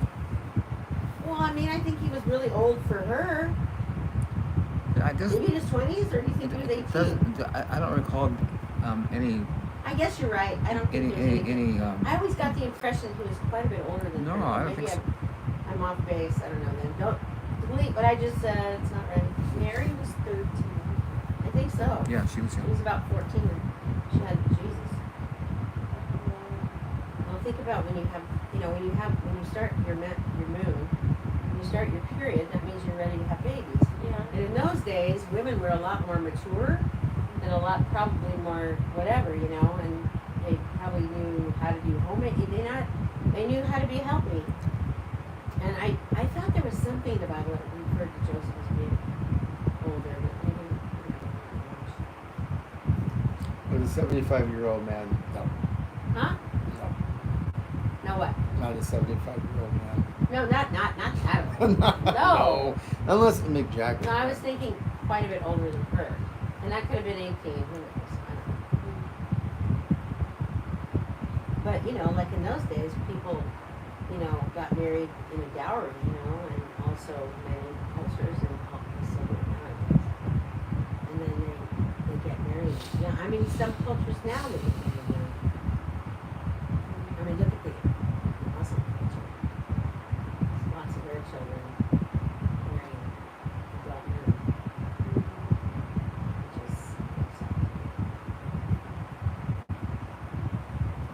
Not all, of course. But it's interesting.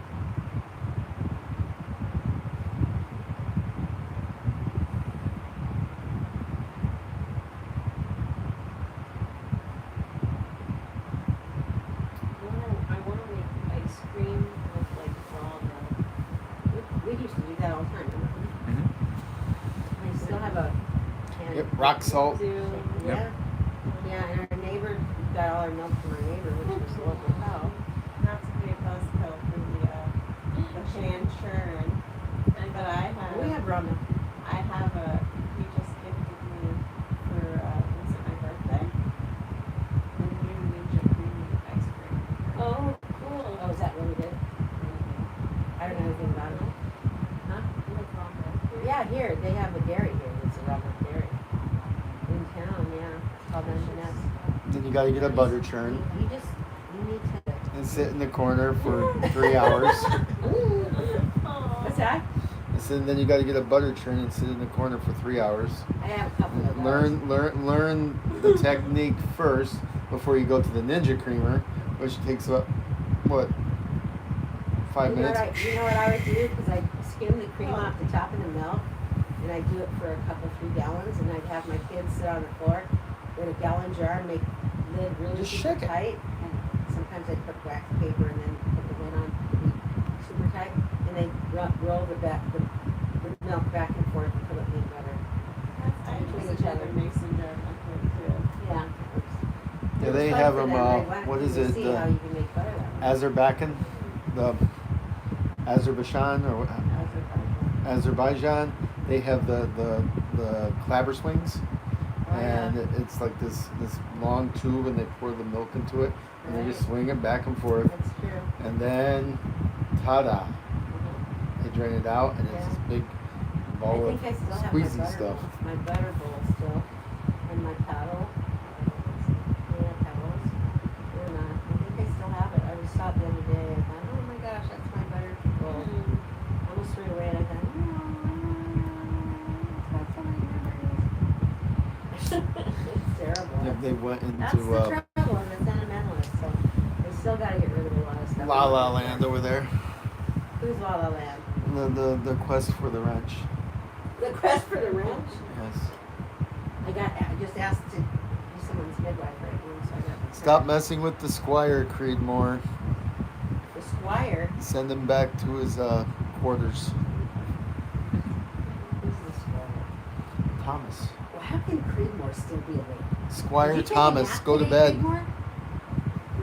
Creedmoor, I don't want you cussing at me. Tell me I gotta. You don't cuss at me. I'm kidding. That we gotta shut this down after 2 hours. Look at him. He's died. What's it? 6 hours? This is almost 6 hours. Okay, it's over. We gotta go to bed. Good night. Love you guys. 12 people are still on. That's nuts. So if you guys can help me wash your dishes, it would be great. What's that? You definitely don't mean that when you say Bye. Yeah, good night, and You're thanks for not all the gonna fish. hang it up. I have Bye-bye. to. We need to sing. I know. What a bummer. You left and we didn't get to sing. Aw. It's going to be until I have my wrench. No? What's wrench? You mean being a... He wants to be a... Moderator. Oh, It's we turned, should- it's sorry. turned into a bigger story. Oh, has it? Like a fantasy These clothes are quest for the Where ranch. do you go?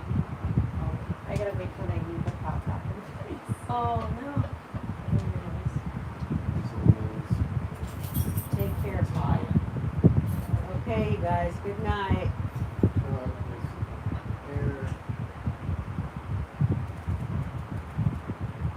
Oh, that's right.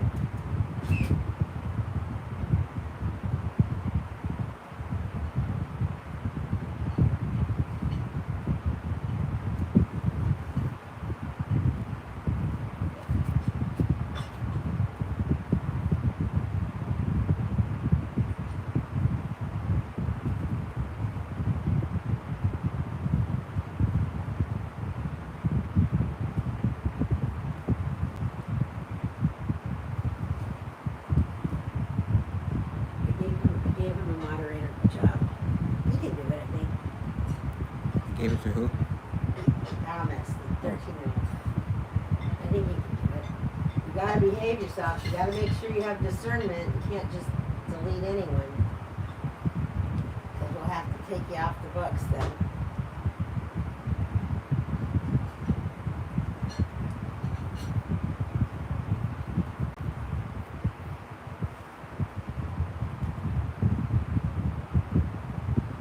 All right, guys. Listen, we better go to 99. I don't want to get in trouble. But listen, we're almost 10 minutes into 6 hours. It's already been 6 hours for us because we were on at 4:30. So good night, you guys. I love you. Paul, what do you have to say? Good night. Why Hey, don't you pray? Want to pray them night? Mr. Gouchy, Gucci, Gouchy.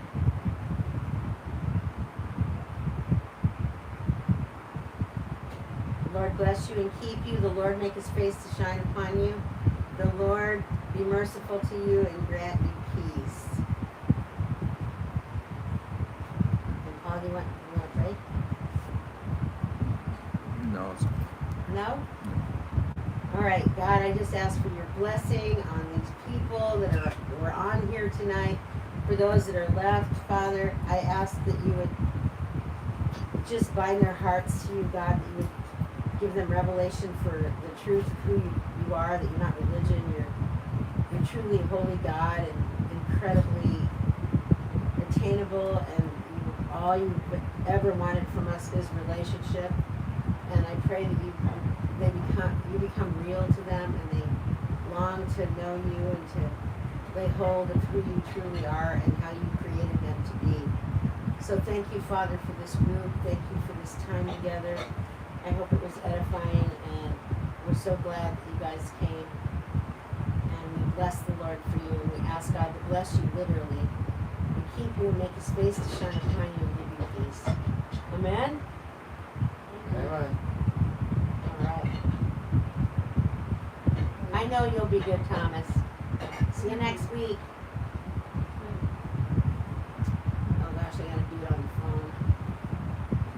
That's I don't know that. What's that, honey? There's that kind of, it's that what you just said. That's the Lord's The Lord's Prayer. blessing, but it's the song. Lord's blessing to us. Yeah, It's an incredible blessing. I sung it. Oh, you have? It's a choral.